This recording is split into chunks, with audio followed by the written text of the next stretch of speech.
last session was a bit of a crazy session. We're just going to go off the cuff here with the recap. You all were awoken in the guest house being attacked by some, honestly, like, cyberpunk thug situation. They had some Magitech gas masks on. There was a canister emitting, this noxious smoke that gave you poison and some other nasty side effects. Xanthi was quick to react thanks to a dream she had, a warning, an omen, if you will, from the god of magic about things to come. This battle was between you all, four kind of hired thugs and a shifter. There was a lot of blood and death, and Teddy did turn into an undead deer with his new Asimar form, which was finally revealed that, shocker, the human man is not a human man. But he's so normal. It's so normal. Who could have possibly guessed, except for everyone in the party? Except for everyone who's ever seen Teddy ever. He had a little transformation moment, had a different color eye, both of his eyes glowing this, like, bright green. What could that possibly mean? Then Teddy ended up killing the person you were interrogating for answers, and kind of doesn't know his own strength, coming of age moment. After that, you all realized that, shit, Xarius, and went to check the main villa. You found Xarius very wounded, surrounded by 3 thugs, I believe is the number. I might have just said several. And all of them had their hearts exploded out of their chest, very similar to a wound that Xarius had, both.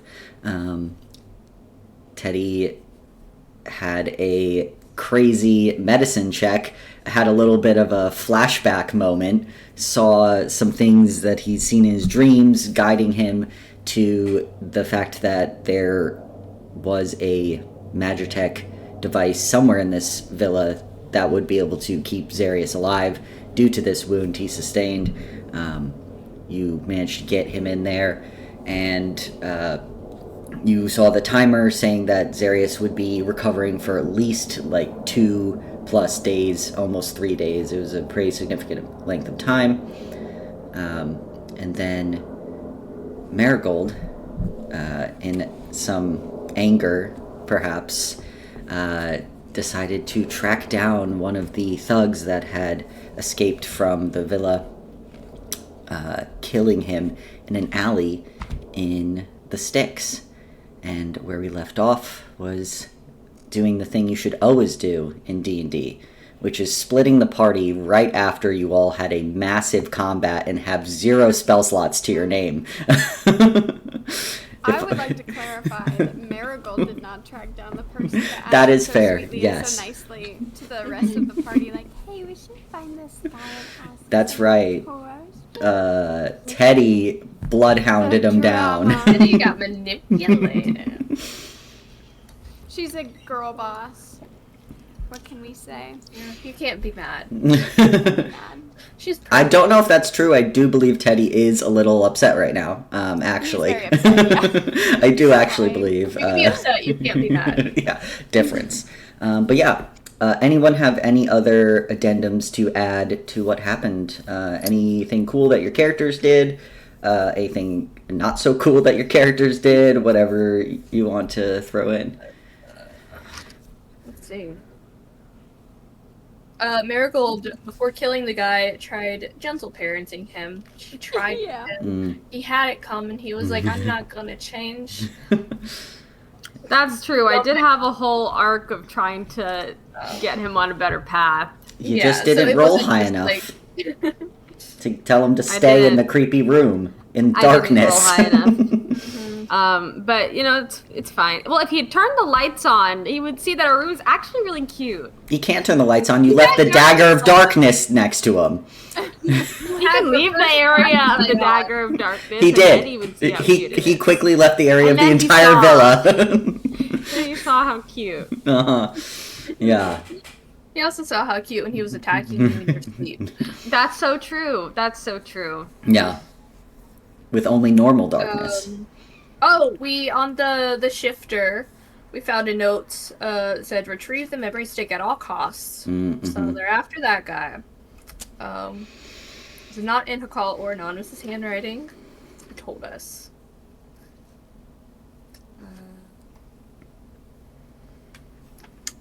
I don't know if anything else is relevant.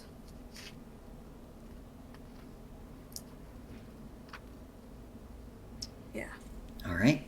Well, then, I think with that, we're good to get started with tonight's session. Well, then, as we come into tonight's session, it is early morning or late night time, around 1:30, 2 a.m., so to speak, on the morning of free day.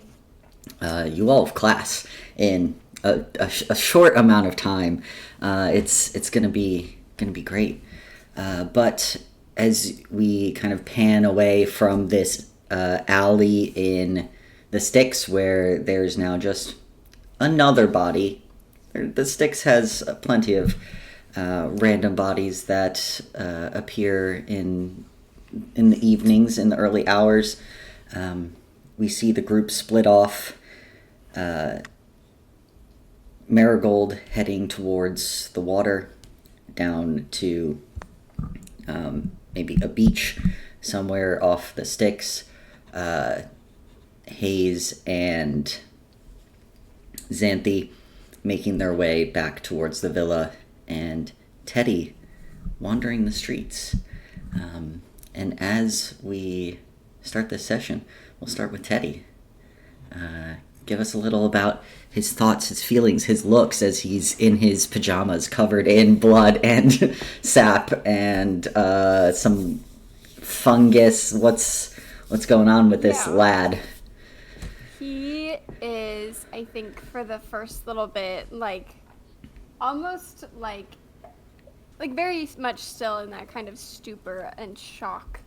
I think he goes through periods where he kind of comes back to himself and is really angry before it all kind of fades away and he goes back into that just kind of numb feeling, and then he comes back and he's just sad and heartbroken and just kind of this sort of ebbing and flowing and receding of all kinds of very complicated emotions. Obviously, he's glad that everyone in his party is safe and that they are all okay and that they were able to help Xarius, but also just very upset that they had to do what they had to do, or that he did what maybe he didn't have to do. And I think as he's walking through these very dark streets, he just is wanting a little bit of comfort, so he is going to sort of hum under his breath the song that he learned when he was a little kid, how to cast the light cantrip, but instead of the usual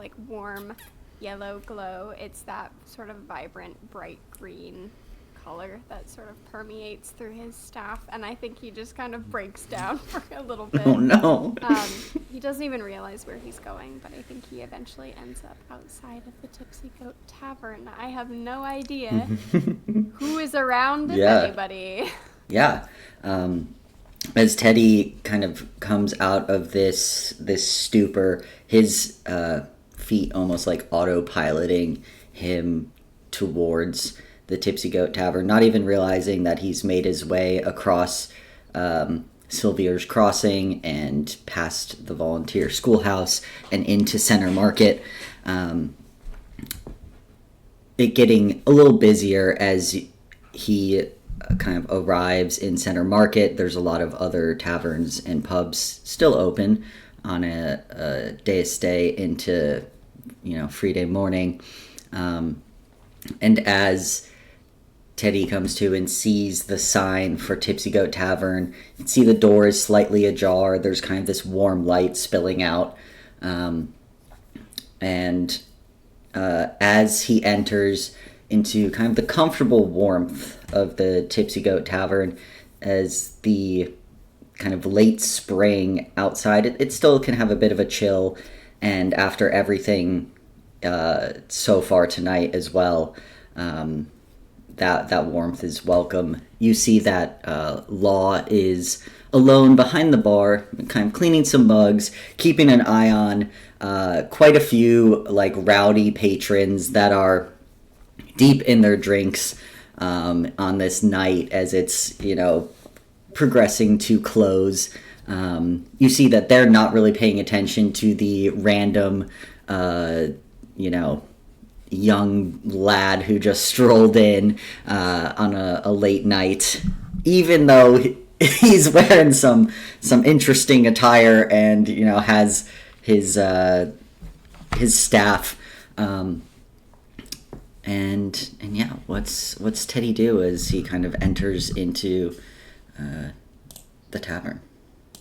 Yeah, I think he is trying very hard not to draw any attention to himself, which is probably very difficult right now. But I think he is going to kind of shuffle on over to the bar where Law is, and he's just gonna say, kind of like stuffy and congested a little bit. He's just gonna say, excuse me, do you happen to have any more rooms for tonight? You see that Law, who's kind of just not really paying attention. It's late. He's a little tired. He's an older guy, and he's like, why do I have a bar that stays open so late and I'm the one behind it? And as he kind of refocuses and realizes that he does know you, it takes him a second as you are probably a bit more disheveled than he's ever seen Teddy in his life. Goes like, Teddy, hey, son, are you all right? Is everything okay? I can get you a room. Absolutely. What's going on? Do you want some water? He starts getting you water anyway. Yeah. He very gratefully accepts. Sorry, I have soup throat. It sounds just like congested Teddy. Just there you go. Yeah, go for this it. Is true. Yeah. I'm just super method. Right Yeah, now. exactly. I think, he very happily, gratefully accepts the water, and he's just going to say, everything is fine, just a bit of a rough night. Yeah, well, Jaden's actually just fixing something up for me. Do you want me to go grab him, or...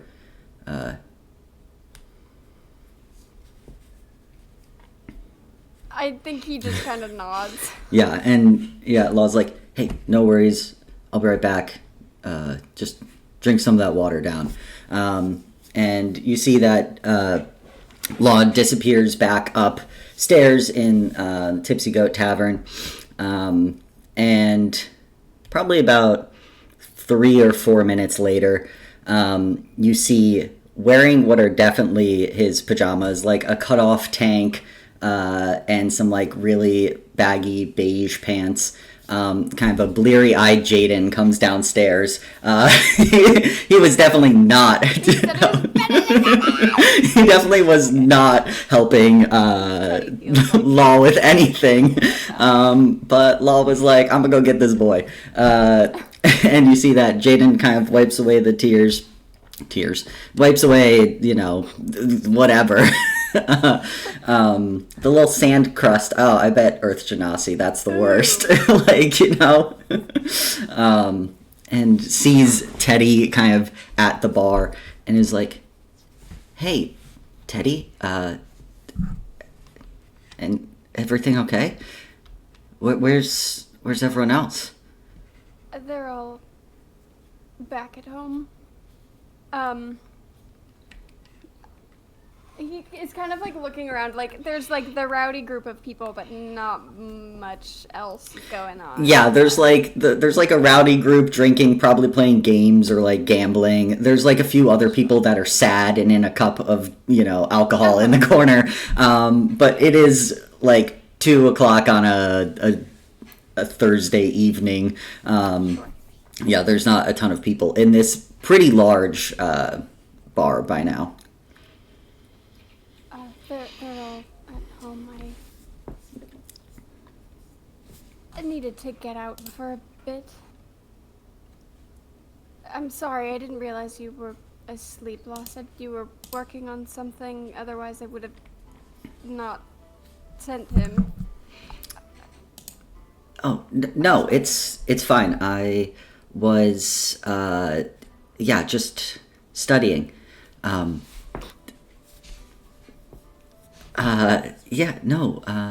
What's going on? Where to even begin?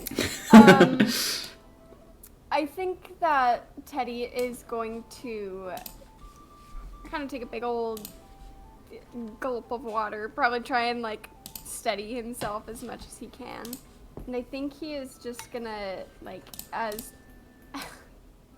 I don't know, he's like torn between like wanting to just like, can you believe this evening that I've had, and like say it all, yeah. But also like not wanting to involve Jaden, especially if this is like an eyes everywhere kind of situation. Mm-hmm. So I think he's just going to say, we had some intruders at our home and everyone is fine. All of my crew is fine, but it just, I don't think that I can be there right now, and I know that this place is open quite late, and I just needed to not be there. Oh, that's really understandable. What was it, like a planar murder? What happened? And you see Jaden like goes to like look for his or like the group tablet to realize he doesn't have it on him. No, it was completely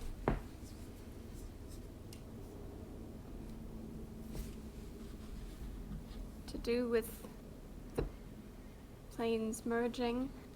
Just wrong time, wrong place, I suppose. Wow, I'm sorry, Teddy. I don't know what to say. That's awful. I'm sorry to be here and be. I don't know what I'm supposed to do about it either, but I'm sorry for.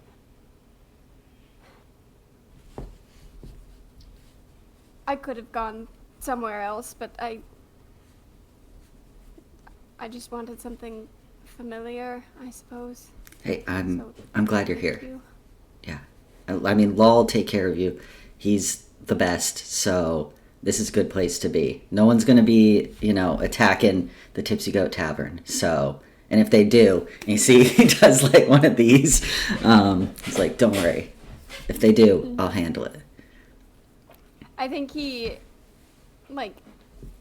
chuckles a little bit about that, and I think that he just kind of has this sense of relief, kind of wipes some, just emotion. He's just, feeling very, very overwhelmed, but just happy to be somewhere that, he can just kind of be without, having to, just happy to not be home right now. Yeah.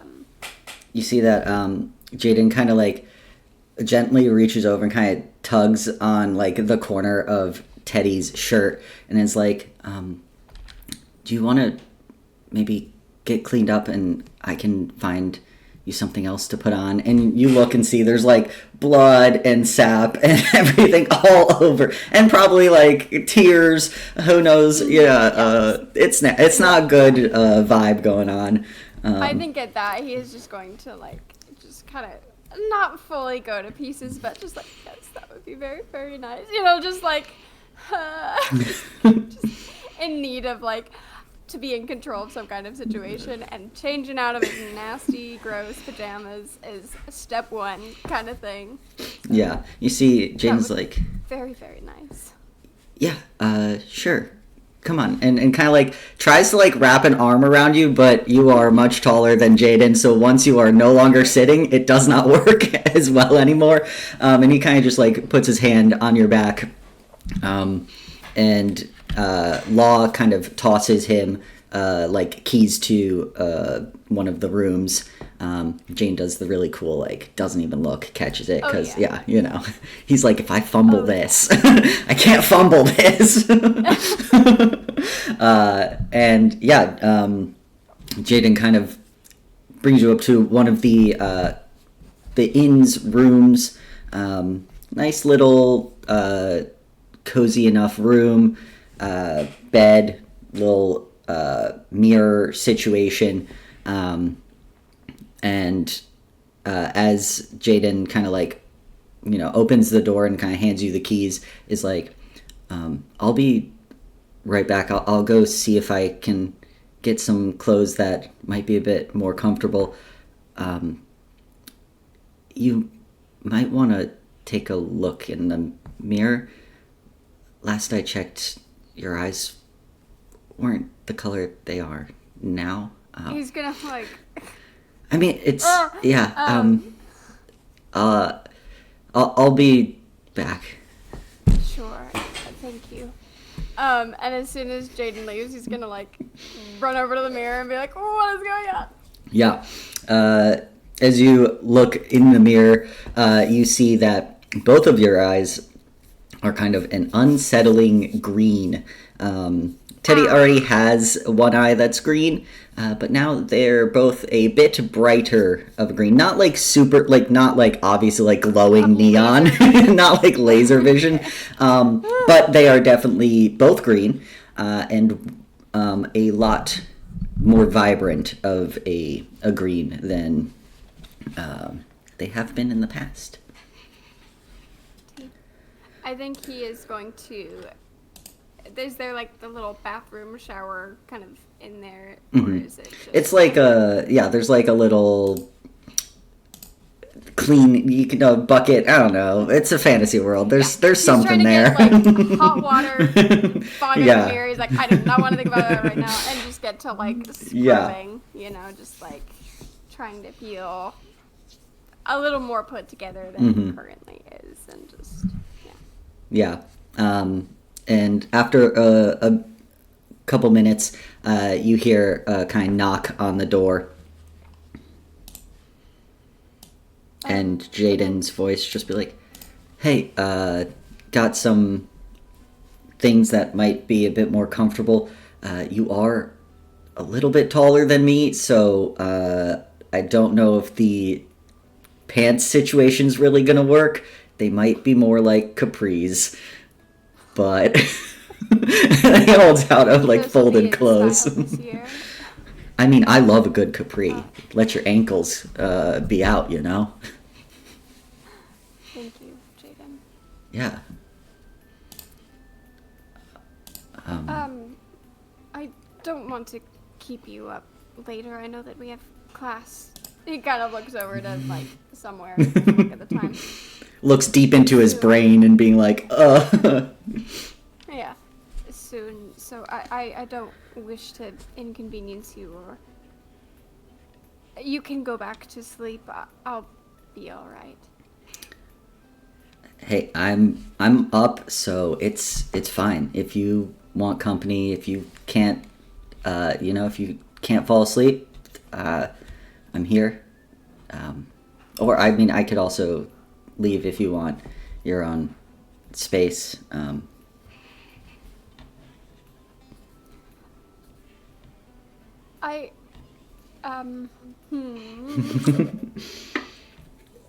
It's like torn. What's the gentlemanly thing to do, but also what's the like human emotion, raw, sensitive, sad thing to do?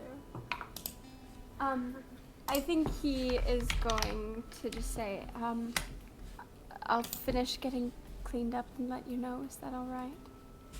Yeah, that's totally fine. I'm just, and he gives the number of his room. So I'm just there. So, no worries if you need some time to just, rest up, or if you just pass out because it sounds like you had a crazy night. But I'm glad you're okay, and I'm glad your squad's okay. Thank you. For everything. You have been very hospitable. No worries. All right. Yeah. And Jaden does like real awkward, like, Right. okay, and then, yeah, and like just like leaves, and is like, okay, and like closes the door, and leaves Teddy, to be with his thoughts, and his 2 green eyes. Thanks. Yeah, he'll clean up all the way, get into the cozy, comfy clothes, and I think he's just gonna lay on the bed for a little bit, and let's see if he falls asleep. Yeah, I think he's just wiped out. I just think he's gonna crash. Yeah. Conk. All right.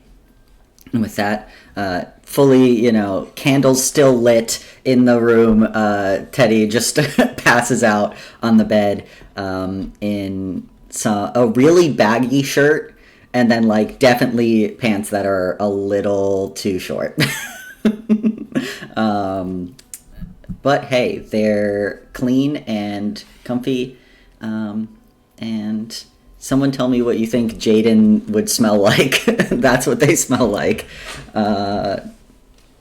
So that is where we'll leave. I don't know, like man odor, like whatever. Like I know that, like, like. I can't wait for this, Meg. Like perfume, whatever. So, no, I'm just saying, like, I don't know, like. Shale. I don't know. War. Yeah. It smells like war. That charcoal vanilla cologne that you have, Lucas, I can smell there we go. He can smell like charcoal, Nice. charcoal and vanilla. It smells like charcoal. I dig it. Yeah. Refined. All right. So with that, Teddy, one of the group, has knocked out, and we'll go to kind of all this happening simultaneously. We'll jump over to Xanthi and Hayes. Alrighty. As, walking home.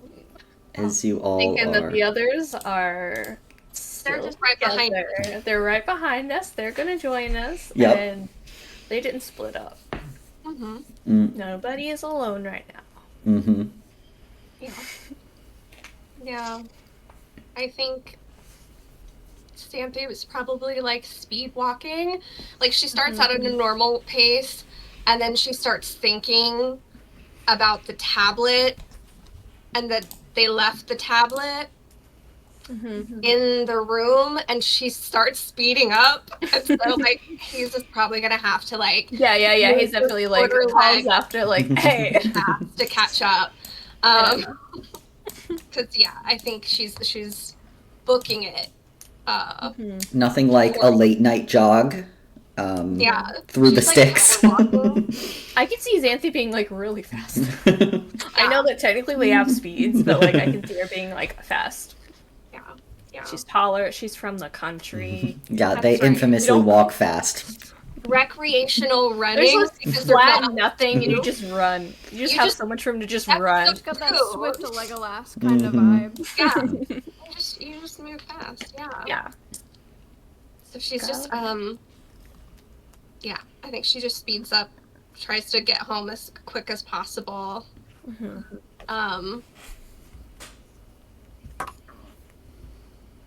Yeah, he's gonna try to catch up. Catches up whenever that happens. I think like she's probably already like murmuring to herself about like, oh, that's so stupid. Like, I can't believe we left that. Like, so she looks to you, and then she looks further behind you, and sees that the others aren't there yet. And I'm like, okay, so they probably, she doesn't even question it, because I think she probably figures maybe Teddy and Marigold are having it out or something in the alley. And she's like, okay, all right, they needed more time to talk. Yeah. Okay, so she might just be like, she might just ask you. She'd be like, were they still?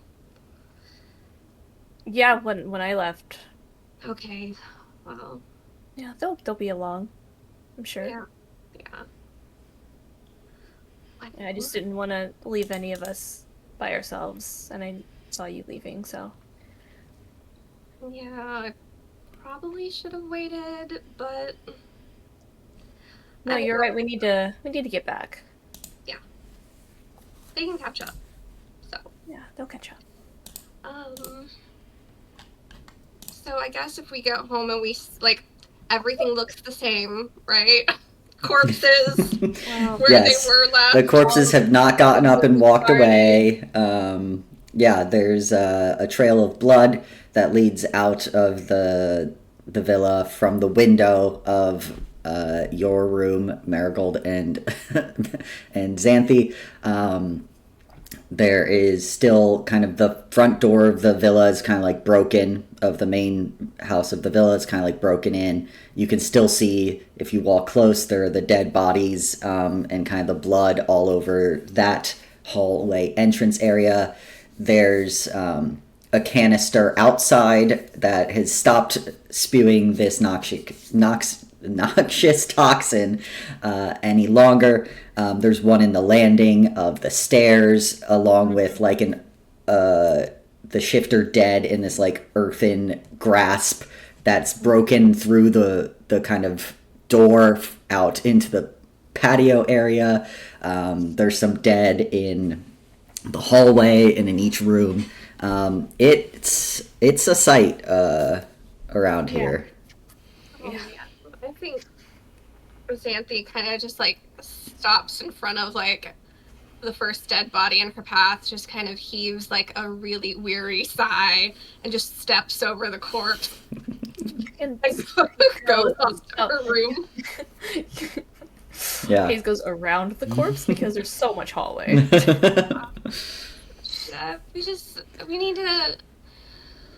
We need to get the tablet. It's in your room, right? Yeah. Look at it. Steps over the goo pile in the doorway. Mm-hmm. Another sigh. Opens the door, squelching. Yeah.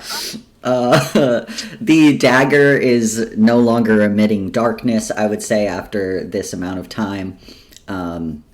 So there's just a silver dagger on the floor, and the rest of your room. Actually, there's quite a bit of like damage of something shattered, as Marigold had cast Thunderwave, I believe, in order to squelch guy against door. Wait, Lotus! Lotus's fishbowl! Is Lotus okay? Lotus doesn't eat his fishbowl, though.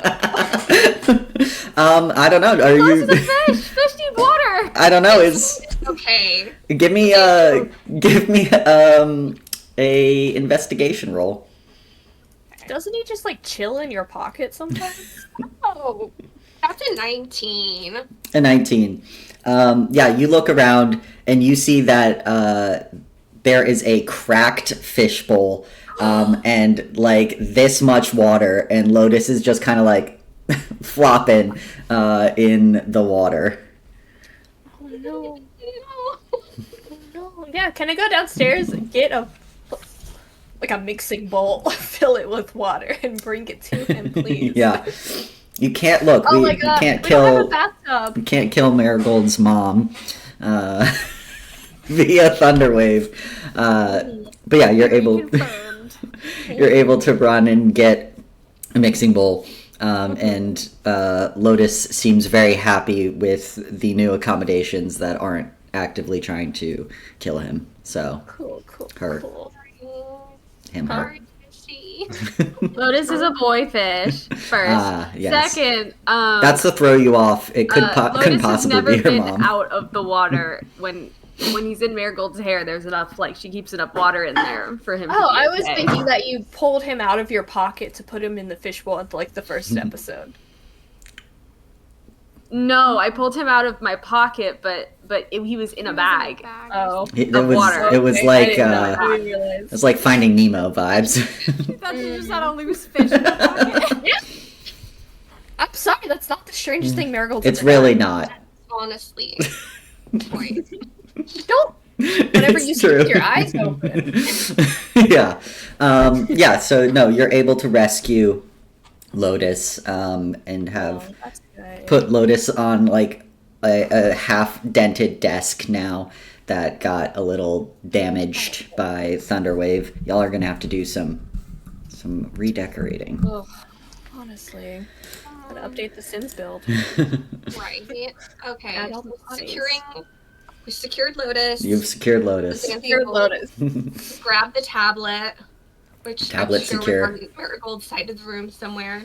It's got a nice dent in it. It's a good thing that thing has an otter box. Okay. Indestructible Magitech.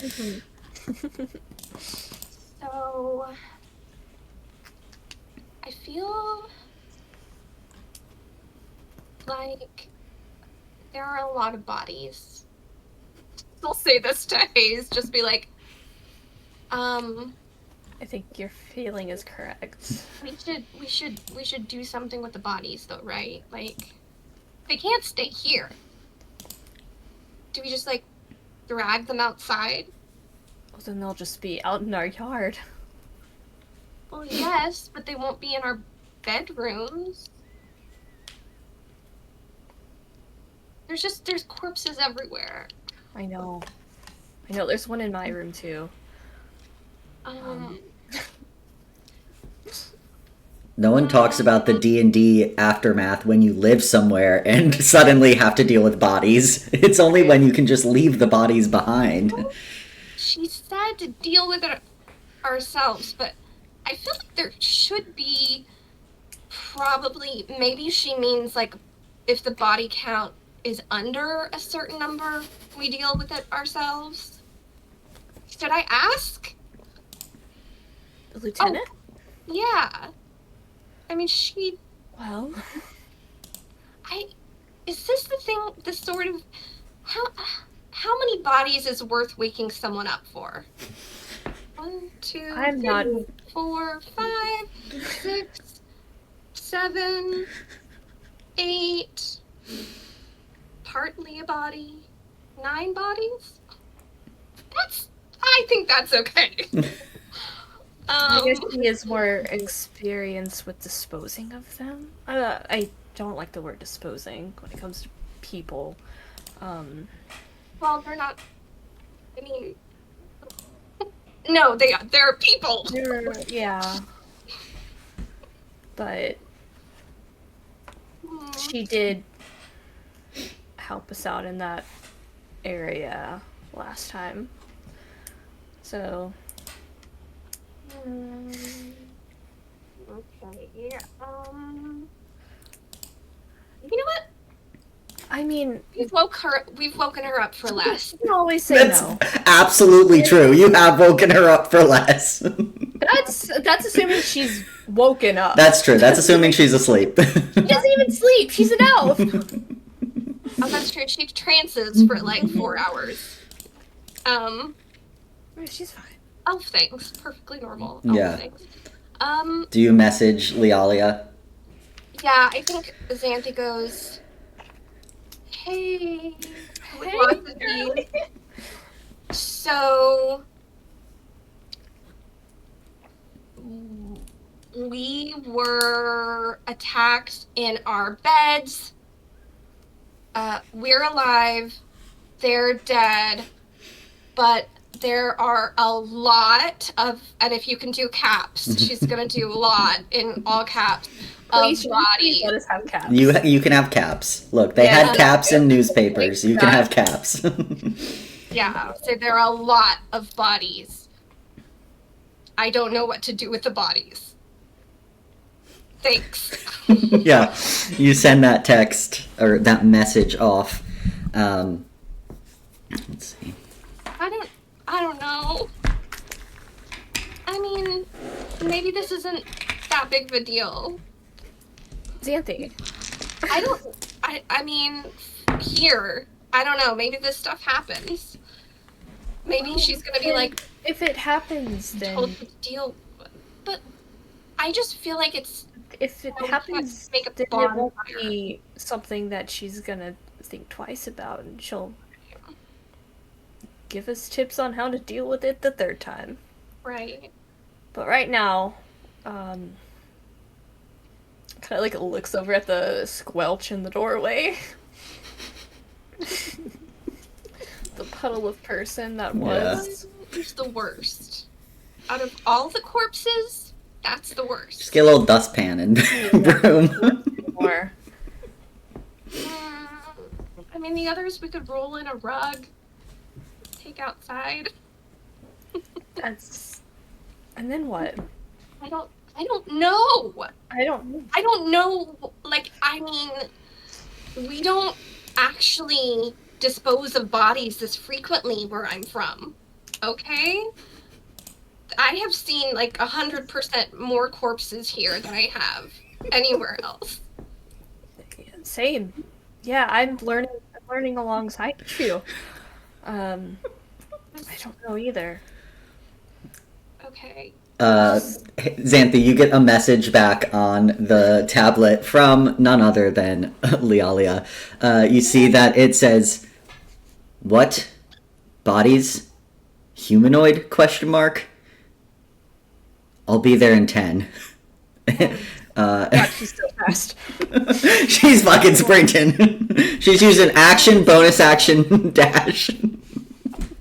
Cool. So She gets here before her text does. he was awake. So looks like she was awake. So maybe she'll know the proper procedure for you know. Yeah. Well, this is... I guess... Yeah, you know what?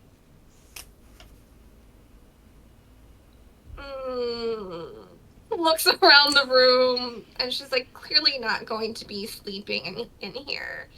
Do you want to go wait for her downstairs where there are no bodies? Or Yeah. Yeah, I'm just gonna... get some water. Yeah. Yeah. Let's... Yeah. She'll just go... Again... Step over the goo pile in her doorway. It's the worst spot. It's really the worst spot to put it. It's like a doormat. To put it. It is not feng shui. No. He was the one that stood there. It wasn't my choice. Yeah. That's fair. Okay, yeah. The thunder wave was, but, you know. That was an accident. I didn't know it was gonna kill him and smush him against the door. What did you think it was gonna do? Well, I didn't know how many hit points and if he was gonna make the save, so I don't know, thought I was gonna hit him hard. Maybe open the door, but the doors apparently don't open that way. They open in. Yeah, I thought they were gonna open out, so maybe he'd be pushed into the hallway, but no. But yeah, Xanthi and Hayes. We're gonna take Lotus with us. We can't leave Lotus We can't in leave that. bad energy, yeah. Lotus. Corpse fumes. Maybe Mhm. we should get like a bucket or something. Maybe they have like a gardening bucket Get a bigger bucket for that Lotus. has like a handle. Is this enough water for him, you think? I think, yeah. He looks okay. Tapped up. On the fish or the bowl? On the mixing bowl. Yeah. You see, probably about 10 to 12 minutes later, Lialia shows up in her usual attire, you know, the cropped black and red top. She has her volunteer bandana kind of around her waist. Wraps the full get-up. You see she also seems like she was booking it here, but you can't tell if you just woke her from her trance or not. She looks as awake as you've ever seen her. And when Lialia comes to the kind of front area of the villa, you can see she takes in the cracked door into the main villa, kind of the blood pattern that was leaving the villa, and the canister in in the front lawn. And as Lialia arrives, Xanthi and Hayes, you realize Teddy and Marigold have not made it back. At this point, it's been, a good half hour since you've left them, if not longer. And they're nowhere to be seen. And you see, Lialia kind of approaches you two, and is like, so what is going on, bodies? Yeah, 9 by my count. 9? Yeah. They tried to murder us in our sleep. So that was great. Thugs and just hired thugs and a shifter upstairs. They were after that data. So Where's the rest of your party? well, that's a good question. They should have been here by now. Did you not see them on your way? What do you mean they should have been here by now? They... We went to one of the guys got away and we went to look for him, and then we were all supposed to come back, but we kind of had maybe a sort of argument, and then we were all gonna come back here, and I thought they were right behind us. I'm sure they're gonna. So God. So you were attacked in the middle of the night, and then you chased an attacker away from your villa, and then you split up after being attacked in the middle of the night. Is that what I'm hearing? Well, yes. Xanthi went off and I followed her so that she wouldn't be alone, and I thought the other two were... I thought we were all coming home. Yeah, I figured if they were together and we were... How long ago did this happen? Says how long it's been. Yeah. And in this instance, it's been like an hour or two, I'd say. And you see Lialia's like, and you did not think that you should send a message to anyone at the schoolhouse that you were targeted? Well, you did. To be fair, you said we should, just take care of things, so we took care of things. Yes, investigating things. You take care of that. You don't just take care of it when you are attacked in the middle of the night by 9 individuals in your own manner. Attacked by 5. The others attacked Zarius, and they're dead in there. He's fine. Fine. He's okay. He's resting. So I think all in all, we're doing okay. I was mainly concerned with the bodies. Yes, as you should. That is a lot of bodies. You see that Lialia goes and pulls out her tablet and starts sending a message to someone, and then kind of looks back to you all. All right. Well, I sent a message to the schoolhouse. I will have some other of the volunteers on duty help take away these bodies. Anything else you care to share about What happened? Wait. What's the secret phrase? Nah. She'll narrow her eyes Yeah. like she's just starting to realize that the night may not be. The Night may not be over. Yeah, well, I have it somewhere. But I'm gonna tell you to tell me because I am not tricking you with this Lealia. No one else could get here that fast. Yeah. No doppelganger could. Yeah. I mean, But she yeah. was acting like Lealia, but You know, that was real. okay, I What is can't it? believe you. The crow screams Screams. at dawn. Something. The crow strikes twice at dawn. So some shit like that. Screams. Yeah. The crow screams.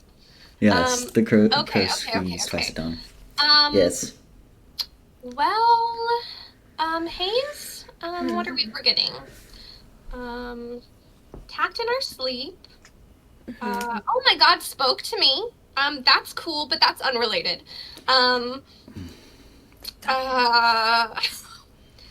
We, killed them. Tried to question them. Didn't get much. So you. Those are the highlights. I think that's pretty much Pretty it. much. Yeah. Oh, we destroyed the device though. So, but I don't think that's gonna keep them from coming after it because they don't know that we destroyed it. So. Unless they tracked it to us somehow. It's Yeah, got like we don't know exactly how they knew we had it, but a sensor or something. yeah. So we're probably just gonna be targets for murder now. That's. Okay. But now we know Mhm. what to do about it, I guess. Which is. I mean, kill them. Fight for our lives. You see that Lealia's like. Not what I meant. I mean, aside from that. If you are not certain that you will be safe at your villa, we could find spare rooms at the schoolhouse if that would be necessary for the time being. But what if Marigold and Teddy come back and we're not here? Like, what if, I don't know? Yes, well, I'm saying just for the next few weeks, if needed. Yeah. But what about Sirius? We need to at least fix his door. Zarius, no offense to him, but he is not one of my cohort, so. Right. It is my job to keep you safe, and apparently it is going to be much more difficult this year than I thought it was going to be, so there is that. Well, at the very least, let's get these bodies out into the front yard for when the other come to collect, and perhaps by then the rest of the group will have returned. So there is a corpse retrieval squad. No, there's just some volunteers on duty, but apparently when you all are called, it turns into corpse retrieval, so. Okay. Alright. Yeah. So yeah, we'll say that you all help Lealia bring bodies of varying fucked upness. Lealia does spend a good 30 seconds staring at the door frame, blood pile of, and it's just like, what? Just unsure what the fuck to do. She's a monk, okay? She just punches people and then they die. They don't explode quite like that. They explode on the inside, not the outside. Yeah, can she guess who did it? Probably. She's like, I wonder who. Yeah, the trends are trending. But yeah, you see, as as you all kind of finally get the bodies from both there and the front of the villa entranceway, you see, again, Lealia has a like, what the fuck happened here face on the 3 bodies. There's a lot of exploding that happened in various forms in this attack. And you can see she's very kind of confused on what's going on here, but eventually it's just like, it's 3 a.m. I'm gonna move these bodies. You see some other volunteers eventually arrive with kind of like a horse-drawn cart to take the bodies away. And at this point, Teddy and Marigold have still not returned. It's Are they comforting. okay? I should have just like waited. No, you weren't. You weren't in the wrong. You had your concerns, and What if they were attacked and they were, you know? Should we go back to the alley and see if they're there, or? I mean, I don't think they would have been waiting in the alley this whole time. And if they got attacked, it wouldn't be your fault. So, don't think that. We'll find them. We'll turn up, or we'll find them. Maybe Teddy went to the shore with Marigold because she was gonna go put the device in the ocean, right? Oh, you're right. Maybe they It's made just up. taking a and long time to get down to the bottom. Right. Ocean's big. That could happen. That could be. Yeah, We yeah. knocked it out. Went Yeah, to the it's just- ocean. Marigold's taking the thing down into the ocean like she said she wanted to. Mm-hmm. That It's would just take they're waiting. Yeah.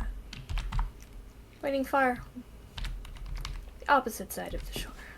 Probably. Sure. As you see, Lealia kind of walks back to you after discussing and dealing with the other volunteers. She goes, well, is still no Teddy and Marigold, but if what you say, they will be fine. It's a concern if they are not in class.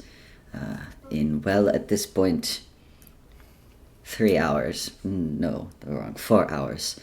So it might be best if we all get some rest, yes? Yeah. Maybe we leave them a note because that Yeah. is that goo still kind of near my room? It was kind of scraped into a bucket. Okay. Yeah, that's a good idea. Let's leave a note. Take Lotus, go down to the schoolhouse for the I'm gonna night. I'm gonna get some clothes.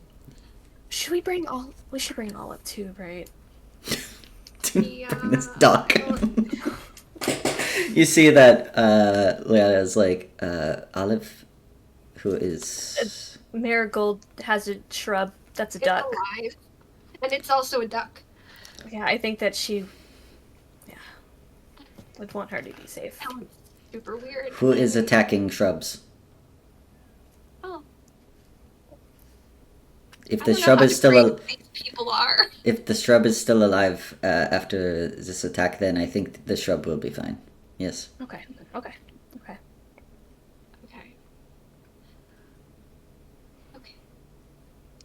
I think Xanthe will just leave a little note saying went to the schoolhouse, tap it to the door, grab. She's not gonna change because she's disgusting, and she's gonna get a shower first. But like, clearly not. Don't forget here. all your So armor. She's gonna grab her stuff, like Yeah. her armor, her shield, change of clothes, and like come downstairs with her little overnight bag. Yeah, great. Yeah.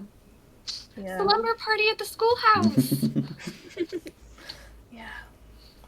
Sorry about all the everything. I know we don't know what's do. I just feeling very disoriented. A lot happened. Thank you for showing up, helping. Of course. You messaged me, did you not? Yeah, but you could have said no. You didn't want to. That is not true when you say that you are going to be in charge of first years. So, well, I'm going to head back.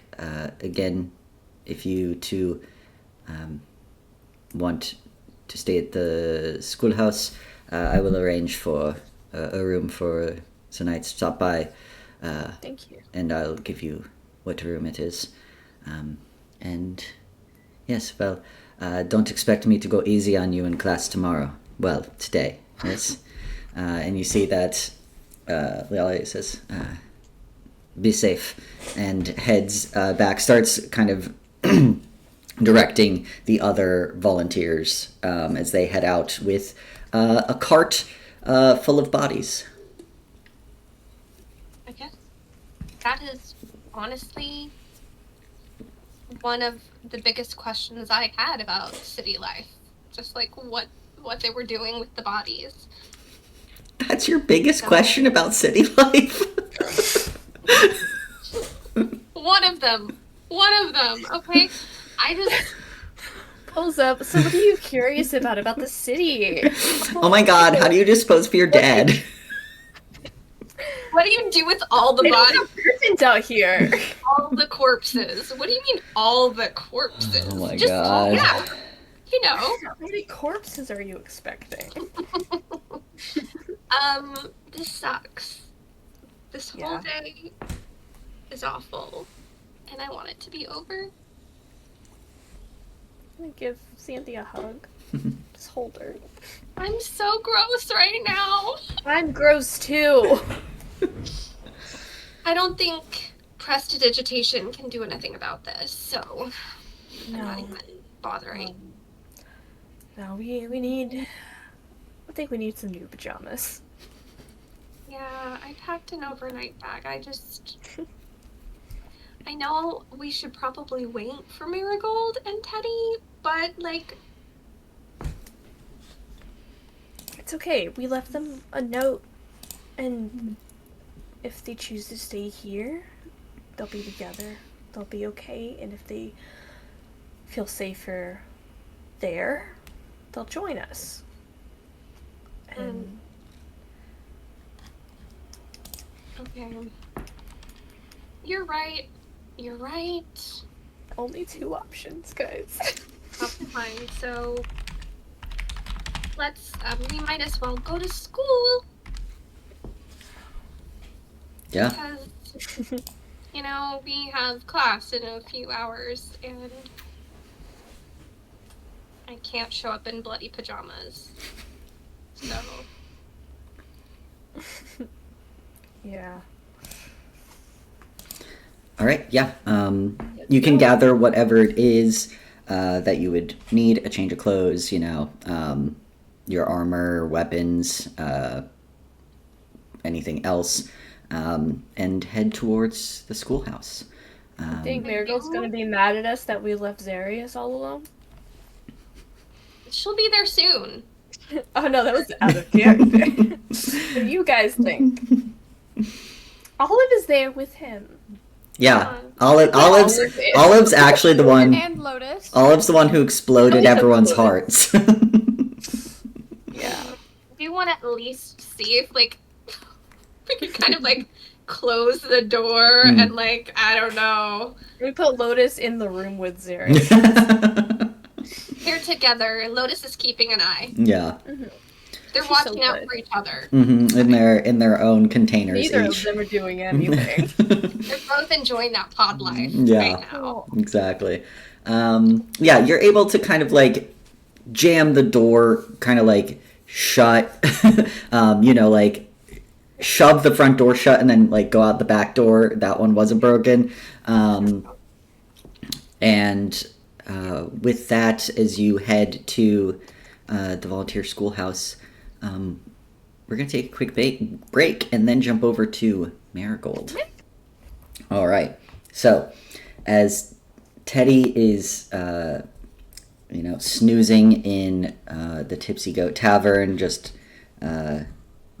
dealing with the emotions of the day, Xanthi and Hayes managed to message Lialia, who definitely has you all on like the urgent message, so it comes through even if it's on silent, because like she just knows that whatever message you all send is going to be the most obscene and insane thing she's ever seen in her life. She knows they're serious. Every time. What do you mean business? Yeah. Every time she's like, what could this possibly be? Now, and 2 out of 2 times it's bodies, so... but you managed to get rid of the bodies in the villa and on the villa grounds. So she's going to handle that. So you at least don't have to dig some graves in your own backyard, because that does give some spooky vibes that are appropriate for Halloween, but might not be great for campaign vibes. And as all this is happening, we're kind of going to go back in time and play what Marigold has been up to. Marigold, is you have the thing on you, you said, or no? Yeah, I have it in my hand, I think. Mm-hmm. So yeah, after, I think, honestly, everyone left you in the alley. I think Teddy walked away, Hayes and Marigold walked away, and you're left in this dark alley in the sticks with another dead body. Not for long, because I'm leaving the Because the body's going to be animated and come to life.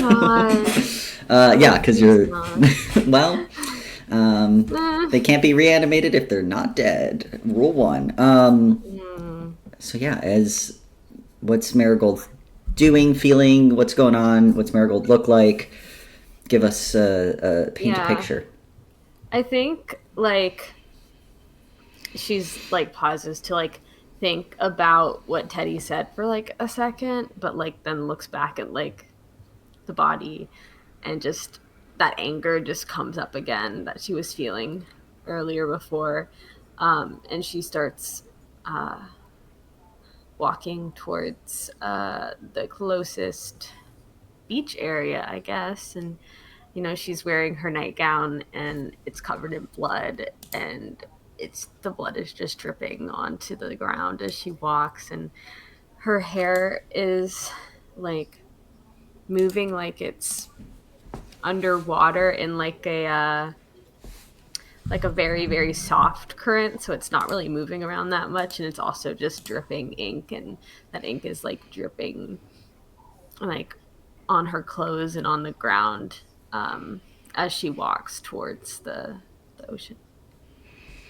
Yeah, you kind of make your way through the sticks. You know that there's probably 2 ways to get to water.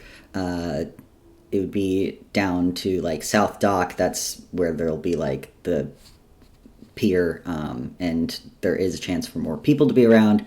Or you could kind of go further south of Old Haven, kind of towards the beach area you all have been to before, when you did that little study session on the beach and you were in the water. That's probably going to be probably devoid of anyone there at this time of night. So really up to you in which direction you'd head. Yeah, I think she goes towards the beach area. Yeah, so you kind of make your way through the sticks and kind of the twisting and turning of these narrow streets. You hear like, a cat and then like boxes and all the typical like late night things. You hear people fighting at pub. Definitely some shifty people on a corner. But everyone kind of leaves you alone. It could be the dripping ink blood combo in a nightgown. It is a vibe people usually do not seek out. And as you make your way out of even the sticks towards kind of more of the outside area of Old Haven, to the rocky shore, You can see out into the bay. The moon is starting to kind of sink as it's heading down for the evening, but it is still nearly full, so almost looks like a full moon. And all of the kind of rocks, the grayish rocks, look pale white, almost like bones in the night, and the dark kind of red blue of the ocean. You have this memory stick in your hand, and a plan. Yeah, she's just gonna, as soon as she gets to the beach, just like, oh my god, it just made me think of the D&D movie where the paladin like walks over the rock, just walks in a straight line right into the ocean, doesn't go around anything, just walks right into it. Yeah. You head straight into the water. Cold, wet, but that's okay. Swimming or walking out, depending on how deep and you want to go in the water, offshore.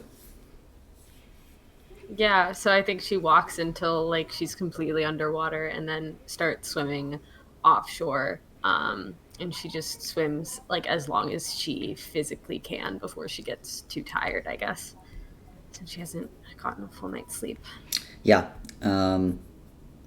I'd say you probably know now that you are quite a ways offshore, probably like, I'd say a mile. A mile is a long way to swim, especially after combat and, not a full night's rest. You looking around, there is nothing out here. It is just water as far as you can see, which you can see far, but also it is evening and it is a dark ocean. Even the little light that is coming from the moon, you can kind of just see it above you, kind of sparkling through the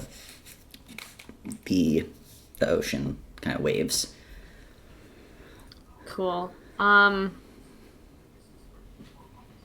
She's pretty offshore now, right? Like, I mean, a mile offshore is pretty far.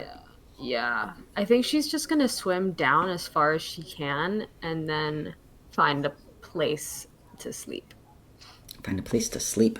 You will have to make a check because you are a water genasi. You are not like a Triton.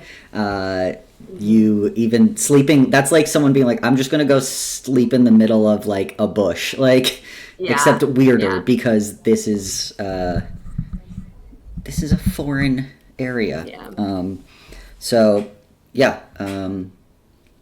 As you're kind of looking for somewhere to sleep, give me a perception check as you're kind of looking around at trying to make sure nothing is lurking, as you are now a mile offshore. Not the best perception check. It's an 11. 11. Yeah. Marigold, as you're kind of starting to swim down away from the pale light of the moon, you get to where the light starts to falter, and it just makes it, even with your vision, it's like right on the edge of where you would be able to see and where you would no longer be able to see. You're able to kind of sink deeper tonight than most nights, as with the moon being almost full. And in the pressure of the deep, you feel a presence behind you. As you spin around, you see maybe 10 feet away from you, the shape of a young girl weightlessly floating in the depths. You can see in the few rays of light piercing through the dark sea that she has periwinkle color skin and white hair with a slight blue-purple tint to it. Her hair is up in a high ponytail that looks like it's being blown by a gentle breeze. It's a spitting image of Eider as you last remember her.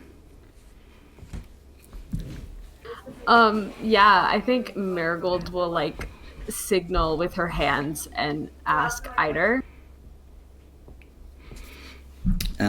you hear, which shouldn't really be able to hear through the water, almost like more it's in your head. You just hear, "Hey, Marigold."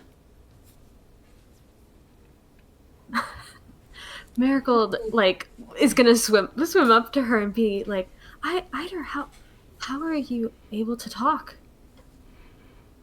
What do you mean? You never talk underwater. I mean, as long as you can understand me, that's what's important, right? I mean, I guess. Are you okay? And she, like, swims around her, like, circles her to just see if she's okay. Yeah. Give me a insight or perception as you swim around Eider. I think I'm proficient in insight, so I think, yeah, I'm gonna go insight. Oh my god, I rolled so bad. I got an 8. An 8. Yeah, as you kind of swim around Eider, I mean, yeah, she looks okay. She looks like, your sister, like the last time you saw her when you all were out in the fields outside of Sarandy's Roost. I think Marigold's gonna swim up to her and give her a hug. As you swim up to her and go to give her a hug, you see that she disappears, and as you kind of stop there, you hear a voice behind you, Eider again, just like, "Sorry, I'm not fully here. Can't touch." But where are you? I mean, how are you able to be here? I mean, I'm always with you, in every inky shadow. I think Marigold looks surprised, and a little confused, and asks, "Do you remember what happened?" Just that you weren't powerful enough to save me.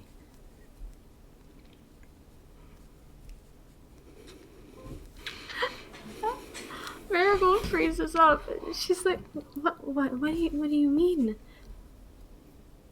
What did I do? Can I save you now? Am I strong enough now? I don't know. Do you feel strong enough? Do you feel powerful enough? I've been training really hard, so I don't know. I don't know how strong I have to be to find you. Can you tell me where you are? I'm with you.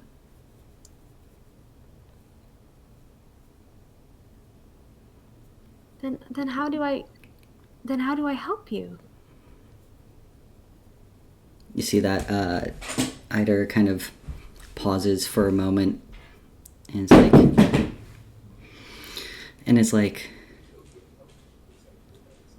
you get stronger, use your powers more. Okay.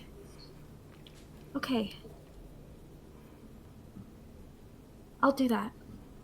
I miss you so much. I miss you too. I hope we can be together again soon. Yeah, I'll get stronger, I promise.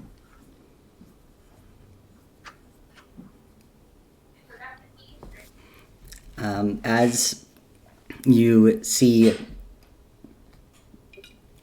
Eider kind of floating there, almost like a shift, like a dual image of Eider kind of like comes apart and back together, and you hear a voice that is like Eider's but a little colder, and it says, "You don't want to be powerless again, do you?" No. Of course not. I want to be strong enough to help everyone.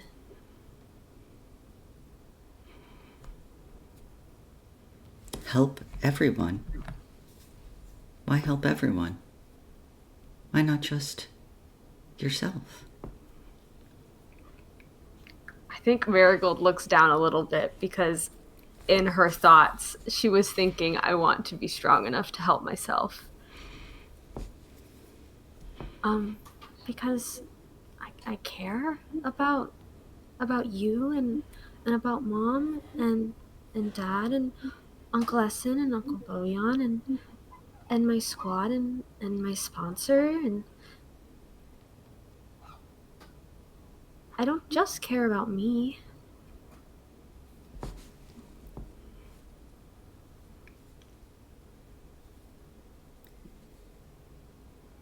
What would you do if you had the power to do whatever you wanted? I never thought about it like that. I mean, it's if I don't have control over it, it's scary. I don't want to hurt anyone. And I figured I could use my magic to help people instead of hurt them. But sometimes don't they deserve it?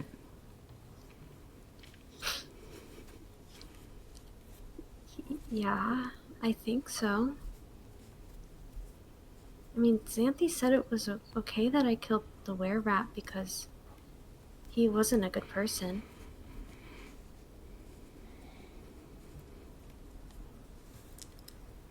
The were-rat,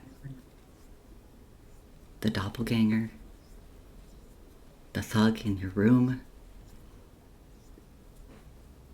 the young man you tracked into the sticks, they all deserved it. Yeah. And you had the power to make them pay. Yeah, I did. And now they can't hurt anyone else. Exactly. As suddenly you look closer, you can see that a tendril of shadow had been winding its way around Eider as you were having this conversation. And you see that suddenly that blur happens again, and the tendril kind of pulls Eider towards the depths of the ocean. You see her kind of reach out for you, yelling, "Marigold!" A shout that brings back forgotten memories from the dark corners of your mind. A cry you heard 10 years ago in that same panicked voice. I think Marigold cries out, "Eider!" in the same way that she did 10 years ago, and reaches and swims down as far as she can, but I'm guessing that is too fast. As you kind of swim after, you see looking up at you, Eider's kind of light gray eyes fill with black as ink bleeds in, and kind of her mouth as well. And you hear in your head, though this time you can tell that Eider's not speaking it, you just hear, "Maybe next go around you'll be able to save me." The darkness consuming Eider as she vanishes into the depths. I think Marigold just looks shocked and starts crying. Yeah. No one can tell you you're crying when you're underwater. Underwater, exactly. The seashore, the tide at the beach just goes up a millimeter. Mm-hmm. Yeah. Yeah, I think she's gonna cry until she falls asleep. Which, yeah, floating in the water the way she is not the best place to fall asleep. But, no. A mile offshore, not the best place to fall asleep. So give me that Constitution check. A reminder that if you don't sleep, you will gain exhaustion. Yeah. And it's not going to be great. Oh, I rolled so sick on that. I got a 23. I was born to sleep in the water. Yeah. As you kind of close your eyes and kind of attempt to sleep, you don't notice, and there's no one else to notice. But if they were there, they would see that you kind of were wrapped in a cocoon of shadows, the tendril reaching down to the seafloor. Ah! Oh no. That's fine. Everything's fine. Probably okay. That's so fine. Oh my god. The shadows are gonna keep me safe. Oh, they want you to do bad things. Oh my goodness. And with that, that's where we'll end next now. No! With that, we'll end that night. So scary. And we will go to the next day, a little bit before class. Xanthi and Hayes, you're already at the schoolhouse. You're in kind of like a really bare bones. There's like 2 sets of bunk beds and a desk and like a really janky dresser, like table dresser, in the schoolhouse. But hey, you had been able to, get cleaned up, get changed, and get a little bit of a rest. Again, not a full night's rest. So I'm going to need Constitution saving throws from you two as well. I think Teddy might just barely be on the verge. You can do a Constitution saving throw at advantage as you slept more than anyone else here, really. Great. Yeah, I don't know how like restful of a sleep it was. Yeah.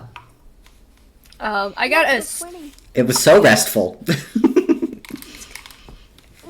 I got a 15. 15? I got a 16. 16. So everyone did not take any levels of exhaustion, and this does count. This rest did count as starting your long rest. It does count as a short rest. Yes, Meg. I did take on a point of exhaustion because I had a failed. You did. So you did not take on I have 1, 2. but not an additional one. Yeah. Okay, I just wanted to double check, make sure I had that right. Yep. And as a reminder, we'll take a full long rest to get rid of that, not just one night's sleep. But yeah, I guess we'll go back round, starting at the top. Quickly, kind of just Teddy's morning before he shows up to classes. I assume he is not going to play hooky. No, I don't think so. I don't know if he would have any way of like waking himself up on time. So I almost wonder if like Jaden comes and is like, hey. Yeah, I could see that Jaden probably comes by a little bit earlier than if he was going to just be getting himself up, realizing that Teddy's like in Jaden's clothes and needs to like go get his own stuff. But yeah, we could say Jaden kind of knocks and wakes you up. Just like, hey, it's a little early, but I figured you might want time to go get ready for the day. Yes, I think that would be wise. Thank you. I can wash these, and I don't know if I'll have them ready for you for class today, but I can get them to you. Yeah, no, it's fine. Don't worry about it. I have other clothes. It's all right. Thank you again, Jaden. I'm sorry to show up in the middle of the night, and I know that it was probably very strange circumstances, so thank you for everything. Of course. I mean, I live above a tavern, so really not the strangest, honestly. But if I can keep that standing, then I will be very happy indeed. Well, I hope you do.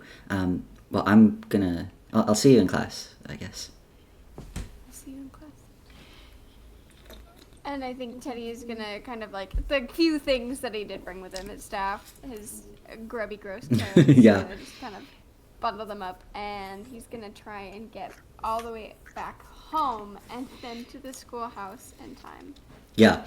I think he's very much dreading going home because he doesn't know that That's fair. crew has been there. Yeah. So I think on the way there, he's kind of like bracing himself, trying to like, you know, not hype himself up necessarily, but just kind of steel himself as he's returning home and then finding it empty of any corpses.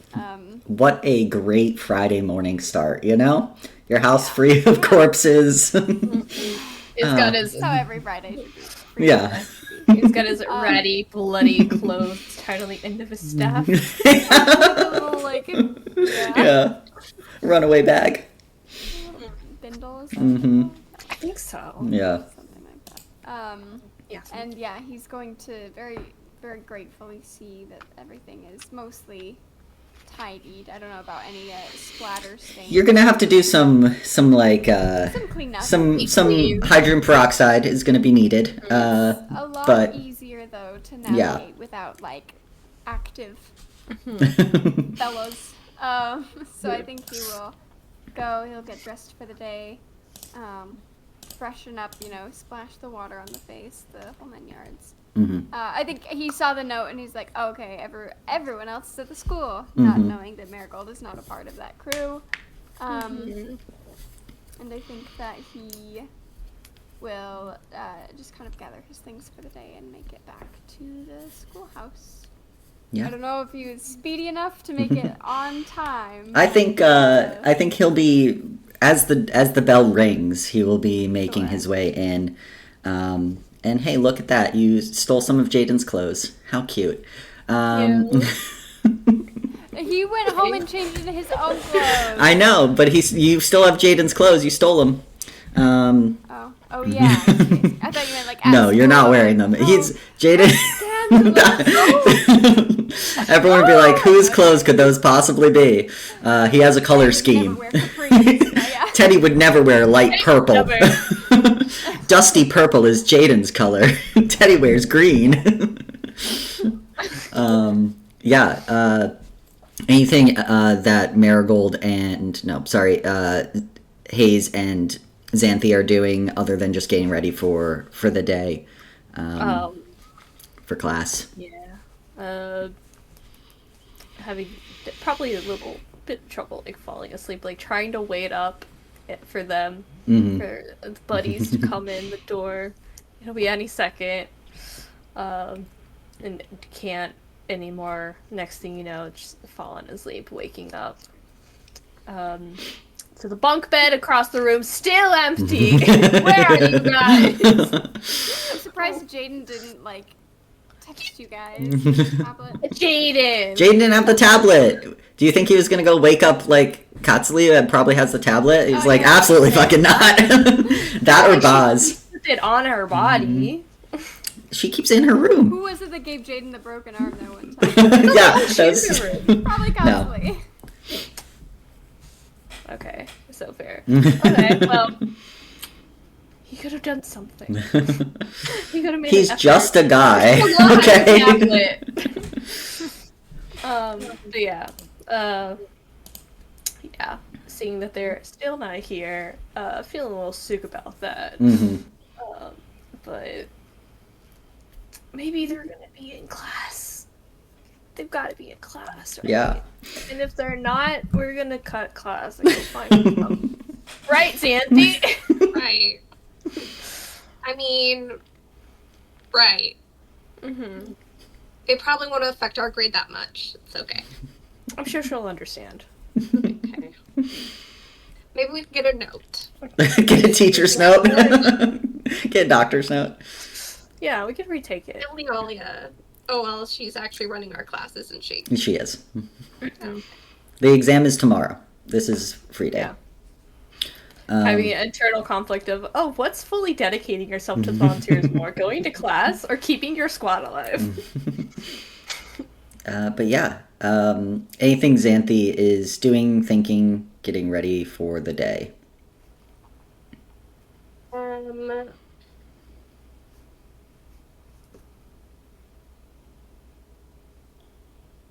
No, I guess not.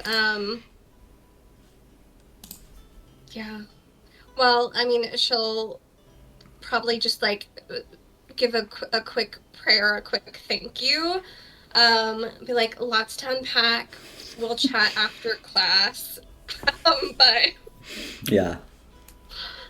But yeah, thanks. Yeah, she'll have to think about that more later when she's like probably less distracted by class. But yeah, that's All right. Yeah. You all head to class. I think on the way to class, doesn't have to be roleplayed. He just like asks Xanthi like about like your god talked to you, this and that. Then they like chat about that. They walk the halls. she'll relay. She'll be like, goddess. Heard her voice. Confirmation. And yeah. Did you say her name? She did not. It was more of a warning me that I'm not going to be able to breathe and telling me to wake up urgently. Which, you know, yeah. But there's definitely some other stuff in that dream that I'll have to unpack later. Yeah. Yeah. Yeah. Confirmation. Maybe Teddy can let you know where he got his dream interpreted. I think that's a really good idea. I mean, maybe after Marigold and Teddy show up to class, perfectly fine. They're gonna show up to class. No worse for There's wear. no other option. Cannot be any other option. Right. But yeah, you two walk to class, sit in class. You're like, honestly, having class be like right down the hall is really nice. The commute is real nice from the schoolhouse to the lower half of the schoolhouse, or from the dorm building to the schoolhouse. Maybe we just stay here the next 2 days, 18 hours, and 53 minutes? Yeah. And you see Teddy, like, as one of the last people in the class, kind of rushing in and sitting down. Huge sigh. And as class gets started, and Lialia does kind of roll call, when she calls out Marigold Beck, there is no answer, as Marigold has not made it to class. Kind of like looking at Teddy, like trying to communicate, like, is she not with you? I don't know if he has looked at you guys since the class. Look at Xanthi, like, this is kind of like cutting eyes, like, towards Teddy. I think at Marigold getting called and not responding, though, he'll kind of like look up and kind of like also kind of like a she's not with you guys. Like, kind of yeah, everyone's like. Tate, you chose this. Me? Did I choose this? Was this me? I don't know. Maybe if I wasn't traumatized. You were Marigold. Yes. I was traumatized. But yeah, you all are quickly swept into the day's training. You see that Lialia doesn't seem abnormally concerned that Marigold is not there, but does mark it. And as you all are kind of making your way through the day, doing it, it's really hard to kind of pay attention in class. You're learning like some general history of the the volunteers, and you're like, this is the worst. I cannot think about the history of the volunteers right now. I'm concerned about my own squad. Trying to take notes for Marigold, but also like probably not too great at taking notes in general. And like keep getting distracted. Yeah. Like by my own thoughts. And so just, like, when you by the time kind of noon rolls around, you all have heard the whispers in the hallways of the schoolhouse that some first years were attacked by assassins in their own home, a villa guest house, no less, as the rumors go off.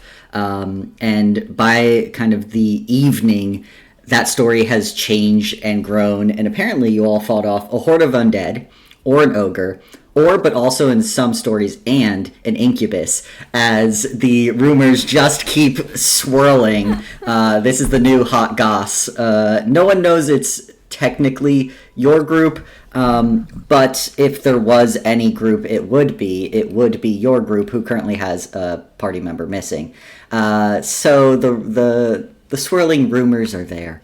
But I'd say I know Barry's gonna love this gossip if they're not already spreading it. Who? A bard. But yeah. You know the guy. As kind of the day starts to come to a close, I'd say you all finally have kind of some of the first chances to really talk with each other, if you so choose, as a lot of the day was mostly like school book learning. There wasn't a lot of group activities. But as you're pairing up to head out and head wherever next, I'd say, yeah.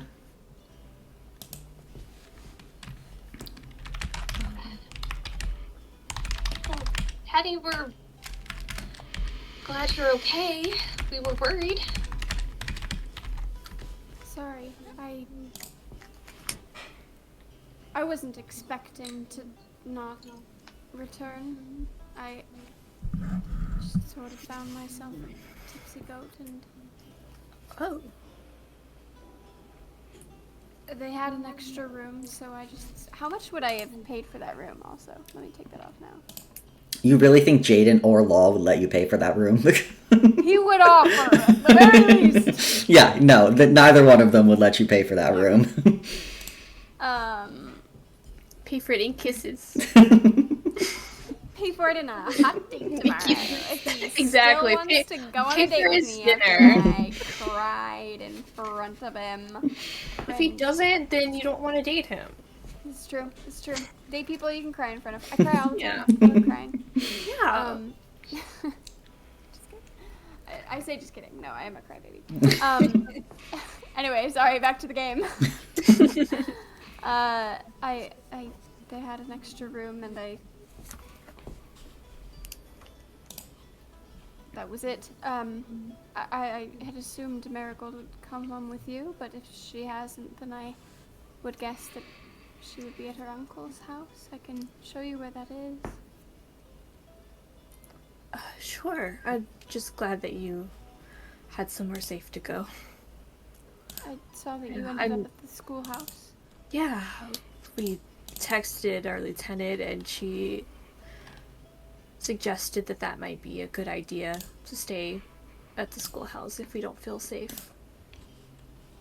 Not just last night, but like whenever. So. Might be something to discuss once we're all together again. Yeah, and sorry about leaving you two alone. I know you weren't on good terms. Xanthi had just gone off, and I didn't want to leave her I alone either. understand. Okay.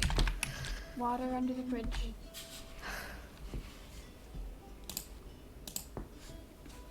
That was a really To her uncle's cool house then? druid thing you did, though.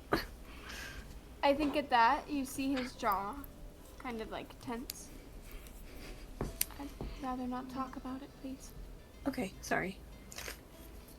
And I think he's gonna gather up his things, and he's going to like kind of stand by the door and kind of like, are you guys gonna come and we go check out? Yeah, we're gonna go. Yeah, he's not really in it. Um, Kind of the vibe you get.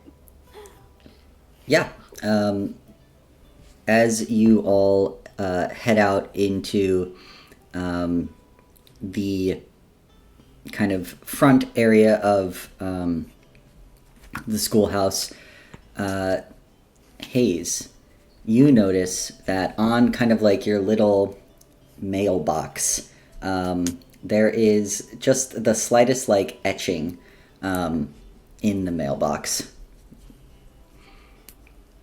Interesting. Mail fraud. Yeah, I mean, I'd point that out to at least Anthony. Maybe, I mean, Tej doesn't seem like he wants to talk about things. That seems really weird. It's just like a scratch or a symbol. Yeah, give me a investigation check if anyone's looking. Oh my god. Oh, look. Sorry, I didn't realize that was- Teddy's like, all right, fine, I'll stop brooding. Hold on. I want to No, roll. it's not brooding. He just doesn't want to talk about this scary thing that he doesn't understand and kill the guy. That's fair. You know? Cool. My roll is 8. terrible. What was it? Sorry, Hayes? 18. 18? Xanthi? If this is an investigation. 6. It looks like a It's, scratch. you're like, I think that's always been there. You're like, Hayes, I think you lost it. 15. 15. Yeah, Teddy and Hayes, you would see that it's enough that to notice that someone had probably scratched it by accident with like lockpicks, because there's like a key to open. I'm thinking like P.O. Box vibes, essentially, for like your individual mail stuff. So they're not like tagging our house. They're not tagging your They're house. like, hey, It's person definitely like back. it just, you managed to catch it in the sheen of the light, in the sheen of the plot of the game. Well, if we have the key to our mailbox, we should open it and see if it was a matter of someone leaving something in there or trying to steal our mail or successfully steal Yeah, it. let's look at our mailbox. Yeah. Marigold can wait. Reminds us, let's check our mail. You just get a pop-up in the game that's like, your notification box is full. Please check your mail. But Hayes, you look inside and see that there's a folded, just one folded letter. Okay. Does it have like an address or a name on the outside, or is it just... No, it's a folded piece of parchment, so it's not like a real yeah. letter. Yeah, And then you can the look at way. it. Yeah. Oh.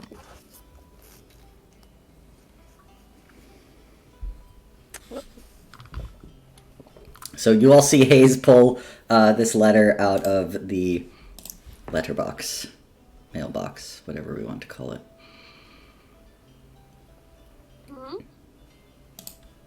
Sorry. Is it...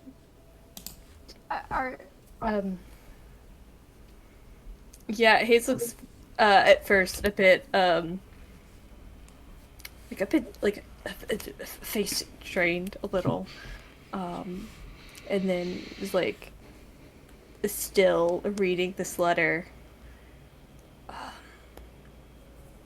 and looks a little confused.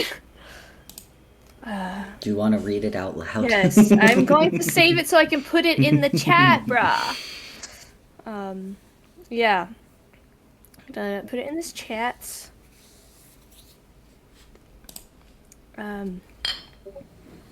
It's like looks around at first, and then kind of like passes it to the others. And I will read it out loud. Greetings, Hayes. Your group has been looking into Lady Nendra Halavar, and I believe we have information that could be invaluable to you. It is in our interest as well, rest assured. If you wish to converse, we will be on the upper floor of the Dusk Market on the final day of the full moon. The choice is yours. Always watching, Anonymous. Wow. This kind of plays into my theory that they're not necessarily Well. bad. They just want Hayes and Old Haven to help with something. Hayes is just a girl. She's just a girl. They're just a girl. Gender neutral. Yeah, girl is gender neutral. Yeah. She's just a they. Wow. Wow. Well, what do you think? I mean, I think it could be worth checking out. Find out more about Nendra and then find out more about Anonymous. We wanted to go to the Dusk Market anyway. We did. This is like happening while they're walking. Sure. So Yeah. yeah. You're walking and talking. Walking and Do you talking. think this is an invitation extended to the whole group, or would you need to be alone?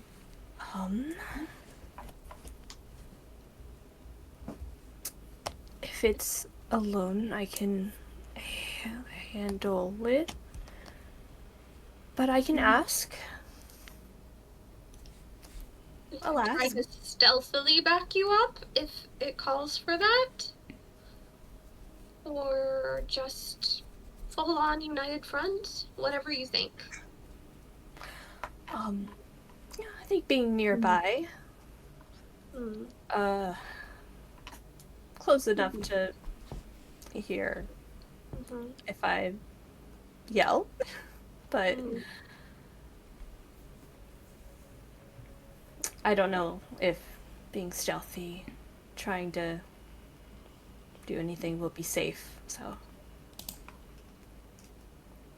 I'll ask if you can come. At least one Do of you you. have a way of getting in contact with them? This is it. This. Guess when I see them, I'll ask. When we meet. We have time to decide. 2 days.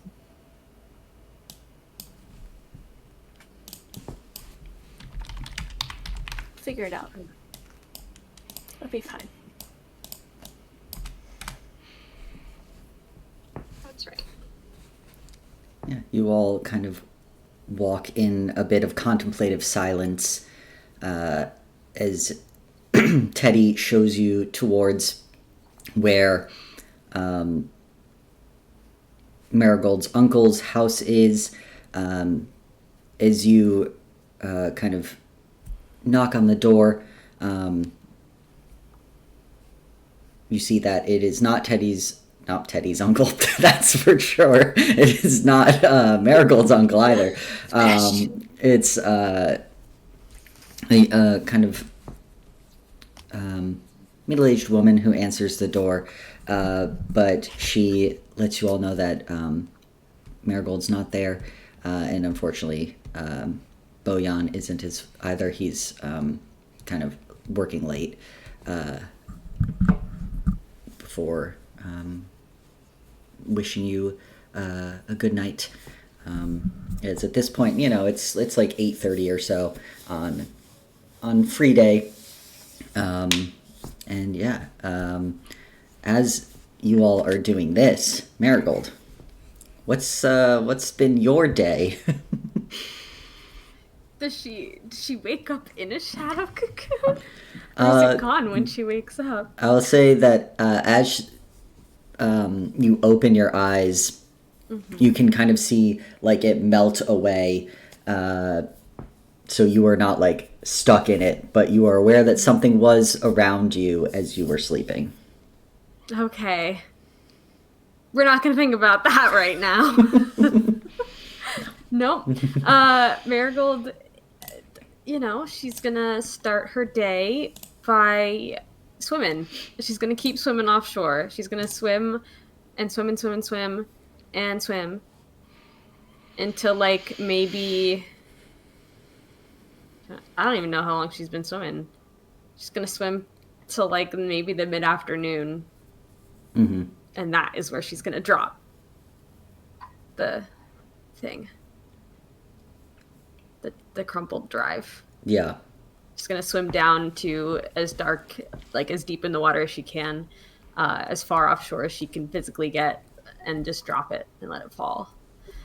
And then she's gonna start swimming back. Yeah. However long it takes. Give me that. I think this would be, unfortunately for Marigold, an athletics check. You can have it at advantage as you are a water genasi, but you are still doing some marathon level swimming here. I know, that I'm is swimming not so great. hard. Yeah. I rolled well though. Oh wait, I have to add my modifier. Yeah, add that modifier. Subtract your modifier. Do some reverse math there. Why isn't athletics? Oh, there it is. 13. 13. Okay. Yeah, not wasn't too bad. not too bad. I mean, you're going to be like exhausted when you get back, but not mechanically exhausted. Perfect. That's what we want. Yeah. So I'd say you probably get back like to shore right around like 6:30. It's still light out, but you know at this point you've already missed the full day of class, and you know that many people are probably concerned about where you could be. Okay. I think Marigold, when she gets to the beach, she just floats in the water close to the shore. She's so tired. Catching her breath, just taking a rest. Definitely would be concerning to if anyone is at the beach. They probably think she's drowning. But she's fine. She's just floating face down in the water, exhausted. Why is that the direction you chose? She can breathe underwater. Doesn't You matter. can also breathe air. Fucking float the other way. No, well, she's face down. Okay. She's in the water. She's like, oh wait, no. What Meg just said. She's like between two boulders, like a little seal, so she doesn't get like bopped around by the tide. And she'll probably like get out of the water at like 8 o'clock. Yeah. And where is she headed? I'm gonna go back home. To the villa? Because The villa. you, I'd say, you get back to the villa and you see on the door the note that says that everyone is at the schoolhouse, and you see a lack of bodies. Oh, that's nice. I think she's gonna go check on Xerius's house and check on Xerius just to see that everything is okay in there. As just with them. check on Xerius, Olive is in the room, and so is Lotus, who is currently in a mixing bowl. I thought we brought Lotus with I thought you left Lotus. No, I'm saying you left Lotus. Lotus is in a mixing bowl in the room. They're both in their pods. That's what we said. Oh, she's gonna, seeing that Xerius is okay, she's gonna give Olive some scritches because I'm sure Olive was so worried. And she's gonna take Lotus back to the room, see that the fishbowl has a crack in it. She's like, well, I'll deal with that tomorrow. And she goes to bed in her bed. All right. So I'll say all of you having already been to the schoolhouse, been to Uncle Boyan's house. Marigold's not there. At this point, some of you need like extra clothes, whatever. You're also just like, I don't know what the fuck are we supposed to do? You head back to We're hungry, but we got fish on a stick at home. yeah, you head back to the villa, and we'll take a quick break and pick up there with you all walking back into the villa and Xanthi walking into her room to see Marigold there. All right, so as we pick back up, you all have headed back home, and Xanthi, as you walk into your room, you see that Marigold is sleeping in bed. Okay. So she will go over, not being super loud, but just kind of like look her over to make sure she's like alive. And Difficult not to tell. injured. Difficult to tell, to be honest, but not actively injured. Sometimes it's hard to tell when Marigold sleeps, so she may even do the little like hand and just can feel Still breath. hard to tell, but after a second, you're like, okay, I think it's I mean, she probably didn't like die in her bed. So she had to have gotten there, right? So she's probably fine. Okay. Unless they killed her and then brought her there. As a warning. That's grim. They're going to jump out from like a corner somewhere and be like, ah! Gotcha. Ah! Okay, she will like kind of heave a sigh of relief and like quietly leave the room, find Teddy and Hayes and just let them know like, hey, Probably in our room. Okay. So she'll like knock and she wants to tell you guys that Marigold is asleep in her bed. So she's fine. No need to worry. She looks uninjured. So that's a relief. So good. Yeah. Okay. Do we want to wake her and make our way back to the schoolhouse, or are we staying here? That's a good question. I kind of would rather go to the schoolhouse. I haven't cleaned the, bit by my door, and it's more on my side of the room. And at least now, if you step on it, you don't get it on your shoes. Yeah. Oh no, it's like it's on my shoes. Oh. Yeah. I could like hop over it, but then I might slip, and like I would. Yeah. Yeah, I think we should at least give her a chance to have the option. Right. I'll like glance at Teddy and be like, I'll do it. Like, I'll go. The girls are still fighting. The girls are fighting. The girls haven't had a chance to not talk yet. Yeah. So.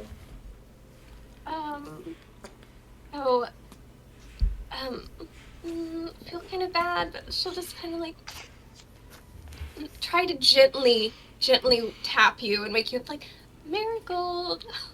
Like, not scare you awake, because, Get the password. In light of the way we were awoken recently, just try to be considerate. Mm-hmm. Marigold, wake up. You're not in any danger, but wake up, please. I think Xanthi's gonna have to be a little more aggressive with her waking up. Marigold is that exhausted. Okay. Hold her hand and kiss her forehead. For me. Okay. She'll just like kind of shake you a little bit. Hey, Marigold? She moves a little bit and like turns her head towards you, and she looks exhausted. Oh. Okay. First off, I'm glad you're here and you're safe. And she'll like, as awkwardly as she like while she's still laying down, try and give her a hug. Oh. Okay. I was so worried. But I'm glad you're here. Listen, we stayed the night, Hayes and I stayed the night at the schoolhouse. the other night, since This Leolia morning? thought it might be safer. So since we have room there, do you want to sleep there? It might be cleaner than here. Oh, no, I think I'm just gonna sleep here.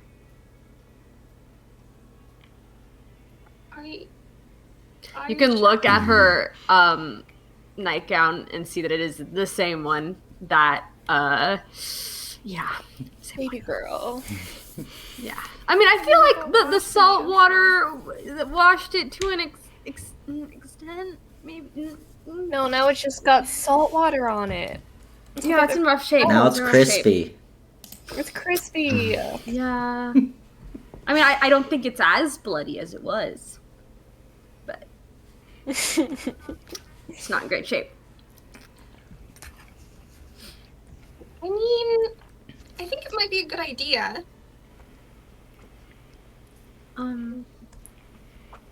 But this is our home. I want to stay here.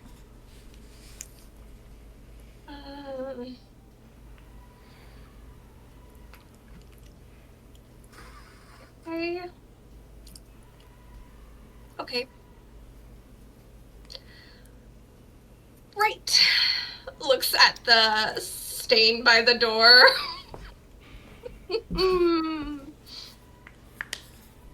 Again, subtly tries to cast a discreet prestidigitation that she's probably attempted like a bunch of times already. Oh no! Trying to clean up a mud puddle with a Clorox wipe. Oh no! Okay. Yep. Can't be. Okay. Okay. Right. Okay. She's Xanthe gonna is go just back out. Sarah's shirt. Yeah. Xanthe. Yeah. Okay. So, Xanthe. Yeah. You two can go stay at the schoolhouse. I can stay here with her.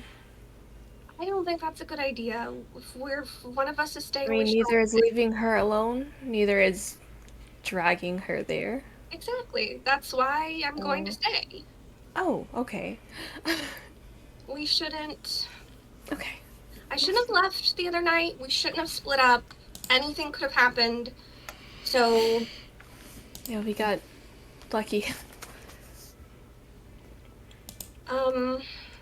is Teddy okay with staying here? He's gonna, from the doorway. If that's what we decide, that's fine. Okay. I mean, do you feel okay with it?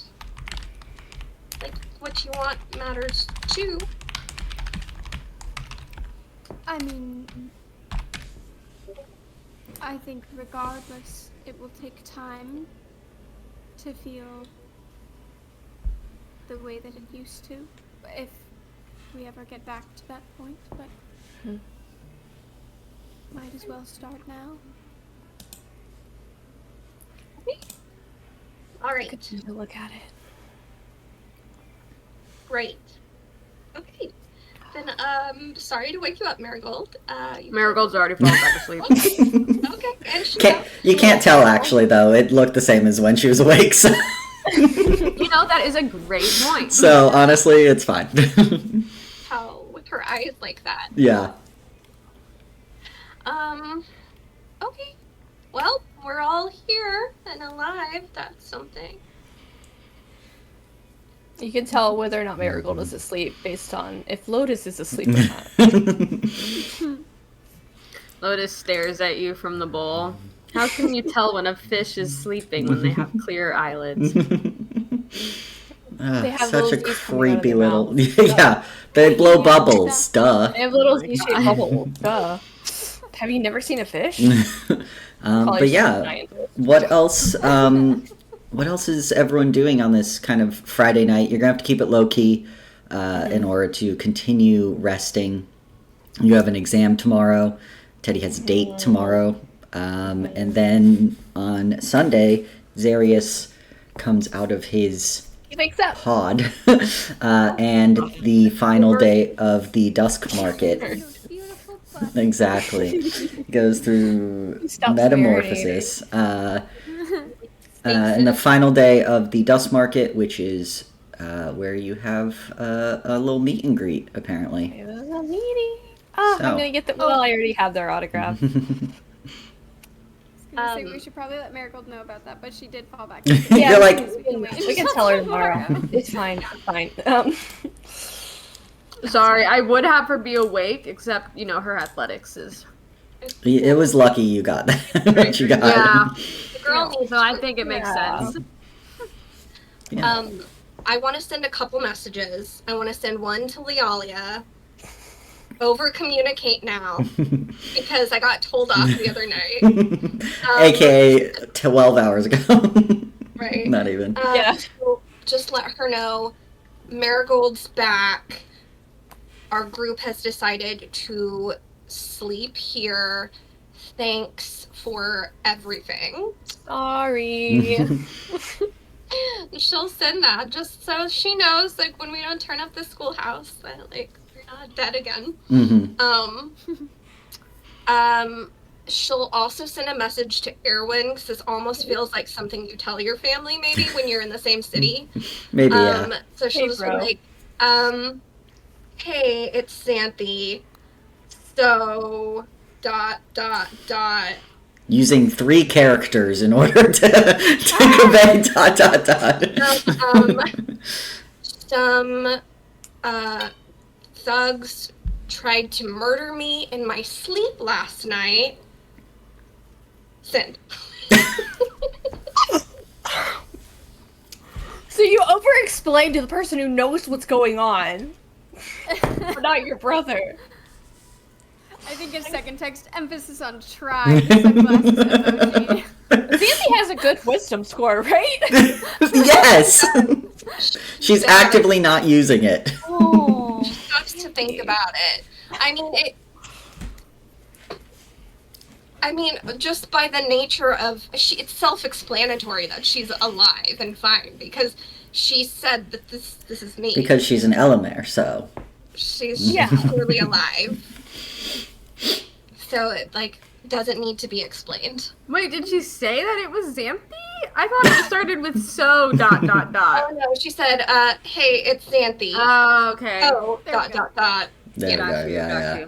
Yeah, so she started by saying this is me, which a dead person could not do. No. They couldn't possibly. A dead doppelganger couldn't possibly.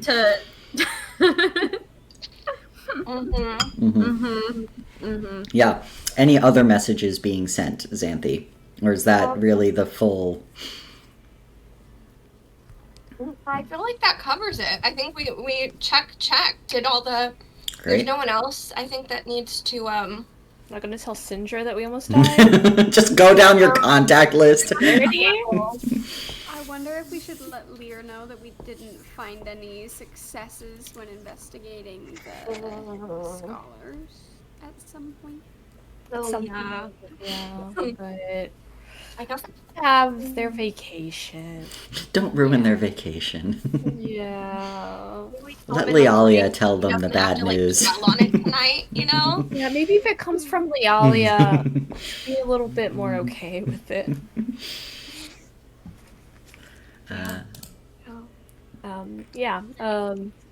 Hayes is contemplating this situation with the letter and meeting Anonymous and coming to terms with what that means.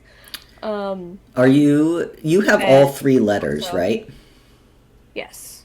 I have my 2 letters and I have a copy of the other letter. The copy of the other letter. Yeah. Okay. Should I be comparing things? Would Hayes compare them? Would Hayes be like looking at all three together?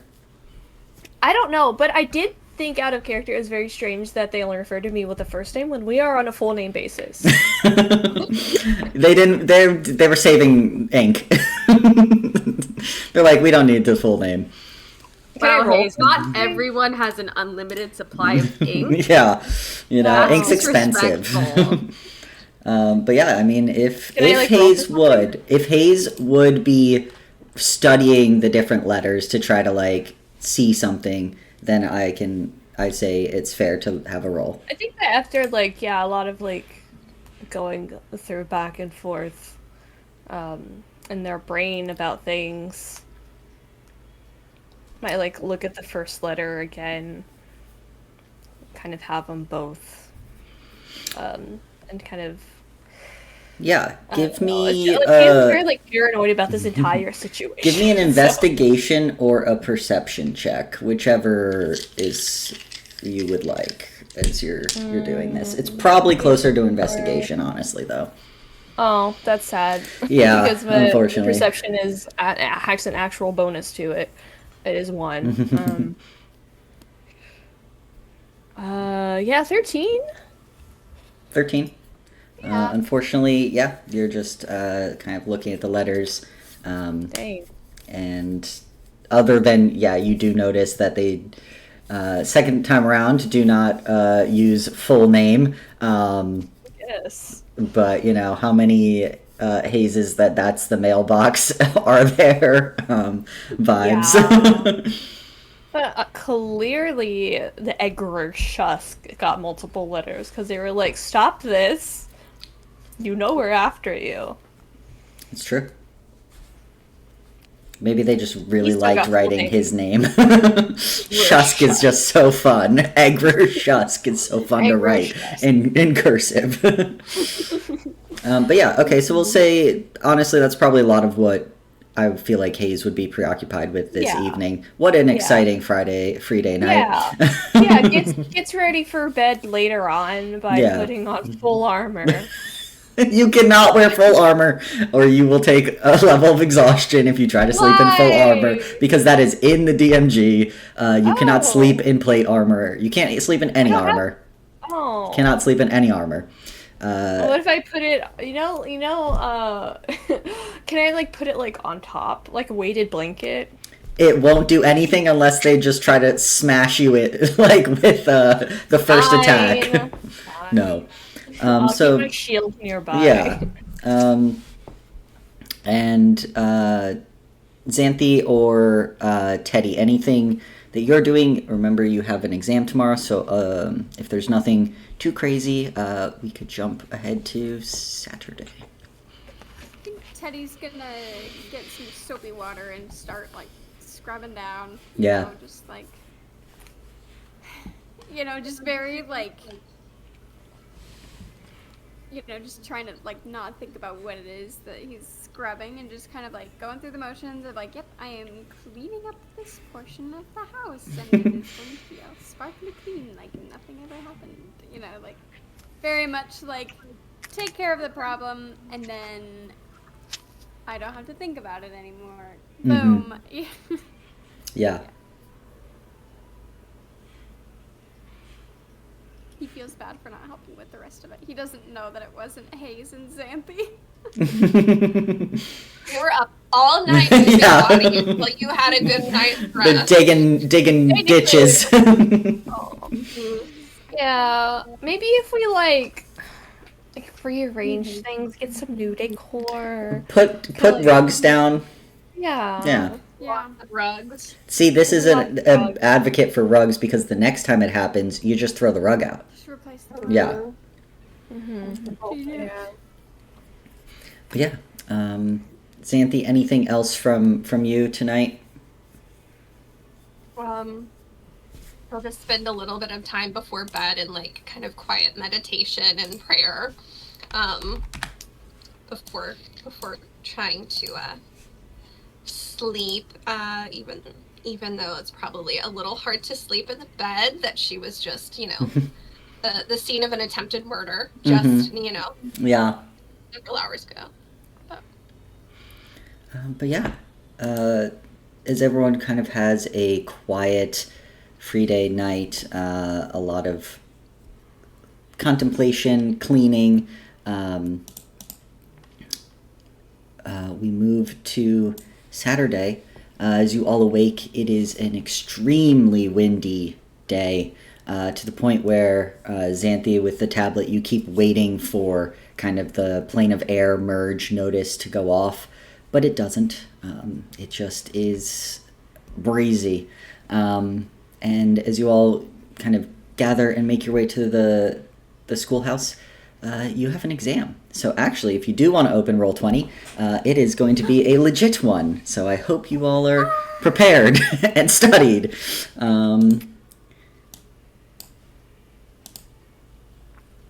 I think I studied as much It as is Miracle open note.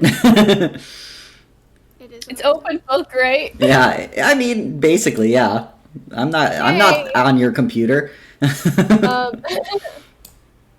And are we doing it like individually, like we did that one test, or is it like a group? Nope, success it's kind of- individual. Send me your answers in a message.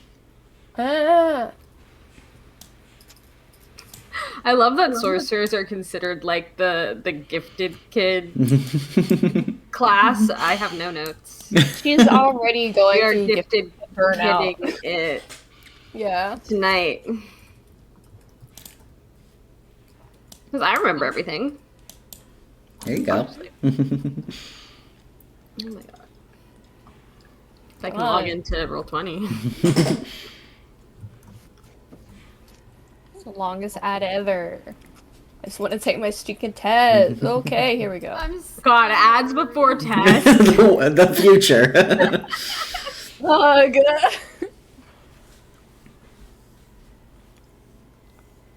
Okay. The health potion one is stressing me out because I think every game that I'm in right now has a different house rule about it. Yeah.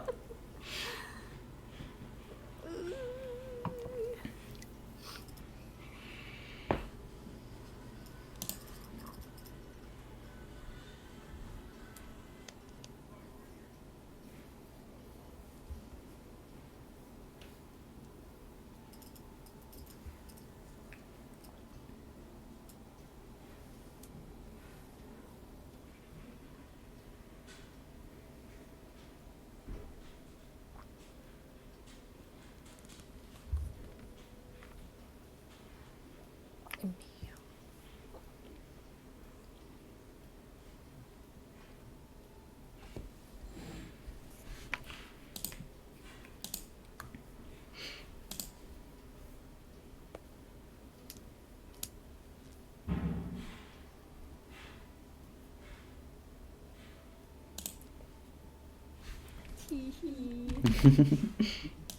we go. All right, here.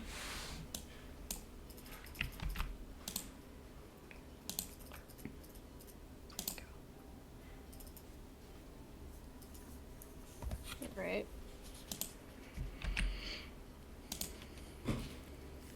All right, two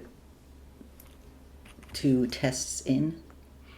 Sorry, I gotta check over my answers.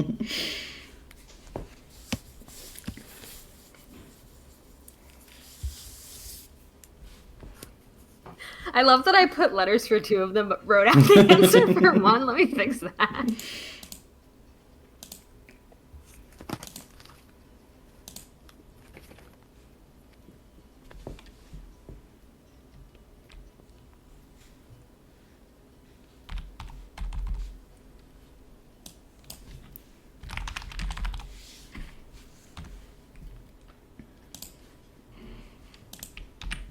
All right, and with that, all the exams are in. So I will send you your results. The answers: how long did it take you to drink a health potion? Bonus action for yourself, action for someone else. Name of the small elemental flying creatures that inhabit all four of the elemental planes. A method, you all fought some of them several sessions ago. And then werebeasts are immune to piercing, unless silvered. They're immune to slashing and piercing. Anything that is magical, they are still able to be hurt by. So for that, bonus points for you do not. But for that, Marigold, Teddy, and Hayes, you all get a savvy point. Unfortunately, for Didn't Xanthi. look at my notes because I thought I would like remember it all, and then I did look through, and I was like, I was wrong. Oh no! Which one got you? Huh? Which one got you? The werebeasts. Same. I was like, we didn't go over this. We didn't. You studied it. You got whole weapons about it. Between piercing and necrotic, but I think it was a chill touch that killed him. Right? Yeah, I was like, I got this because I killed it with necrotic damage. For some reason, I was between piercing and fire. I don't know why, but I was like, a piercing and a silver. And fun fact, it will almost never be force damage because there are only like 3 creatures in the entire DMG that are resistant to force damage. It is by far the best damage type. But fun little nerdy fact there. So with that, yeah, you all have your exam, and the tests come back. A few people like, damn it. Can I insight check Jaden to see how he did? Yeah. I just want to, like, vibes, you know? Mm-hmm. Oh, I have exhaustion, so it's a disadvantage. Insight. 9. You can tell he didn't get 100. Okay, that's okay. So, but you're not sure what he got. But you do see as you're all getting ready to like head out for the weekend, essentially, as your exam's over. You see that as people are clearing out, Jaden kind of comes up to you, Teddy, and is like, "Hey, are we still on for dinner tonight? I know you've been going through some things right now, so no worries if you need to." Would like to, it would be a welcome relief from how the rest of this week has been. Okay. Yeah, then definitely. I'll see you at, wait, what time? I think we would have, like, set a time. I don't know. When do fancy people eat dinner? Do they eat early or late? I feel like late, like later. You're young fancy people. You're gonna do late. Old fancy people do early. 7:30. That's fair. Yeah. Let's say 7:30. Sure. Great. Great. See you then. Okay. Yeah. Sounds good. Have a good rest of your day. Stay safe. It's windy as all hell's out there. I really hope there's no merge, but that would be something. Can I ask Xanthi to call in a favor with a goddess? If she could, that would be awesome. But all right. Well, I'll catch you tonight. I'll see you tonight. You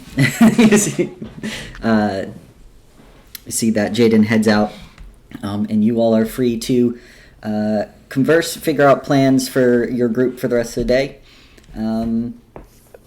Whatever it is that people need to do.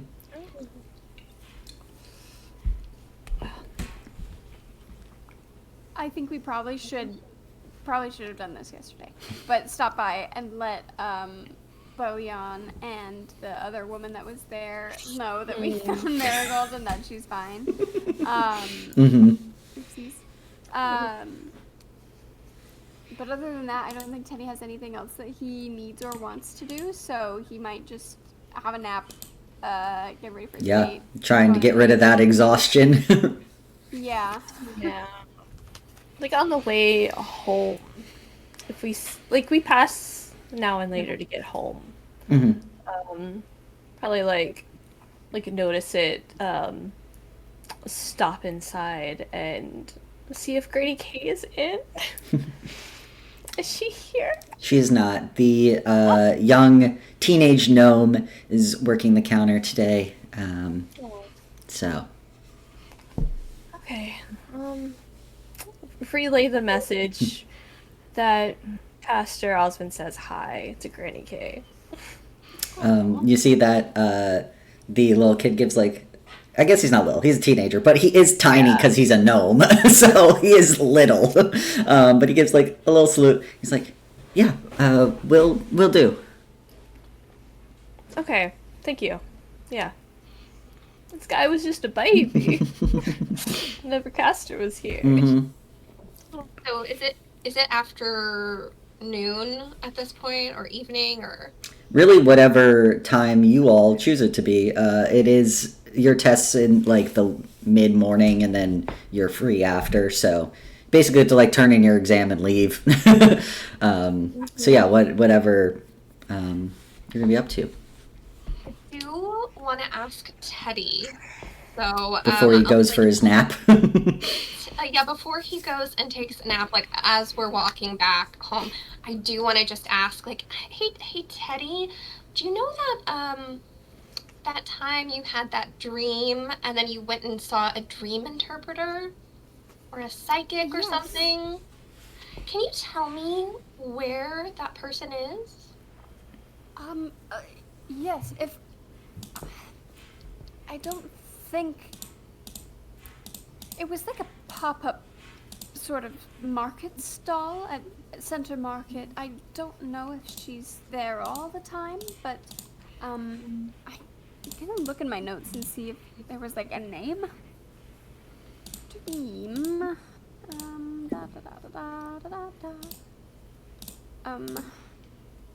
Cards. I'm like searching in my notes. Keyword. Yeah, so it was basically an incredibly old woman who had kind of a chair table situation in Center Market. When Teddy was looking, he found that she's only there like certain days. I will say I don't remember if I gave those days in game or not. I think it was like Thursdays. Yeah. Thursdays generally. So we can say that Teddy thinks back and does give you at least what he noted and where she was in the in Center Market. And if you do end up going, I don't remember if Teddy told you about the moment or not. I don't know if he did. I think he just said something about... Did he tell everyone about the Forsaken? Oh, did he? Yes, he did. Okay. He was like, guys, I have a secret. I have to tell you. Okay, good. Yeah. Yeah, I think he's just gonna say, yes, if you do end up going, just be warned. At the end of mine, it did get a little strange. So just if that does happen, it was fine. But it was a bit alarming. So I'm just giving you a heads up ahead of time. She lunges forward, grabs your arm, eyes turn a different color. I'm assuming it's normal. Okay. Absorbs that. Turns the same color his eyes are now. I guess. Who's to say what's normal for a dream interpreter? Exactly. It's not really something that I'm familiar with, but I do hope it gives you some answers, and if nothing else is entertaining. I mean, it can't hurt, right? I feel like that sounded really ominous when I just said it. Like I just heard that. And maybe that's just like in light of what's just happened. Yeah. Okay. All right.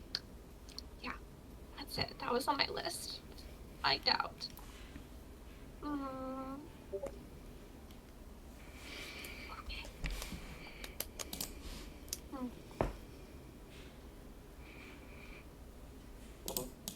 All right.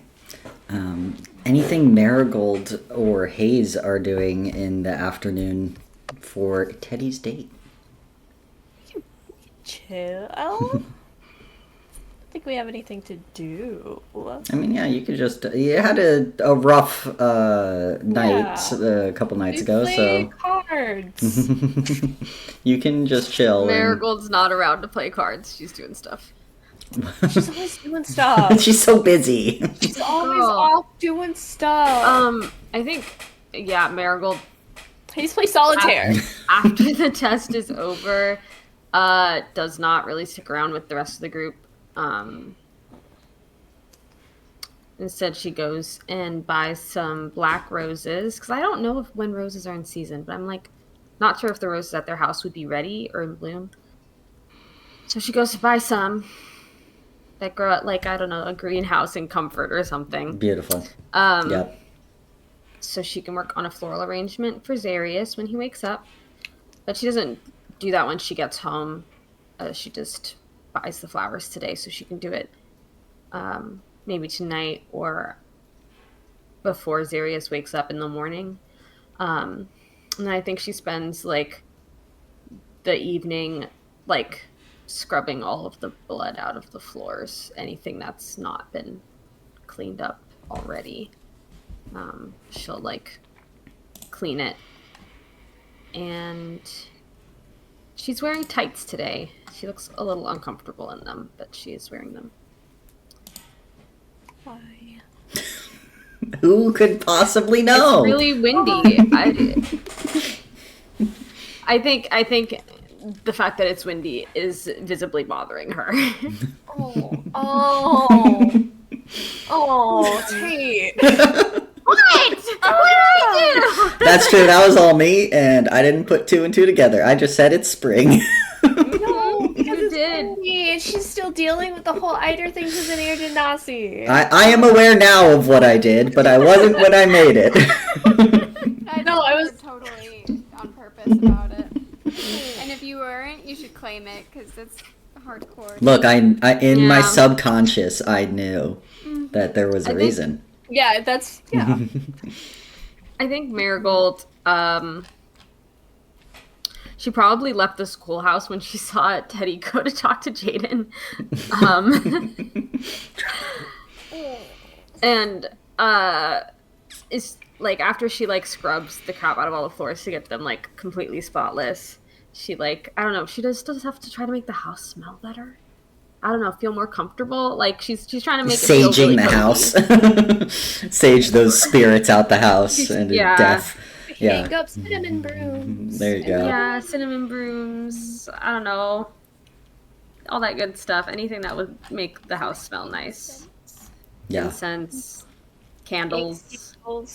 Now the house is just overwhelmingly like 3 different smells. Yeah. It's like walking into a Yeah. perfume factory. Yeah. But hey, it doesn't smell like death. Blood and death. No, and the floors should by now be sparkly clean. Good. Not a single stain. She made good use of control shape water There you cantrip go. to really get the stains out. There you go. All right. Well then, I think with that, we move into the evening. Still super windy. All day, just kind of like waiting for that plane of air merge to go off. And maybe it crosses people's minds that usually there has to be certain parameters for a planar merge, as Lear said, to be triggered. And you start to wonder, how many times does crazy weather just not trigger the alert and it's actually a merge? But who knows? Maybe it's just really windy out. And as the kind of shutters are rattling, Teddy's getting ready for his date. Teddy, what are you wearing? I'm like looking back through our messages to see if I can find the thing that I sent you. Hang on. Was it over Pinterest or was it in the DM? I think it was Pinterest, yeah. Load Pinterest, please. Please. My internet's having a hard time with that right now. What's fair? Pinterest is Okay. taxing. There we go. Guess so. Alrighty, I'll send it in the chat and then I'll describe it so that way it's on the record. I think it's very similar to what he usually does. Slacks and I think instead of like a vest, he's going full sweater over a cream button-up shirt. He's got a tie on, a little necktie. And I think he's got like a little jacket over as well, just because it's windy and a bit blustery.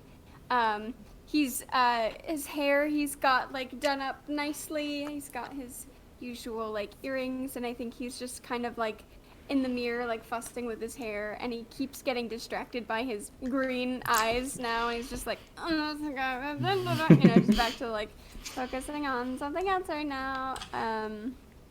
And yeah, he's getting excited.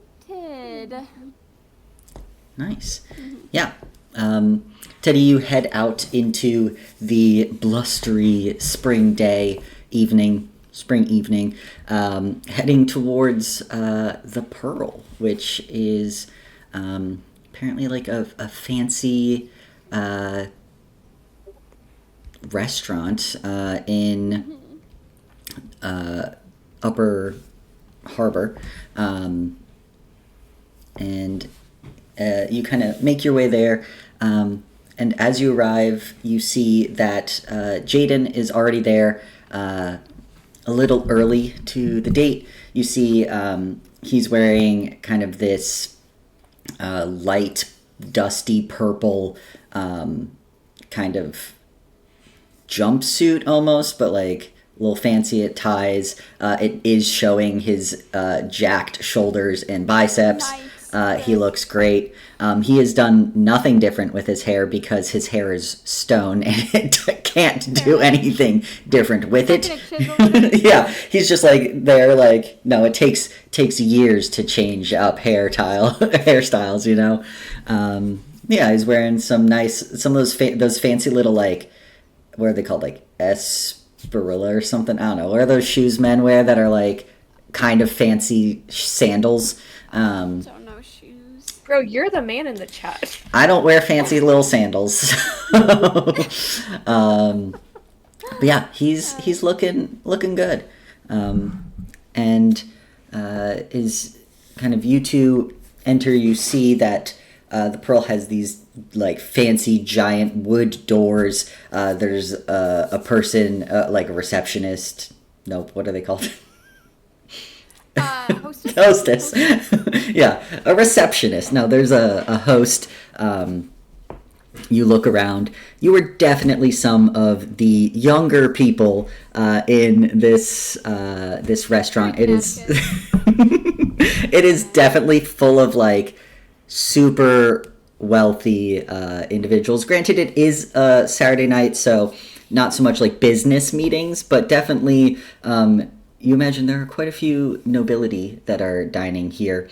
And you see, actually give me an insight check, which unfortunately is at a disadvantage. But it's fine. See if these two guys insight. 10. 10. That's fairly average. Merely average. I'd say you can tell as he is anxious enough. Jaden does seem a little concerned or put off by the general like clientele of the room, the lord and lady heavy room, but you know, it's like a gorgeous like marble pillars, marble floor, real fancy white tablecloth thing. Teddy, you're like, I actually might be slightly underdressed. Like, I might need like coattails. Jaden's definitely underdressed. He looks nice, but his arms are out. Yeah. But you see that kind of this half-elf brings you to your table and hands you 2 menus. There's like pan-fried octopus, braised like fish bisque, stewed shallots, a bunch of really delicious seafood. You can see why Atticus likes this place. A little bit of a fancy lad, and it's got a lot of kind of Traddus-esque cuisine. Sure. But you see that Jaden's like, do you know what you're gonna get? Do you want something to drink? Are you gonna have anything to drink after your weekday you've had? I'll probably just stick with water tonight, but feel free if something is catching your eye. I don't see that they have any of Tipsy Goat Ale, so I might just also stick with water. That's one strike. I agree. I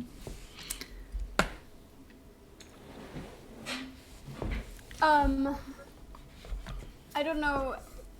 Let me think of how I want to describe this. The kind of unease that Jaden has. Is it aimed at specific people, or is it more just kind of the general populace within the restaurant? It doesn't look like he's staring at someone that he recognizes. It more just looks like he's aware of the entire room. He's definitely doing canvassing the room, looking over the menu, talking to you, but then looking slightly past you to see other things happening. Yeah. I think just trying to have easy,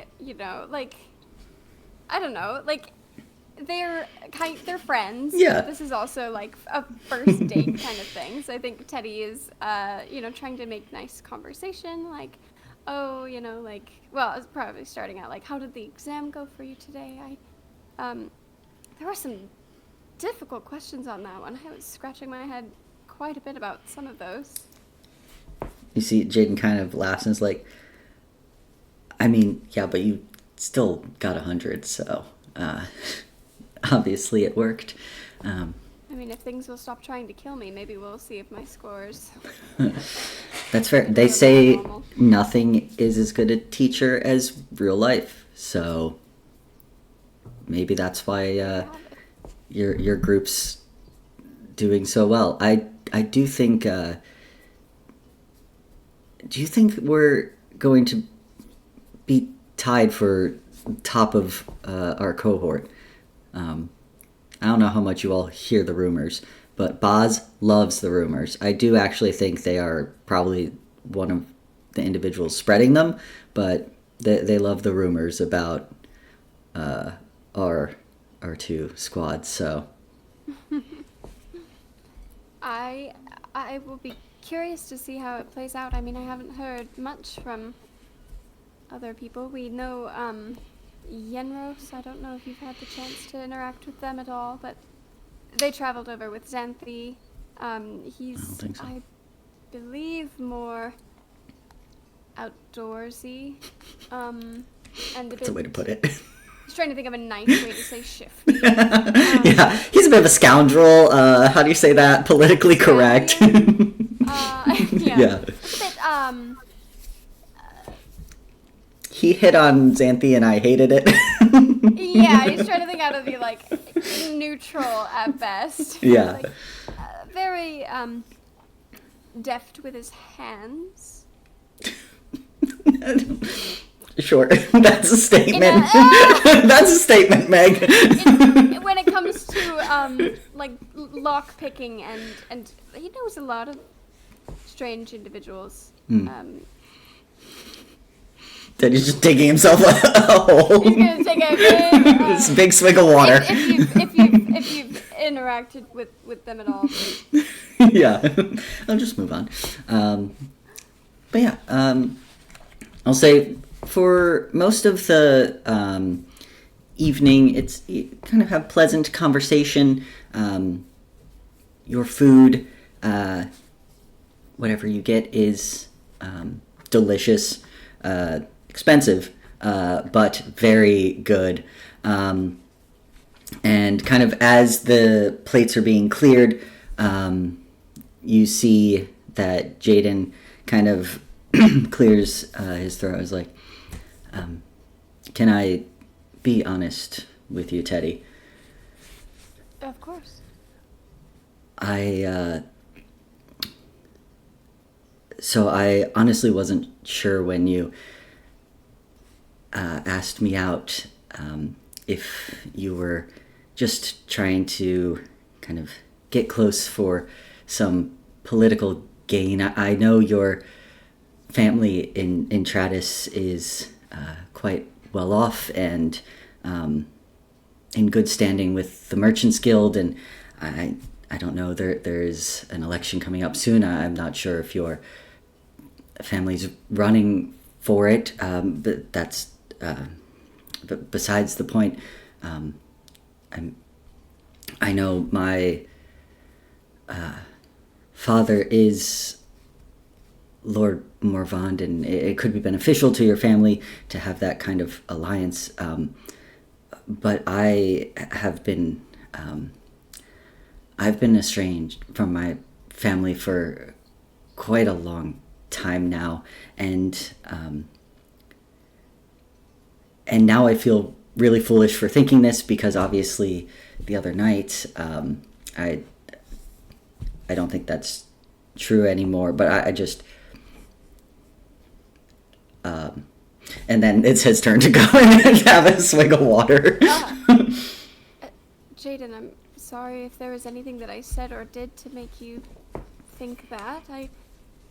I can assure you that my family's affairs and my affairs, my engagement, my interactions with people here in Old Haven are entirely separate. I'm going to be honest, I've had very little interaction with them beyond the occasional letter, but I do deeply apologize if I said or did anything to give the impression. I want you to know that I truly do value your friendship, and I really am interested in furthering that relationship, and I think you are wonderful, and your family be damned. If you wish not to be affiliated with them, then nor do I.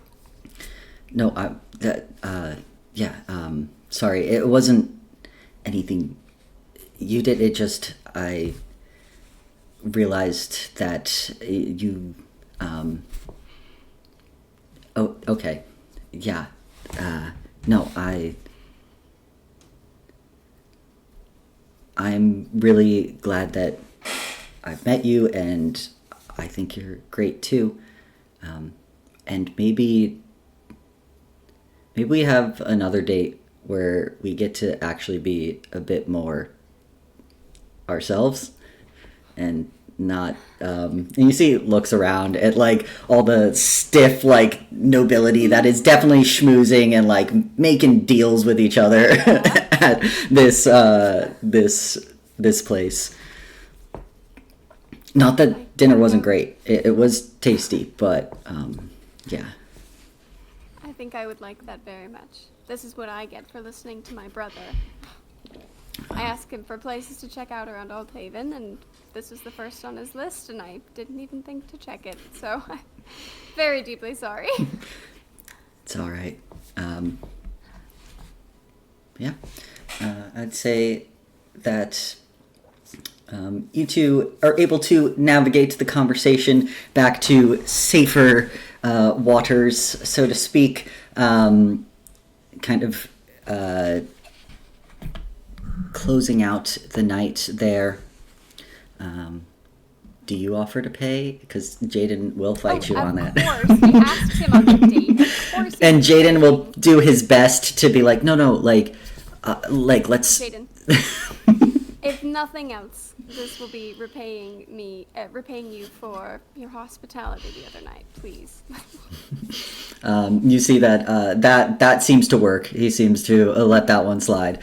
But yeah. how much should I take off for dinner for 2? Dinner for 2, we'd say 6 gold. Whoa. Fucking tell Atticus to pay you back. You're like, bro. Like, so. Yeah. Brother. Yeah, exactly. But yeah, let's see. Where is Upper Harbor in relation? You all are kind of going to have to go your separate ways to Center Market or into Ivy. Yeah. Well, let me pull up the map. Do a little. I'd say Jaden probably does start to walk in the direction of the Malraki Villa. It seems that you were the one that, he kind of jokes, you were the one who just had an attack on your life, so he's going to walk you home. He tries to make a joke out of it. Yeah, he's like, I mean, just let me walk you home. Sure.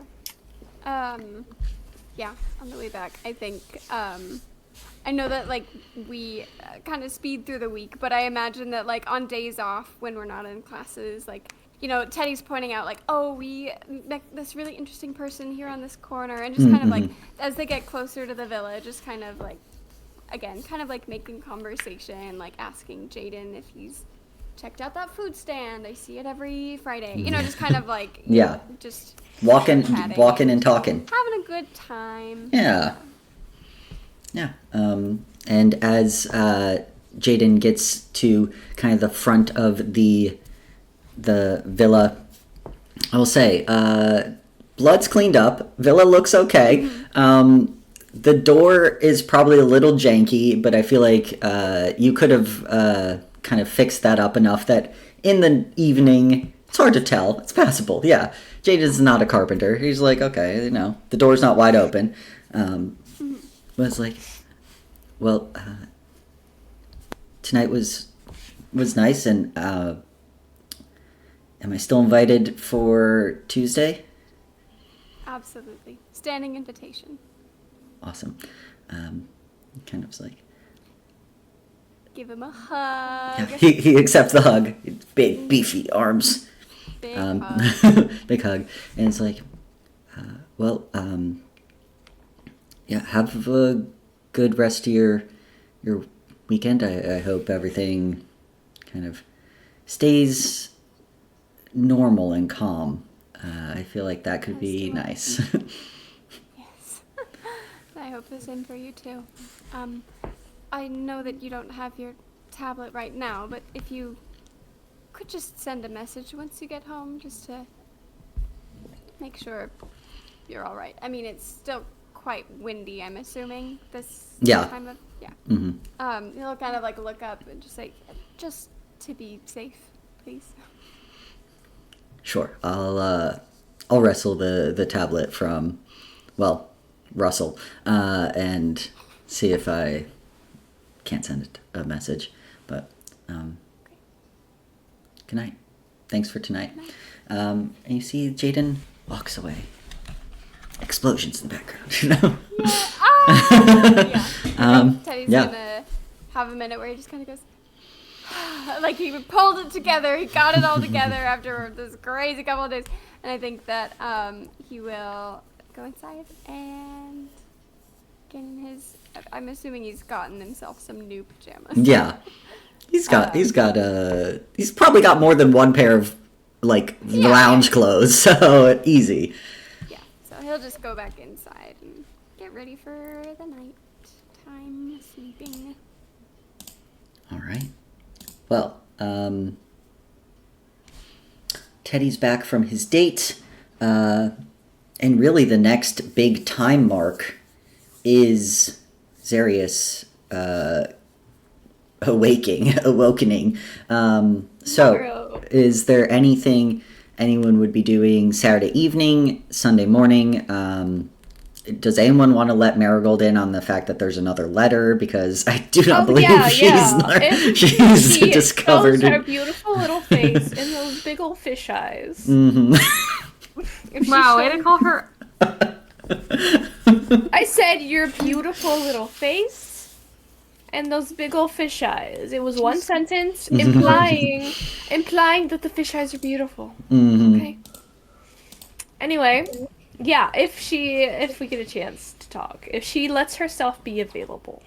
I mean, I think after cleaning their house, she probably went over to clean Xarius's floors. Hmm. I don't think anyone's been over there No. to do it.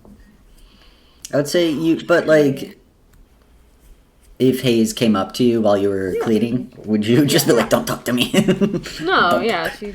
Okay, so I'd say there's probably plenty of time you could find to eventually let Marigold know, which might be good considering that is a plan for tomorrow. Kind of like, yeah, do a little knock on the open the door of Xarius's house. Oh, hi, Hayes. Did you want anything? In a sense, wanted to talk to you. Okay. Yeah. What did you want to talk about? So, shuts the door, gets closer. I got another letter. Oh. But it's a little different this time. They are helping. They have information about Nendra. And they know that we've been looking into her. So they want to meet at the Dusk Market tomorrow. Just you? Or... I assume. Well, I'm gonna ask if I can bring someone, but I assume it's just me. Okay, well, I don't know if you should go by yourself. I could, come along. The invisible? Yeah. I think they might know. Do you think it would scare them off? I don't think it'd scare them off, but it might make them hostile. I don't know. They're unpredictable. Okay, well, we'll just, be nearby then. Yeah. I think that's a really good plan, and I'll see if I can bring someone in with me. Who do you think you'll bring? I don't know. I don't know. Who's your I guess favorite that's friend? also... It's not Marigold. Oh. Yeah. You don't know that? No, I'm no one's favorite friend right now. Held hands! Hey, that's fair. You did it to yourself. I did, yeah. We didn't hold hands. You held... Did we hold hands? This is why you're no one's favorite friend. Because you don't remember holding their hand. Who grabbed my hand? Wait! I flirted. Oops, I forgot about that. Wow. So it meant nothing to you. It did.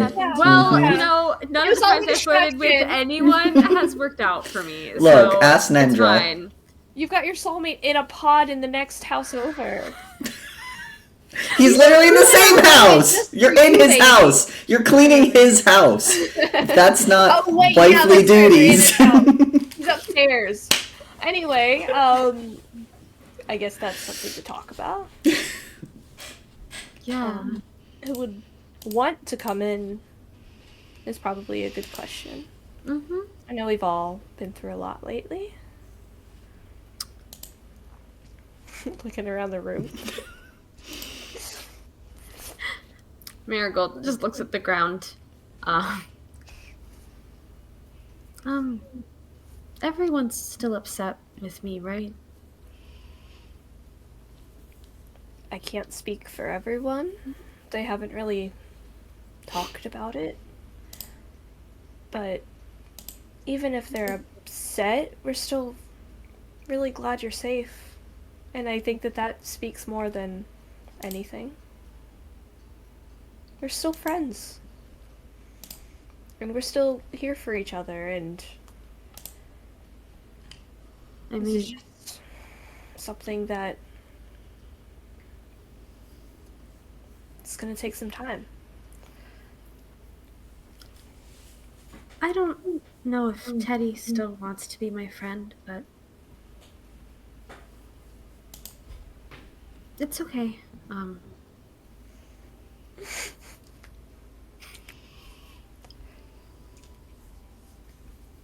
don't know if Hayes knows what to say to that. I mean, Marigold didn't leave it really that open, so Hayes doesn't Yeah. have to say anything. Yeah, it's just awkward silence. Yeah. Well, I mean, if you want to come in with me, you can. You've actually met Nendra? But that actually would be nice. I do know a little bit more about them since I've met Nendra and actually laid eyes on Pakal, so that might be the best idea. Yeah. I think it would be Maybe you could tell them that, and that would help persuade them to have you not go alone, because I don't think I would be comfortable with you going alone, so...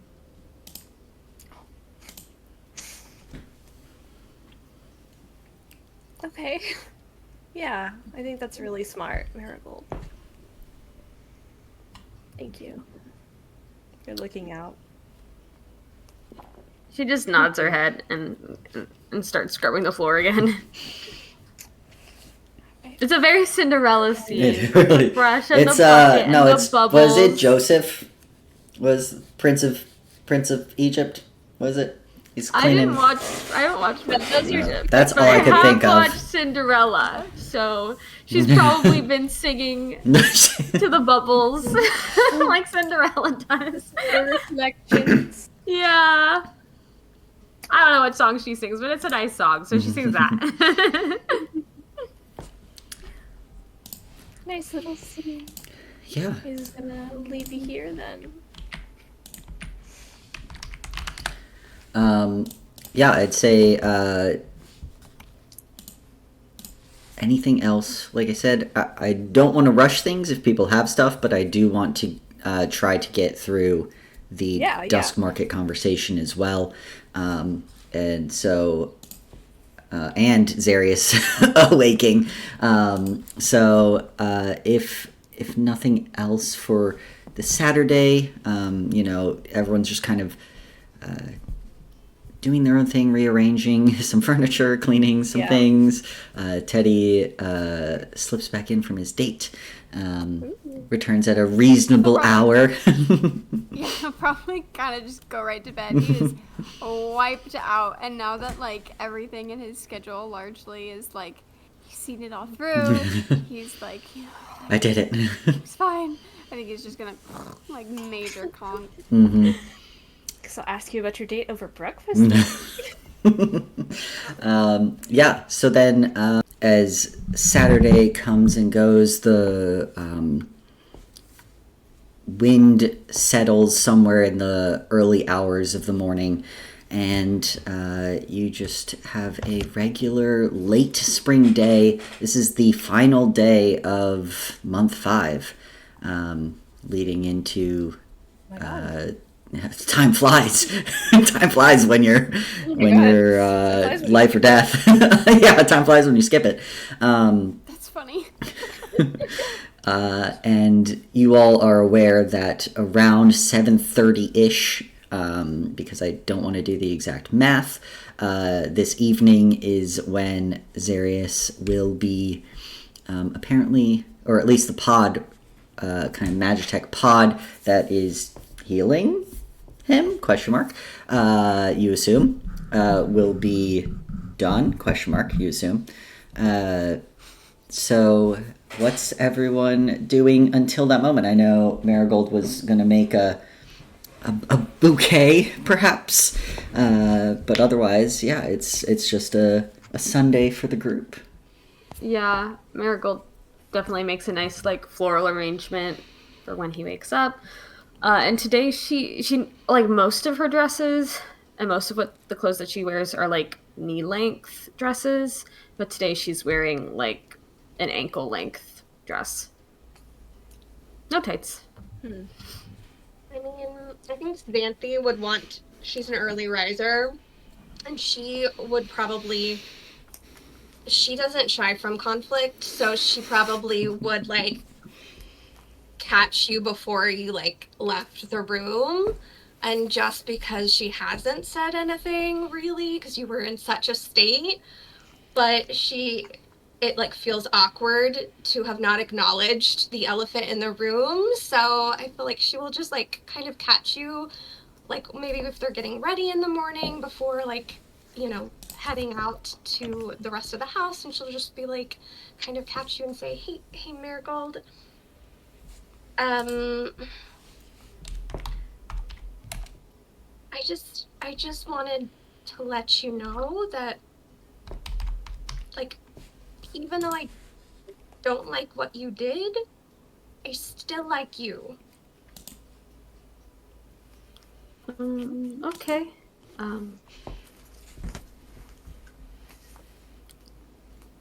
Sure. Okay. She'll just be like, okay. And she's just going to head out with her day. She's like, okay, I said my piece. And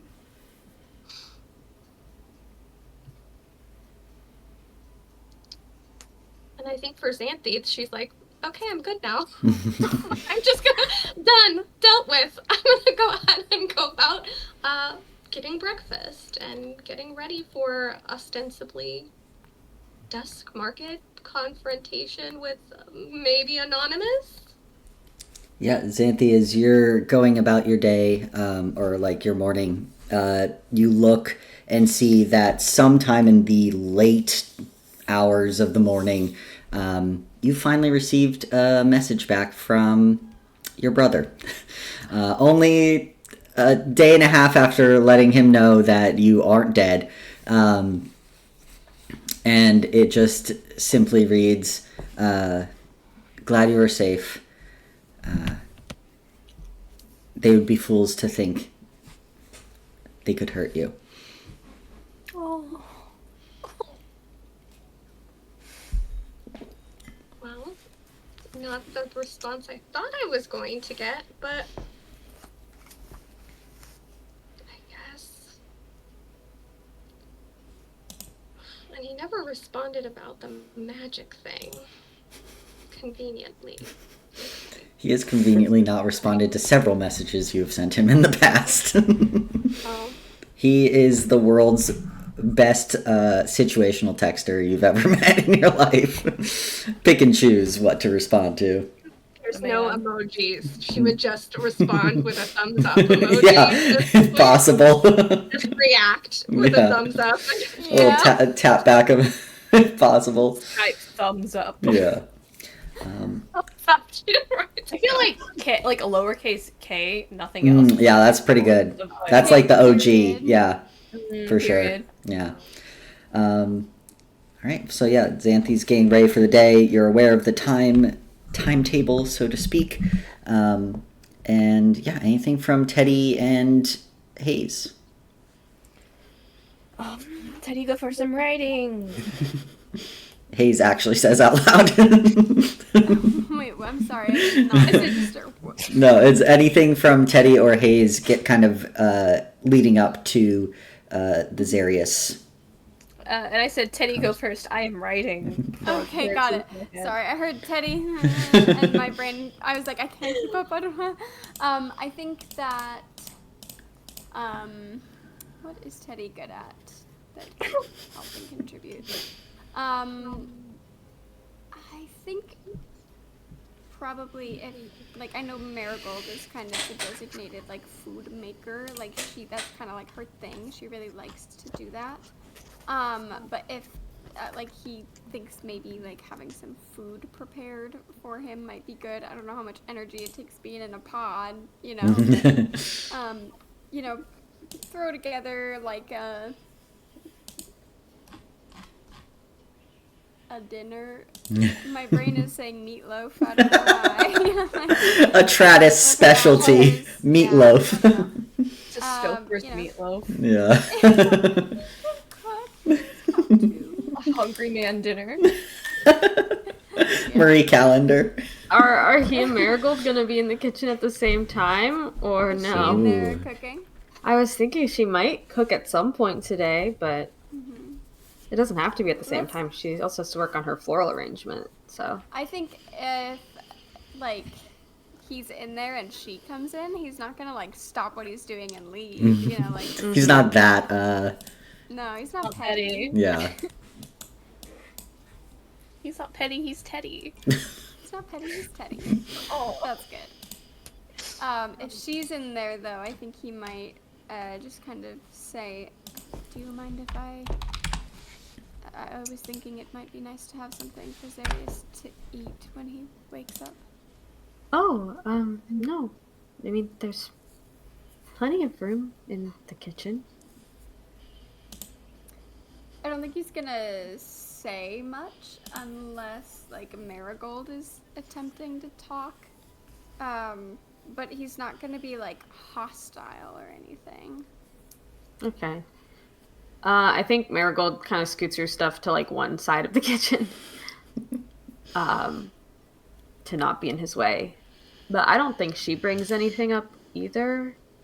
Oh, good. The two Part of it people is that, were just like, no. she knows that they were all upset with her, and I think she kind of has an idea about why each of them is, but, like, I don't think she's fully sure.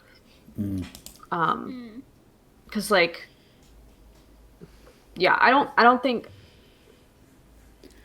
I have to think about how much she's, like, had time to self-reflect on what happened. But, You yeah, I had don't several think she's, like... hours swimming, so nothing but you and your thoughts in swimming. I think my thoughts were a little preoccupied with something I encountered in the water, actually. What are you talking about? Pre-swim? I was just mad. She was just mad. That's true. That's She was true. just mad. It's the, Just yeah. like that.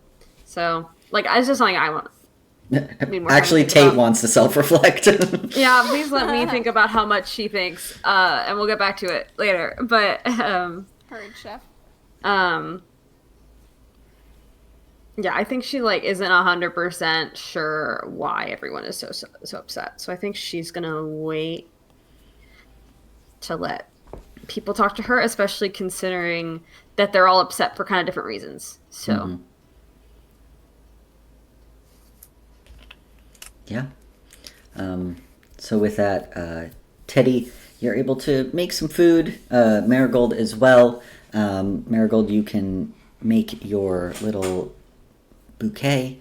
And then I guess as the time kind of starts to approach the countdown, you all are just going to be like staring at him with this. You probably head back over to the villa.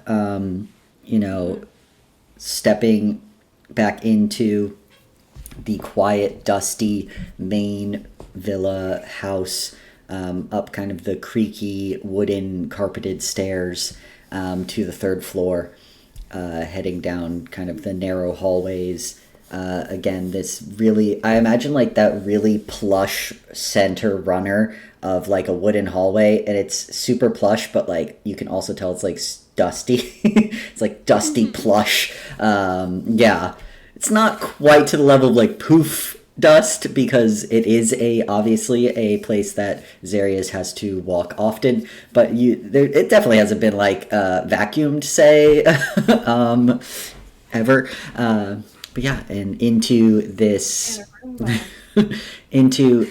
makeshift, or I guess converted office to infirmary vibe. Teddy, again, you're struck with kind of that. Nostalgia is not the right word, but it is almost nostalgia of deja vu, or nostalgia might actually be the right word, of things past, of these medical devices that are, well, there are quite a lot, but the main one is this kind of pod that is being used to keep Zarius alive. And as you all kind of watch the timer count down, the little digital clock, you see that it eventually moves to zeroed out on the pod, and with kind of a slight hiss of air, the glass dome turns from opaque, what it was before, to kind of clear, and opens. And you see laying there in what much looks like a coffin vibe of just kind of like being in there. I don't know if his arms are crossed or not. However someone placed him in there is how he is. But you see Xarius, the tiefling, with kind of his red skin. You see a lot of the wounds that were on his kind of face and neck have healed. But it is noticeable that the wound on his chest, the giant scar that Teddy had seen, and also felt, is still there. And as you all are kind of gathered around, you see that his kind of gold eyes kind of slowly open to everyone in his house around this pod. And you see that Xarius just kind of goes,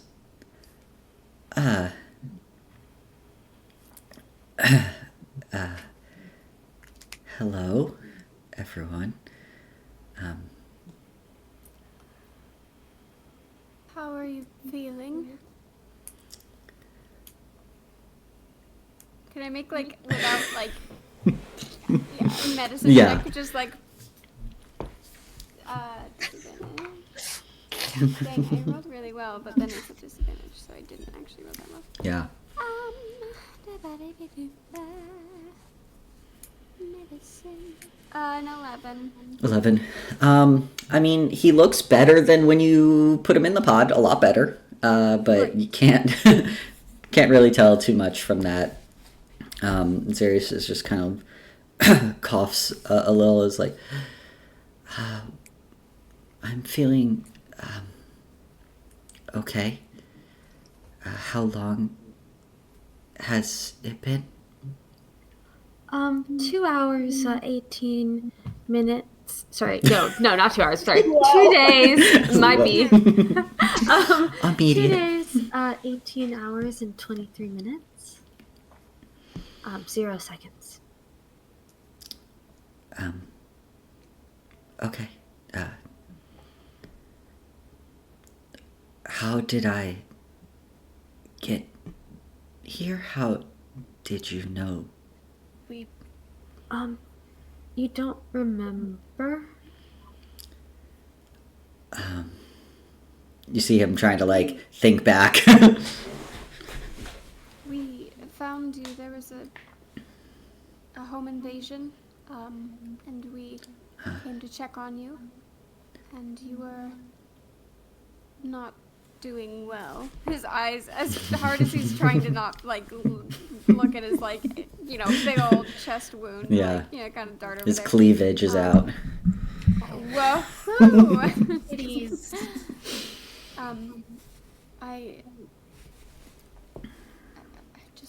I figured if you had something, he's gonna kind of gesture.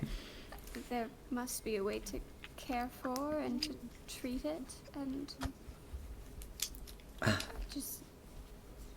I'm sorry if it feels like an invasion of your privacy. That was not the intention. We just wanted to make sure that you were safe. No. It's okay. I appreciate it, and I hope no one was hurt trying to heal me. That's why you didn't let us? Yes, it You said would not have. to when I tried. It would have gone poorly, to say the slightest.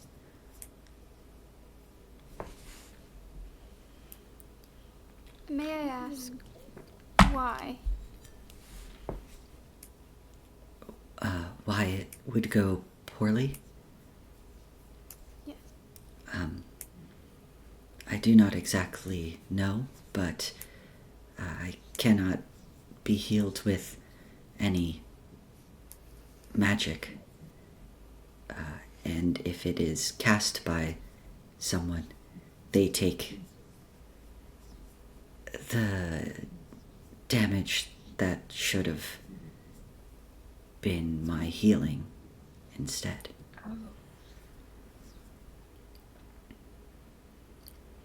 You had dealt with the invaders No, you can go ahead. on your own.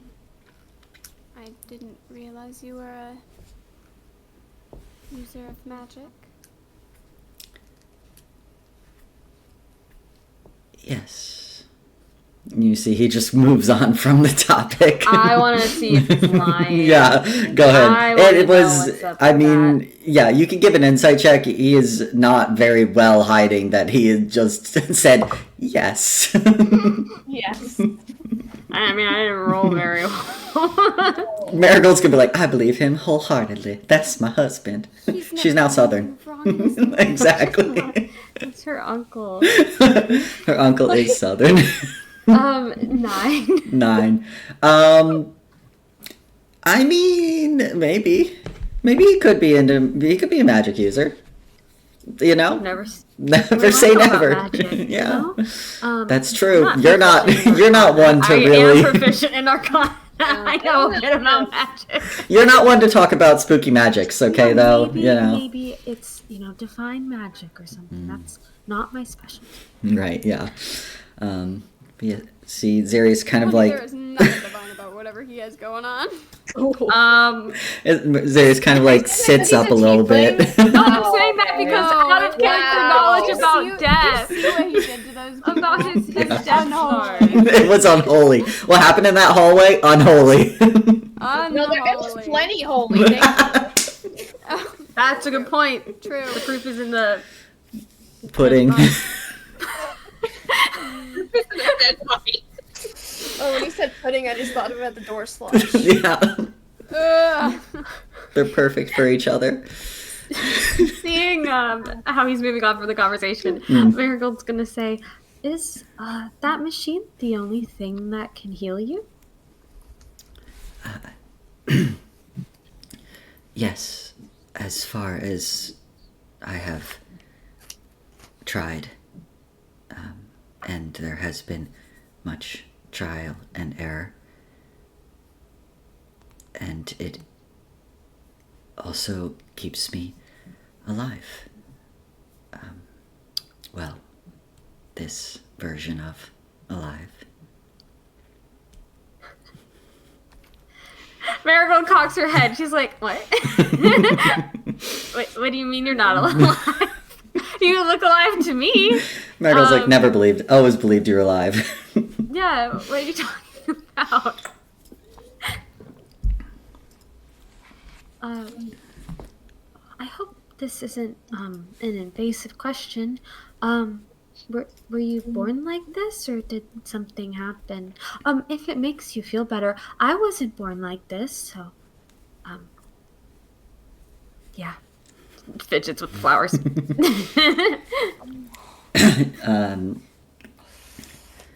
No,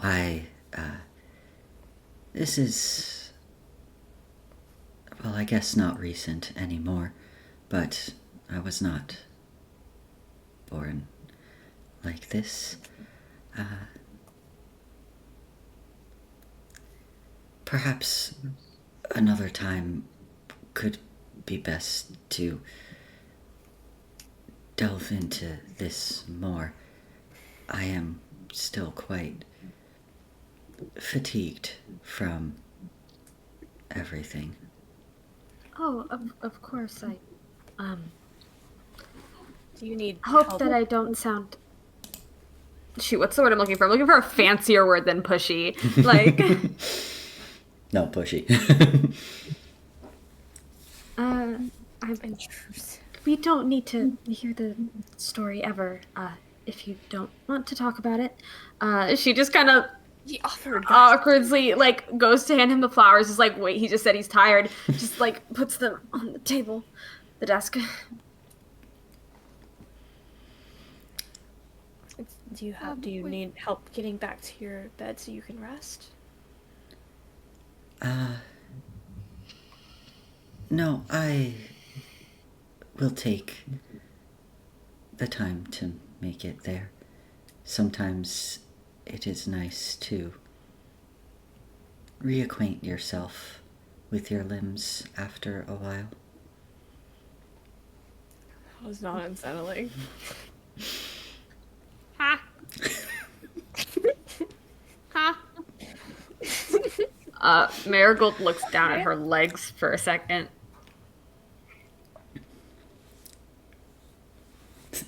I'm now gonna roll at disadvantage, because why not? I've rolled like nothing this whole game. Okay. Disadvantage sucks. I'm so sorry that I make you all roll at disadvantage for things. Oh, tell it to May. Look. Thematically. I'm looking. Yeah, you see that he doesn't. I rolled a 7. So there's nothing coming out that thought process there. But you see, as Zarius kind of like sits up a little more and looks around, it's like, Marigold, are you religious? Well, I believe in Xanthi's god. And I have prayed to the forgotten gods before. But not really to, any of the reclaimed ones. No. I am,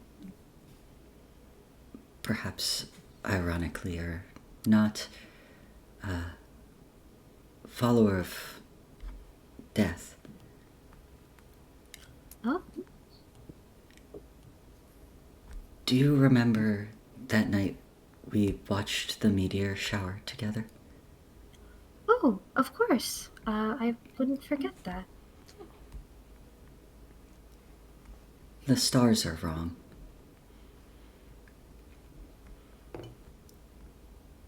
It was faint that night, but there is one too many. I don't know what it means, but as I was laying there looking out the door of my villa, I thought perhaps it was a sign from death. The stars are his domain. Oh. Do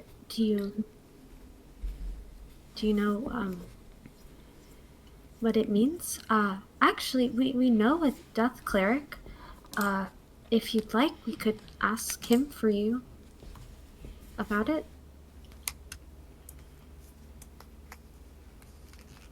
That could be good.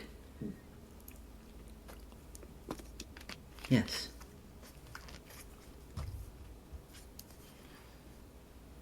She nods her head, and then she's like, shoot, we do not have Crusher's number in the tablet. Nope. Crusher and Zarius are so literally star-crossed. Star-crossed lovers. Like, I was gonna say lovers, I'm like, no, they're not even lovers, but like, oh, they would be such... Star-crossed brothers. Brothers! Oh my god, please let Crusher adopt Zarius. Let Crusher adopt Zarius? Wait, Crusher adopts Zarius. And then his mom, what's her name? His mom can bake him cookies too. There we go. But yeah, you see that Zarius kind of thinks again, and is like, oh, your payment. Yes, I still believe I owe you.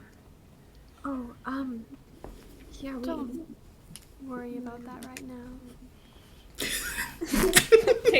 Miracle, like, slightly side-eyed. Oh my god! The two of them are fighting again. I know he Doctor, just woke I up from a must coma, recommend. and yes, I was thinking about asking him not to worry about it, but it is also the last night of the Dusk Market, and maybe if I had a nice little magic item, I could keep everyone a little safer. Yeah, a blood well vial, that's gonna... everyone's gonna feel so safe with that. Well... Blood well. But yeah, you see Zarius. Zarius is like, I do understand there is a time constraint, so I will just pay you all from my personal amount and deal with the finances after.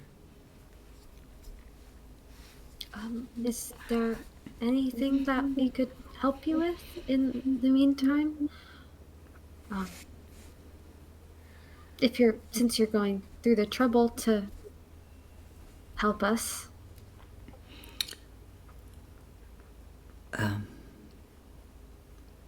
No, I think for now, I will be okay. Thank you all for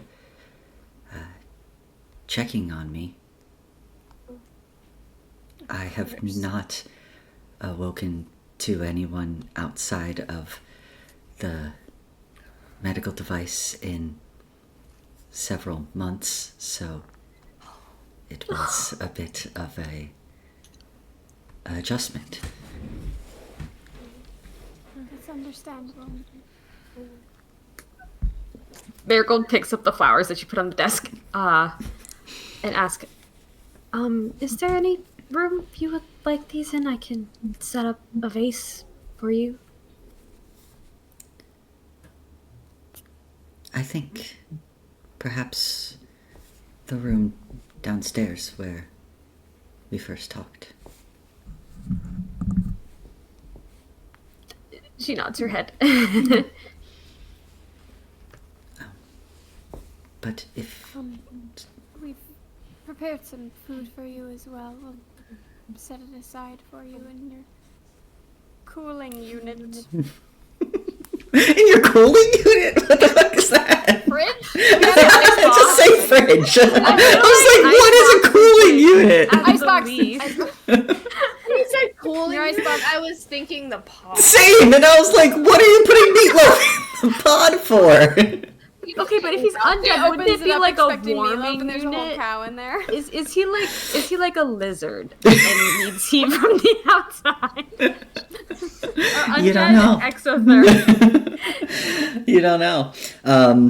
But yeah, you tell him that you'll put it in his fridge because I only care to create so many fantasy world We have things. tablets. Why can't we just have fridges? Yeah, you can have fridge. It's a think about Stratus word. All those artificers. Cooling units in Stratus. It's a regional thing. You wouldn't understand. Yeah. But yeah, and Zarius kind of slowly makes his way to another study in the house. Lots more books in here, lots of boxes. It's dusty. And he manages to hand you all the amount of money that you usually get paid, so 300 gold each. In platinum.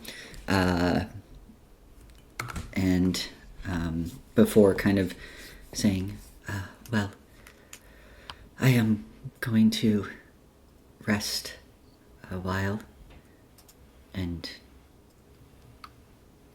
again, thank you. I know I do owe an explanation for some of this abnormalness, and I will... No, you don't owe us any sort of explanation. Serious? It's your private business, you know? You don't have to tell us. We're just glad you're okay and want to help any way we can since you're our sponsor. Thank you. Well, and our friend. Thank you. It is good to have friends. Good night, all. Good night. And he slowly shuffles off towards another closed door in the house, kind of like one hand on the wall. He's not like decrepit crawling along the wall, but definitely like a little unstable. But yeah, but wanting to,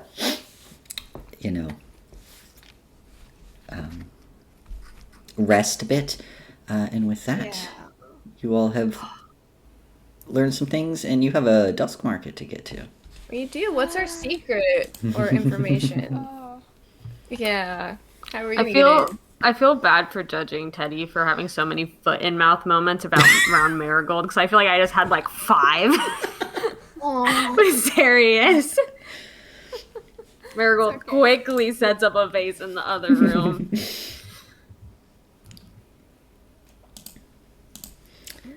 Can I get dressed for the dusk market? Do you have to put your dusk market clothes on? I think Teddy might just go in normal clothes. Oh wow, feeling baller, feeling fucking like come at me, bro.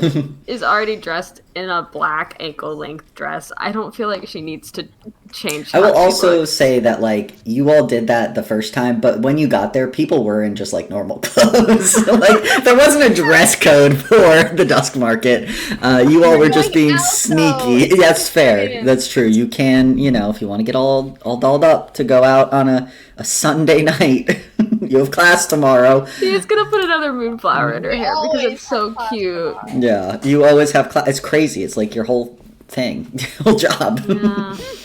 I'm gonna wear my armor, please. Okay, great. Bring my hammer. All right.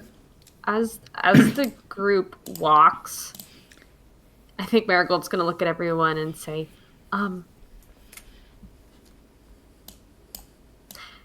he said he's not, he said he's, and now I'm trying to remember the words, hopefully I don't get this wrong, kind of alive? Yeah, Did I you wondered about that. know that? No. No, I didn't know that, but when he said it, I thought about seeing if but then I thought that was too... I didn't know if he'd be able to know that I was seeing if he's undead, or not. Oh. I mean, he seems alive to me, so... Yeah.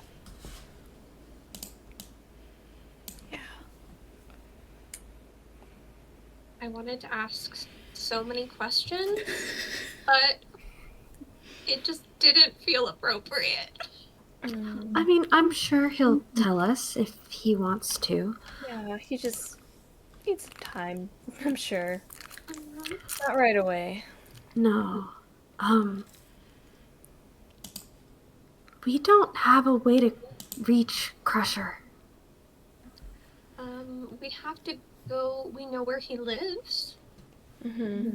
so we could go. It's Not in the that- opposite direction. Oh, I don't think we should go tonight. We've got a bit on our plate, but Add it to the to-do list. we'll run into his sisters. Maybe. Do we know what they look like? Probably like him, but like We know their names. Okay. And we know that one is a halfling. Artificer? Yes.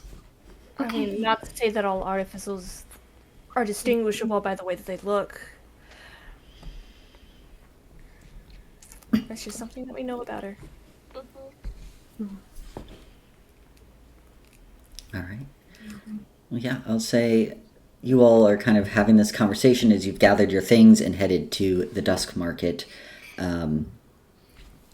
quickly making your way again through the sticks to that same alley, different alley, but another alley in the sticks with the statue of Ione at the end. And you all, as you approach, can see the slight outline of the door that you saw last time. It appears one secret is good enough. Maybe it's a yearly membership. You're not sure. Monthly? Bi-monthly? Who knows? So good. It's like, imagine having to do 6 secrets a month. How much are you coming to this place?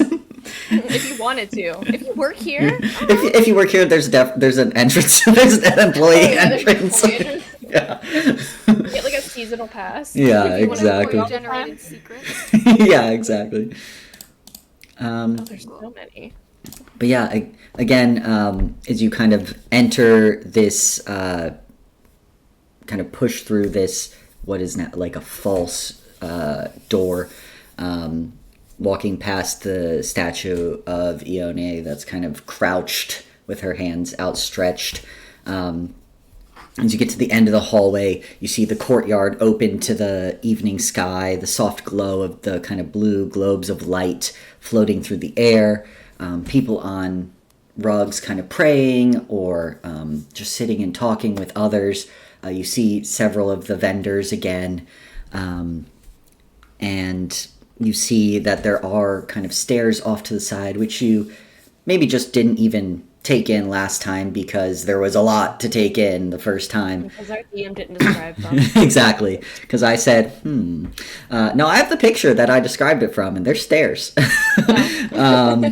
But you take in that there are actually kind of tucked away. You see there is a way to get to kind of a second floor.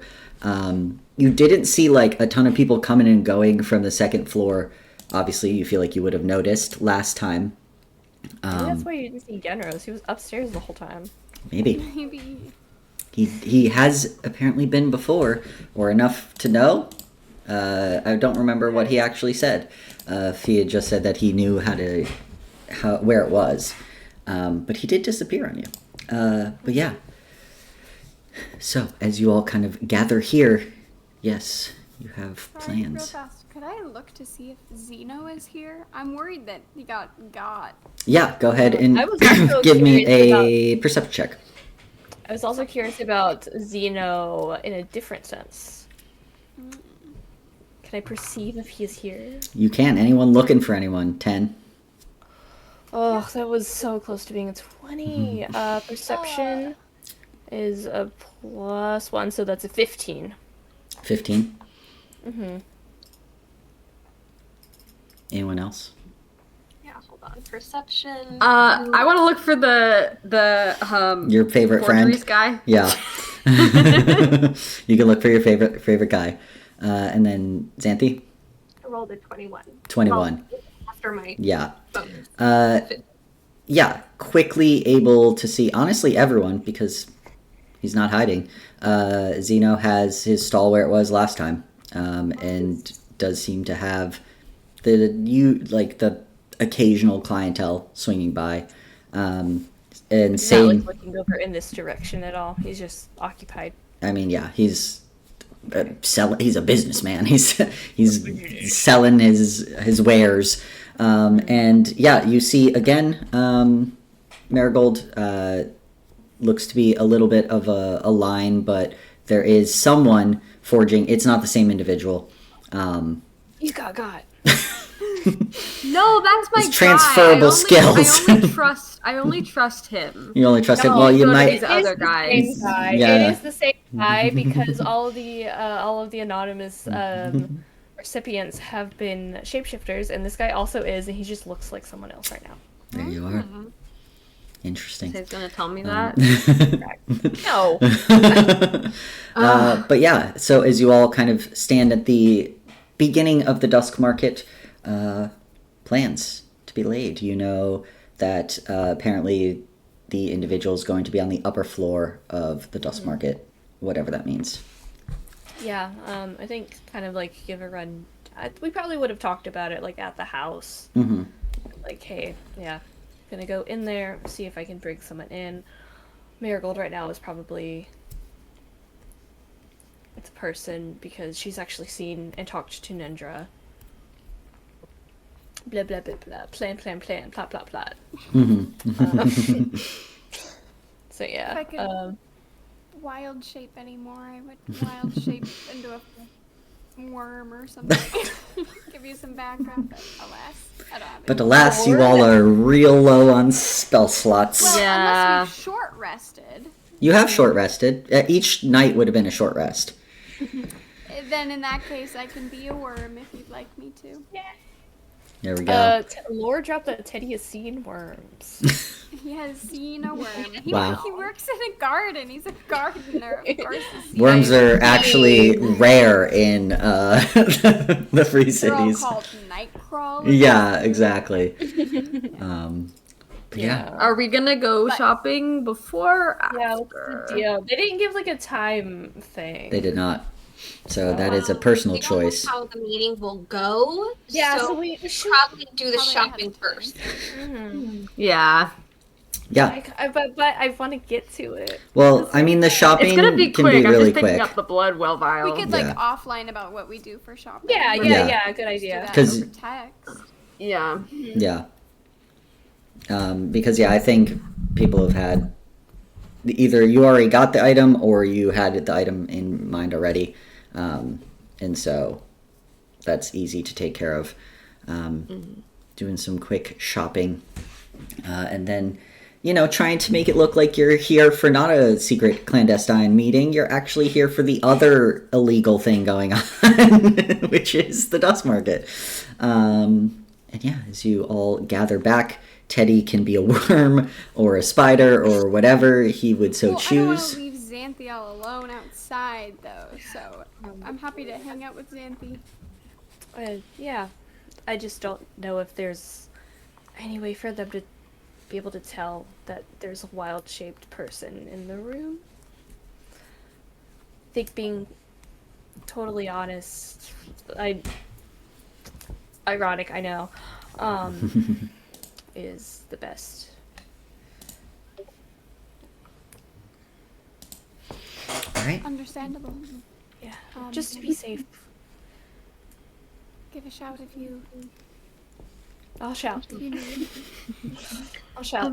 Hayes, do you want me to come upstairs with you to start, or Yeah, wait for us? Okay. I think that, go upstairs, and then if they send you off, Then So be they it. send me off. we can try.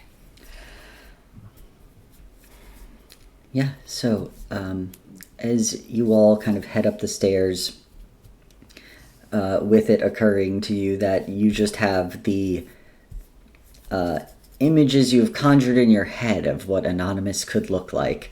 The swirling ball of handwriting. And Yeah, faceless it's creatures. actually a floating piece of paper that you're going to talk to. Oh my god! But instead, as you kind of walk around, like there's almost like a balcony, second floor level, and as you kind of wrap around, you see that on one of the far end of the balcony, one that from this vantage point was like kind of perfectly blocked by the statue of Ione, but you can see exactly into when people walk in to the dust market. You see kind of leaning against the railing a more feminine figure wearing kind of dark, nondescript clothing and a deep hood. As you approach, you can just barely see that she kind of has this like pointed, like layered metal mask that is covering the top half of her face, kind of pale skin, and that's all you can really tell from kind of, the deep hood as she kind of looks over and waits for you to approach. Yeah. Hello? I brought... Is it alright that I brought someone with me? She's met her, she's talked to her, so I figured she'd be source of information.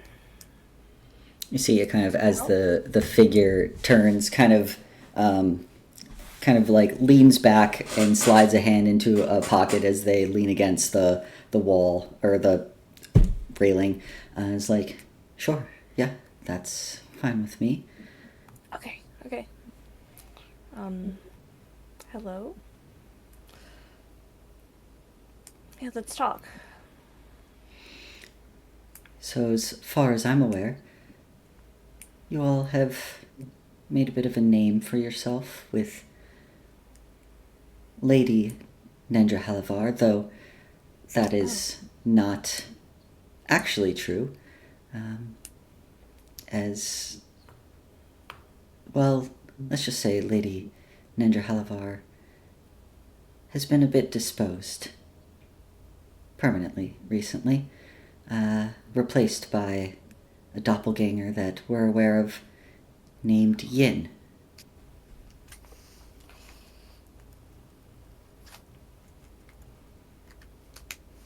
Okay.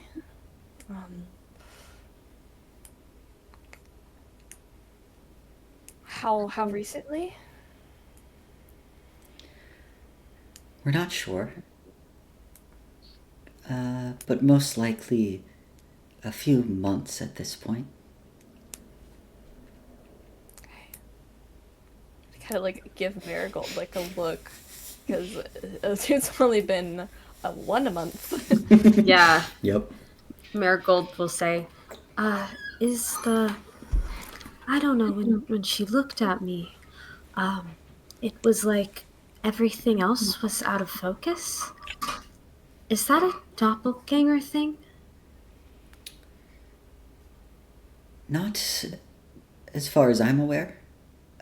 Could be magic in general. I know that Yin is known for... Well, they're known for their ability to stay one step ahead. Like they're always aware of what you're going to do next. So, I think that might be perhaps another gift they have that isn't just one related to shape-shifting.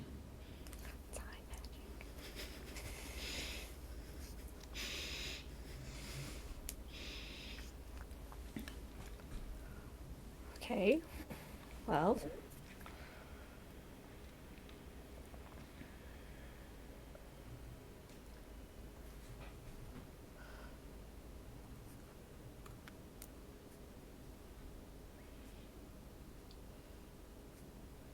What did that letter say?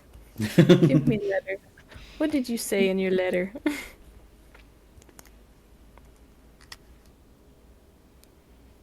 And that's the information that you have? Is that... I mean, I may have more information, you just have to ask. What's your information? What do you want to know? Everything. Well, isn't this a fun little game? Alright, well, do you know where Lady Nendra Halavar's estate is? No. Well then, I would tell you it is in the west of Center Market. Okay. And she, from what I've heard, was very wealthy. Enough to afford her own guards, or did she not bother?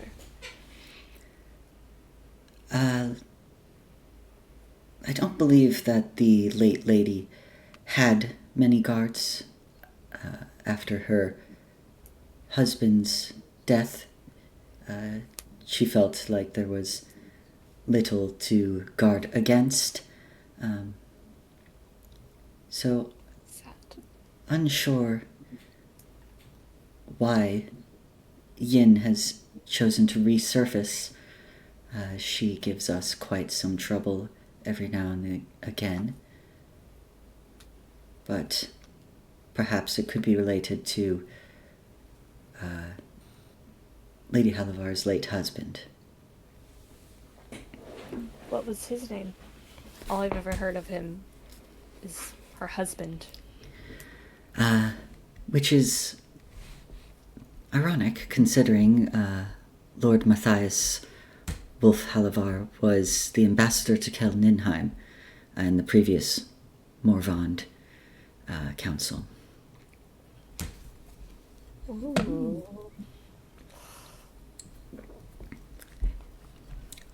Many like to say he had a large collection of books he shouldn't have, but could never be proven. Xanthi's ears tingle from across the fucking dust market.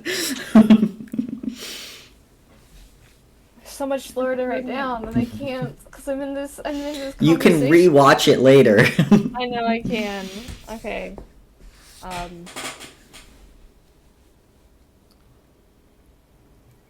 Wishing that Teddy and Xanthi were here. Because they know things about banned books and political things.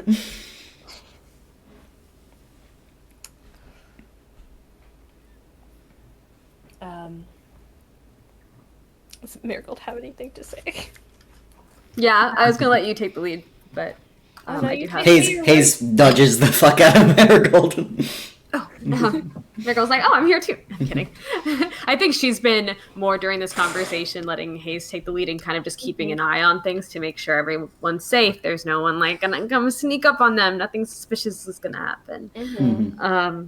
Also, I feel like whenever, like, they said something about, like, oh yeah, we disposed, or Nendra's been disposed of months ago. If she would let her, Hayes would have reached for Marigold's hand. I mean, sure. Yeah. Marigold's Like, not. Yeah. I know, but it's like realizing that somebody that you like connected with is not the person that, Yeah, it's a little weird. and then it's actually someone else. Like a very That dangerous was one. pretty creepy. Yeah. Marigold says, what do you know about Hakal? Hakal, her bodyguard, so to speak. Interestingly, the last I know of a Hakal was actually the bodyguard of Nendra.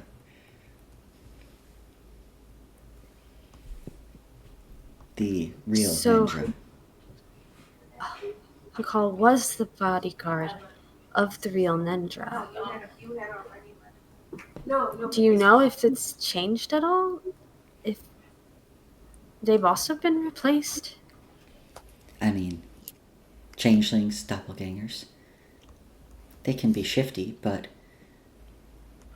you can't replicate abilities, usually.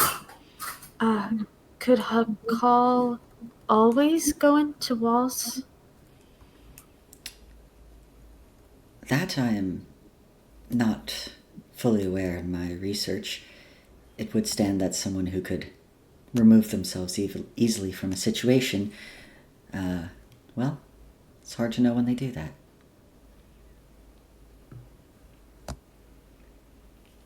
But it's certainly not something that a changeling or a doppelganger can do.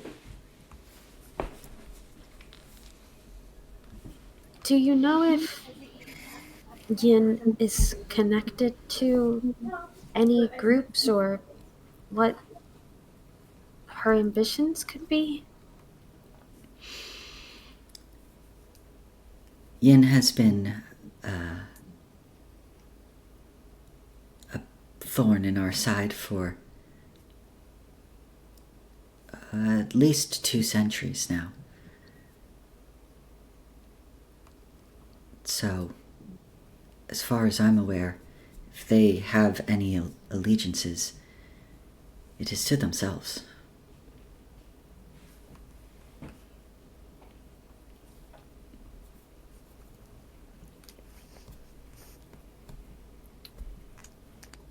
Okay.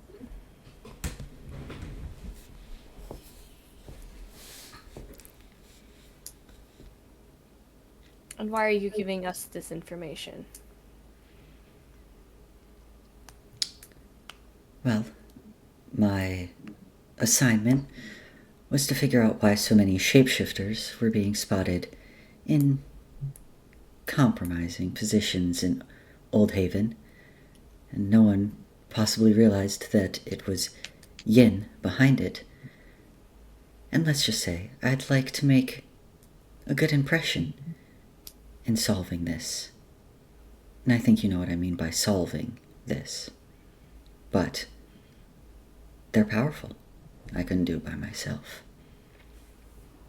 Marigold whispers to Hayes, I think they mean murder. Oh, growth! Growth! So proud.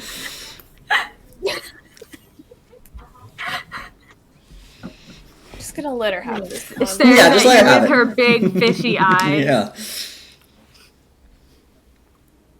Which are actually just regular eyes, they're just big. They are just regular eyes. Full I eyes. know. Okay, so you want our help? All of us? Sure. Teddy and Xanthi are welcome to join this conversation. Like that they know my name. Wow. Sure. Hey guys, just like call down the stairs. You're outside playing like TikTok. Yeah, you're like, you're like, no, go fish. Yeah. Marigold, would you fetch them? Marigold is gonna like narrow her eyes and look at Hayes and just like kind of try to silently communicate like, are you deliberately trying to be one-on-one with them, and are you okay with that? Or should we both go, or I send for them some other way? We can figure it out. But What does that look like, Tate? Yeah, Tate, what does that look like? Show me those eyebrows. you know what? Marigold tries to communicate with that with her eyes and realizes that it's a lot to communicate with your eyes. And it's gonna be like,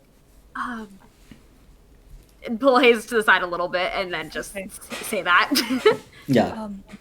No, I'm not trying to deliberately be on one-on-one, but I think that if it happens, it's all right, briefly, until they come back. Because I could... Wait, what's my range for shape water? What? Wait, Mage Hand! Mage hand? I don't think... It's not I very think we far. might be too far away for a mage hand. Oh. It's 30 feet. Can he go, like, to, like, the top of But the shape stairs and water wait? might be farther, so I'm checking that right now. Or minor illusion. Oh, they're all 30 feet.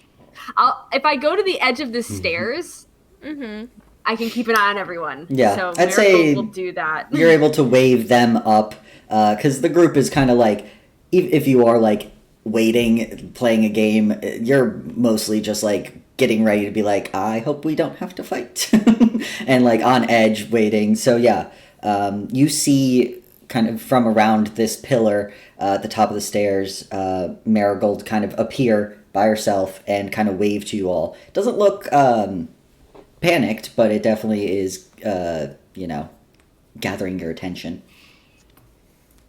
Stand up and dust off the dirt. Oh, yeah. We were attentively waiting the entire time. Let's Yeah, go. we were not playing in the dirt. We're not playing tic-tac-toe. And yeah, you all gather together, and Marigold, Xanthi, and Teddy meet back with Hayes. Hayes, kind of as you're waiting, the individual, she kind of just like has her hands in her pockets and is kind of just standing I there. don't like that. Just standing there. From what you can see, she has no your weapons. hands. From what you can see, she has no weapons on her. From what you can see, she's wearing a giant, like, cloak. Yeah. But,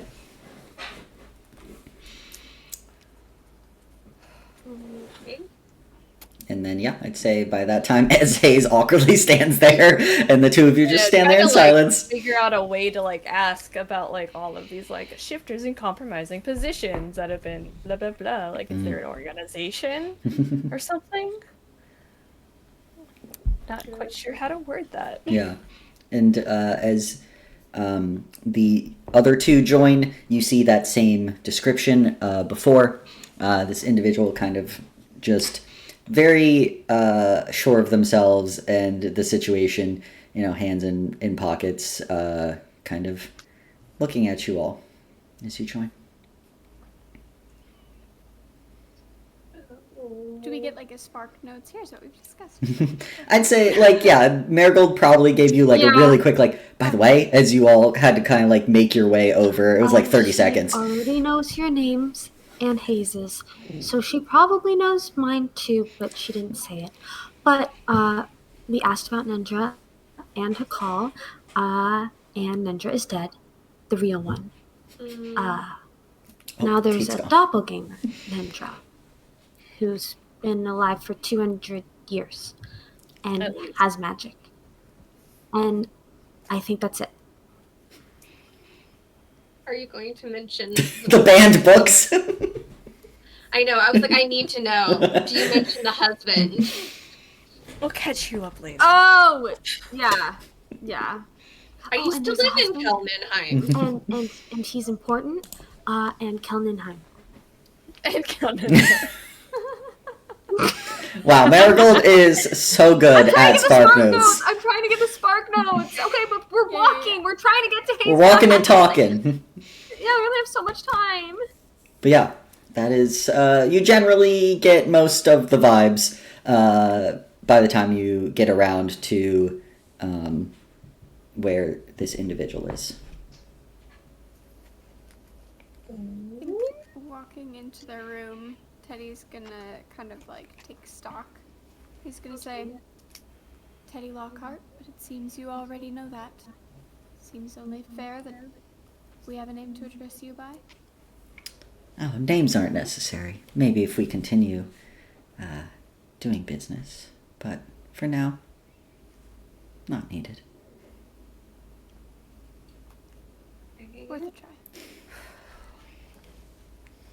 Do you usually open business with blackmail? Xanthi going right for it. You see that the individual kind of actually give me an insight check. Interesting. Hey, that's not bad. That's not bad. It's 11 plus 6 for 17. 17. You get from this individual, as they say this, you feel they are telling the truth. It's again hard to read facial expressions as most of their face is covered, but they say, I haven't blackmailed anyone. Oh, I meant more like your organization. Oh, well, I can't speak for what other people do. Can you? Can I insight her response about blackmail? Sure. Yeah. Same. I got in that one. You fucking have no idea. I look for facial tells, and I can't really see her face. Yeah. Awkward. Only lips. Yeah. Yeah. 22. 22. I mean, if you're looking for the same thing, what she said is true. She has not blackmailed anyone. And the same statement about, can you take responsibility for other people in an organization you're in? So. I was looking for, is she aware of the blackmail that has occurred? With a 21, 22, she's not surprised by the concept of blackmail, but you don't know if she's aware with it regarding to Hayes specifically. Interesting. Okay, fair enough.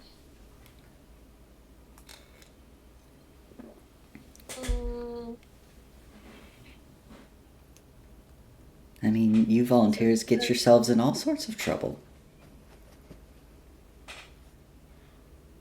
So is your organization several members who just work independently? Have their own agendas? Or... We generally have... Because if you didn't blackmail me... I did not. Someone within your organization did. I could see that being very possible. But that is not my concern. Okay.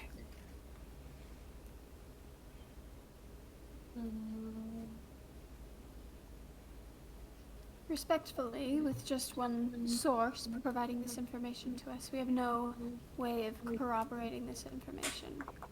How do we know that you are not just lying to us about all of this and sending us to do your dirty work for a personal vendetta? Well, I mean, I am sending you to do my dirty work because I do think you could do it better. There are more of you, and that is useful in a case when someone has a most likely fortified home, so to speak. Plus, as far as I was aware, you all aren't shy of killing.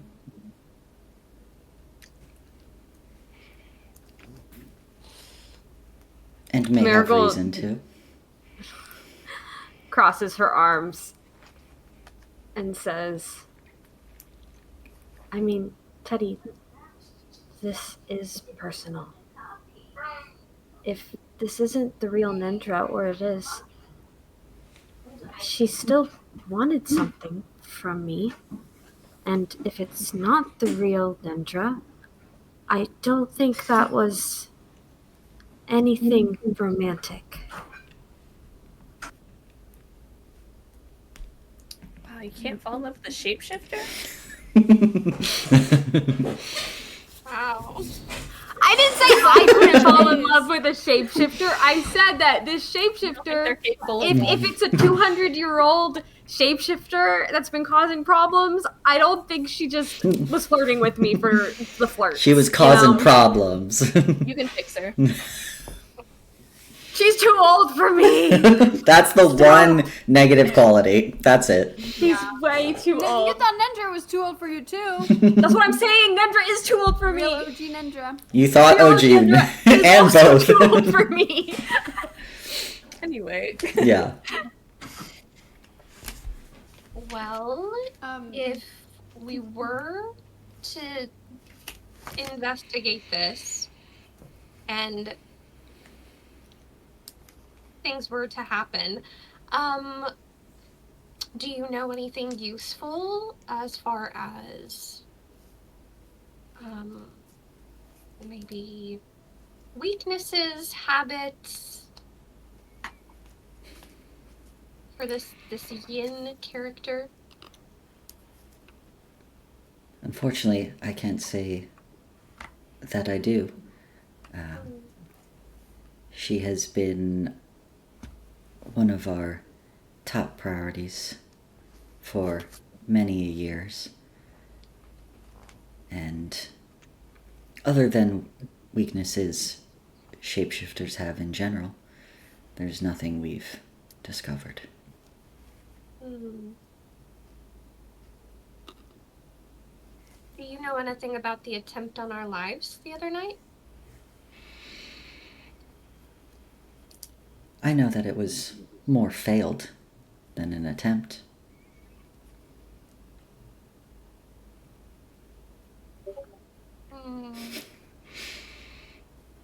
Okay. I don't know what that's gonna do with like all of these layers on. So, so you don't know that wasn't you all, your organization.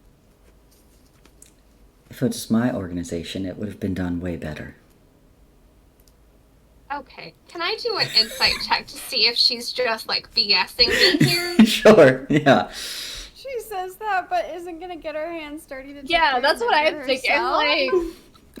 Like, She said her organization. That's not great. 8 plus 6. 14. It could 14. It could be true. It like she could be saying that like, yeah, my organization could do it better. She didn't say herself. Or it could just be like kind of poking fun at you all, or like having a little bit of a riling you up moment. Mm-hmm. Mm-hmm.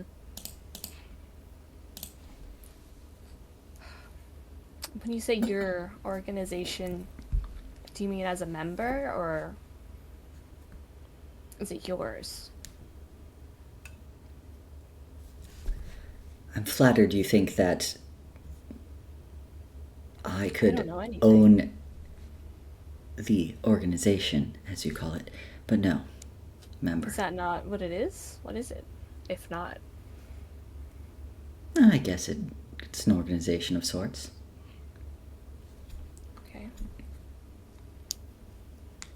And are all of these shifters that have been compromised in an organization of their own, or is just happen to be a bunch of shifters?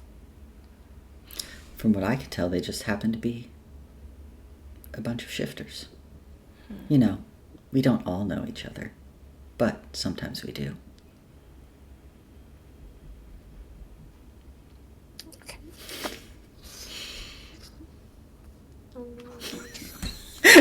Just a mirror. Alligator. I think that was just like a confirmation, right? I just want to know, are they a doppelganger? Are they changeling? Are they a shifter? Or are they using disguise magic? Oh. Like, so many things. Marigold is gonna ask, did your organization put the paper about the were-rat on the job board?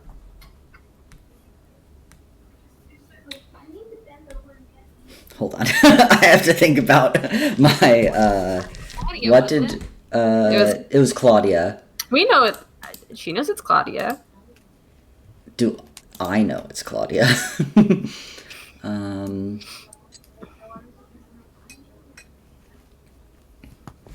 She knows we were told it was Claudia. Yeah.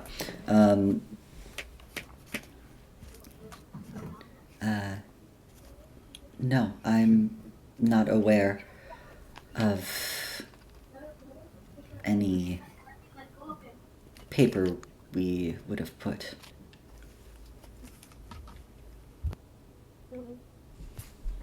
Well, not that I really expect to get a concise or clear answer to this at all, but you know what?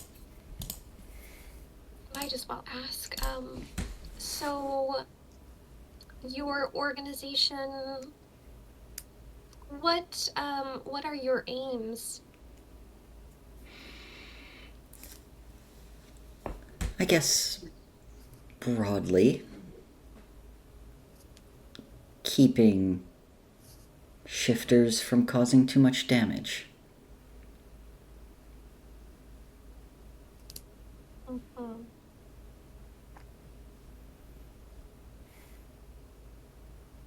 Is that like a requirement for entry? To stop someone from causing damage? No. Shapeshifters. Oh. Well, let's just say you wouldn't be invited. Would I be invited? No. Oh, okay. Can I have you? Can I join the club? Can I do, please? Can a blueberry go through the green glass door? Yes, it can. All right.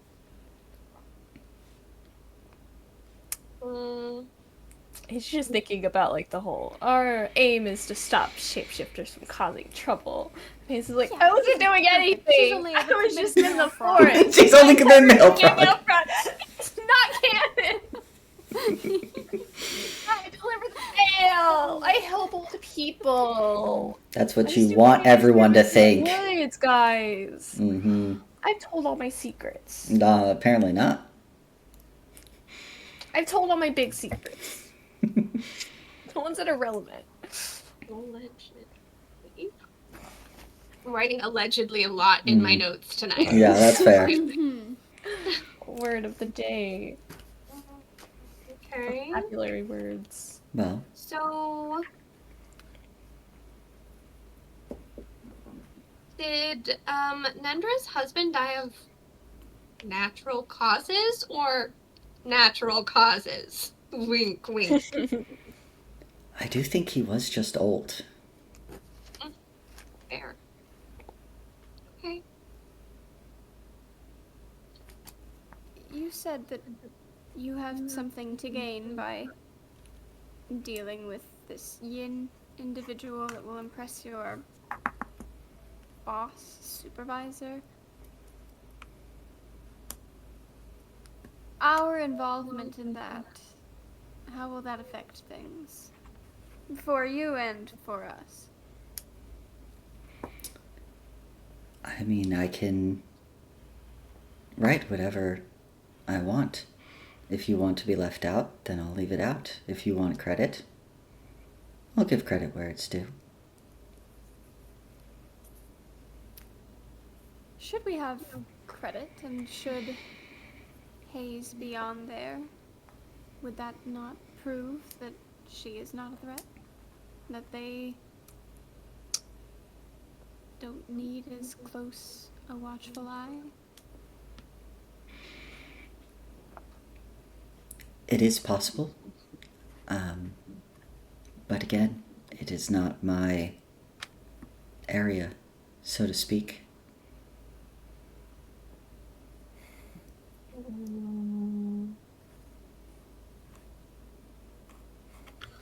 Well, could you make it your area? Because I don't know if I want to do this job.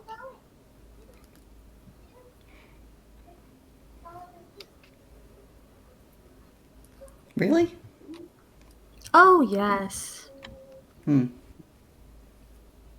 That's not what I've heard. It's like from who? She's gonna put her foot down. Well, I mean, I'm just not really interested unless, this does prove that Hayes is a upstanding citizen who would never cause problems. Again, that's not my area, but I do know you all have been looking into Nendra, so I do find it like you're lying to me that this doesn't interest you. Does she want to insight me? Does she need to insight you? Marigold's not lying. She's literally She has no legitimately interest. thinking of dropping this course of action and trying to use this to get Hayes' name cleared. And she's literally thinking, if they're not going to clear Hayes' name, maybe we just stop. Maybe if they want us that badly, then we can make it worth it. You see the person kind of shifts a little bit and is like, well. They shift? They shift. Well, like I said, it's not my area, and it won't be mine because it's already someone else's. But I did think we could work together. It would have been nice.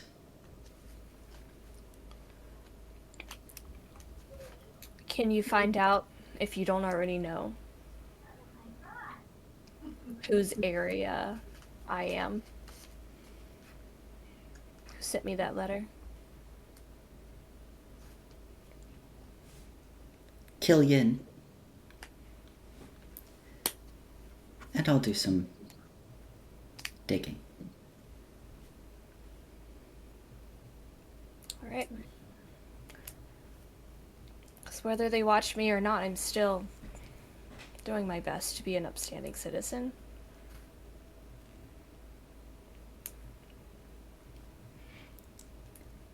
If that's what you're required to do, then very well.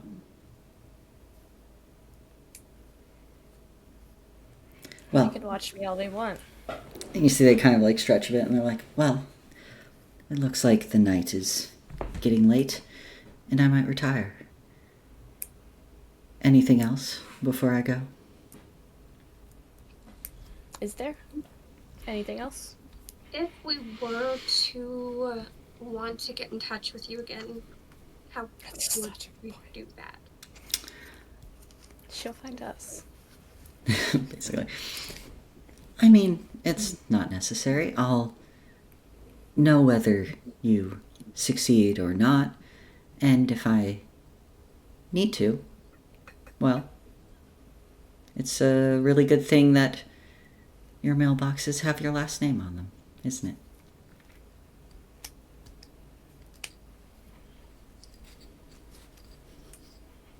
I guess so.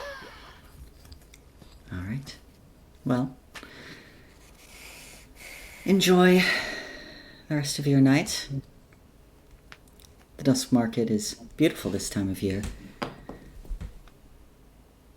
And good luck. I look forward to hearing of your success. And you see she kind of like whoosh, her cape swishes as she turns dramatically. Cape billowing. Yeah, the cape is billowing. She also has a cape. Am I wearing my cape of billowing? Your cape can billow, yeah. How about Yeah. pillow off? Billow off. Billow off. And yeah, she kind of walks past you all back towards the stairs that you originally came up. Marigold is gonna look at Teddy in the eye probably for the first time. Bringing the group together. And she's gonna say, Teddy, are you okay with doing a job like this?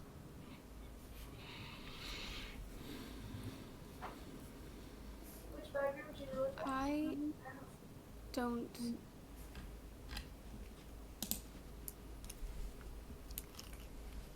When I signed up to be a volunteer, I was told that it would be keeping people safe from planar merges and the creatures that come from them.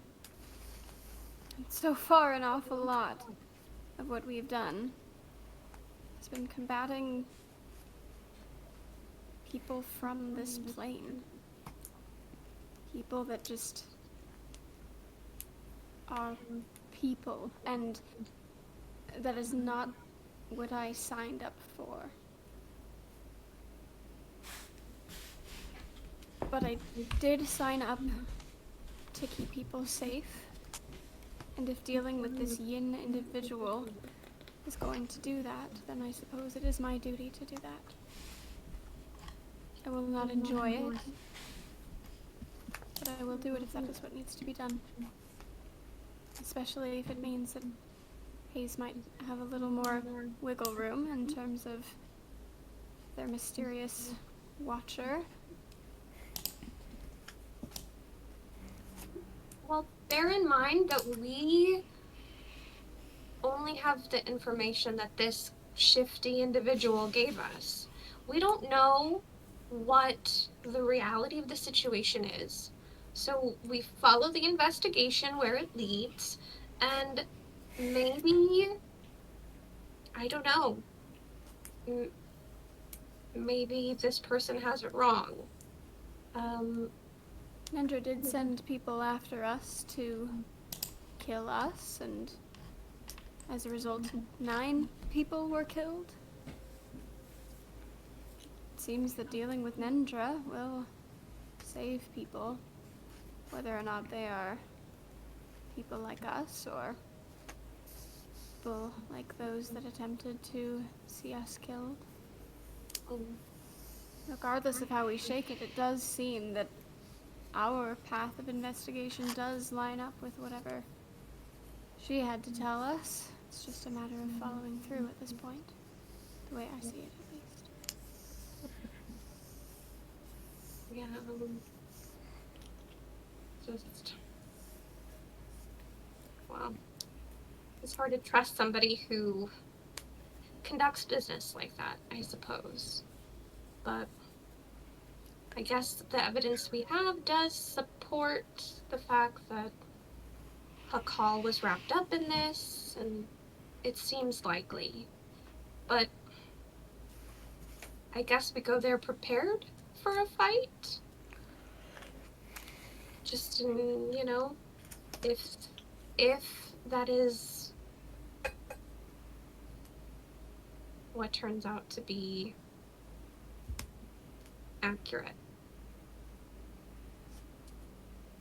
Yeah.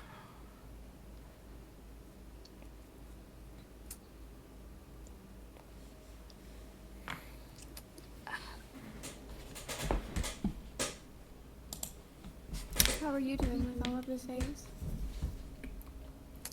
I imagine there's some disappointment. A little. But confused.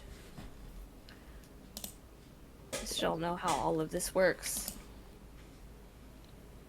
And find them, but if this brings me a step closer, because if I don't do this, then I don't find out, and then if I do it and I don't find out, that's the same result, but there's still a chance that I might. And I don't want to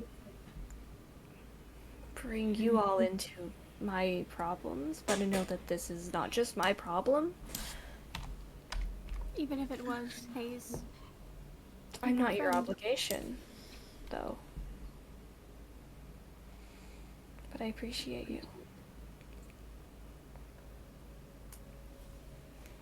And it does mean so much that you choose to do this for me.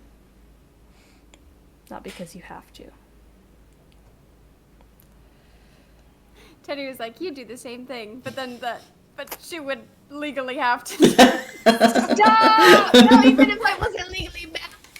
I know. Maybe It's from my irrelevant. curse, and then Maybe from my curse. to be the same person. I'm just kidding. I Yeah. might be a paladin of Anonymous, but I can be a paladin for you too. But yeah, I think. Oh, Marigold has one more thing to say. Yeah, before go we for wrap, it. if One more that's what we're thing. about to do. We are I think, 5 hours in. I think Marigold says to Teddy, oh my god, I hope I'm not like just about to shove my foot in my mouth again. Do it. She says, your words have changed since the last time this came up. And she stands there for a moment and then I think walks down to the first floor. Can I try and figure his words as in like He oh comparing the quote that is in the corner to what you just said. He's had some time to brood and think about it. I know. I'm not saying he hasn't. Marigold is just making an observation. Mm-hmm. Wait, what quote and what quote? Is that Oh wait, do we have the real quote Is that who we in the are? corner? The one that's like, is that why we're in the vault? Oh yeah, that is the to one kill that's in people, there. and then Teddy being like, "Well, if it's to keep people safe, then let's Yeah. kill them." Even though he got mad at me for saying that a few That's nights fair. Did he ago. say to kill them? Or did he just say to deal with them? What is it? To just But the- put them in the ocean and let the ocean deal with them. The I'm just task saying maybe at Teddy's hand- side quest is to create a legal incarceration system. So we don't have He's gonna become a cop. No, he's not gonna be a cop. It'll be better. I love this for Teddy, but she did say kill you. There, and that's how we get Hayes Hayes' thing. That's the only way to get Hayes' thing. We don't have to kill Yin. It's okay if we don't kill Yin, but Hayes won't get the benefit if we don't kill Yin. I'm gonna kill Yen. Hayes wants to kill you. Yen is my Krieg at this point. Go for it. Please No, do. he's not. But- Watch, somehow it's still gonna be the final blow is gonna be Teddy. Oh, cry so hard. Cry so hard. So yes, that is the observation Marigold is making. Yeah. That and Teddy, you know, might not have said we're gonna kill Yin, but to That's- help Hayes, we have to kill Yin. Yeah. I know that it was just a neutral observation, but Teddy does not take it Very neutral. very kindly. Great. I knew he wasn't gonna take it very kindly. It's fine. It's just something I noticed. But yeah, and with that, lots of events happened in this 5-hour span. Holy shit. While we're here at the stock market, at the dusk market, At the stock we market. stock up on things for the heist, the B&E. Yeah, we can say, we can again do throw. that offline. Yeah. No, I don't mean right here, right now. Yeah, and also because there's a lot of things that, healing potions, other stuff that you don't need to be at the dust market for. You could just go visit Jet.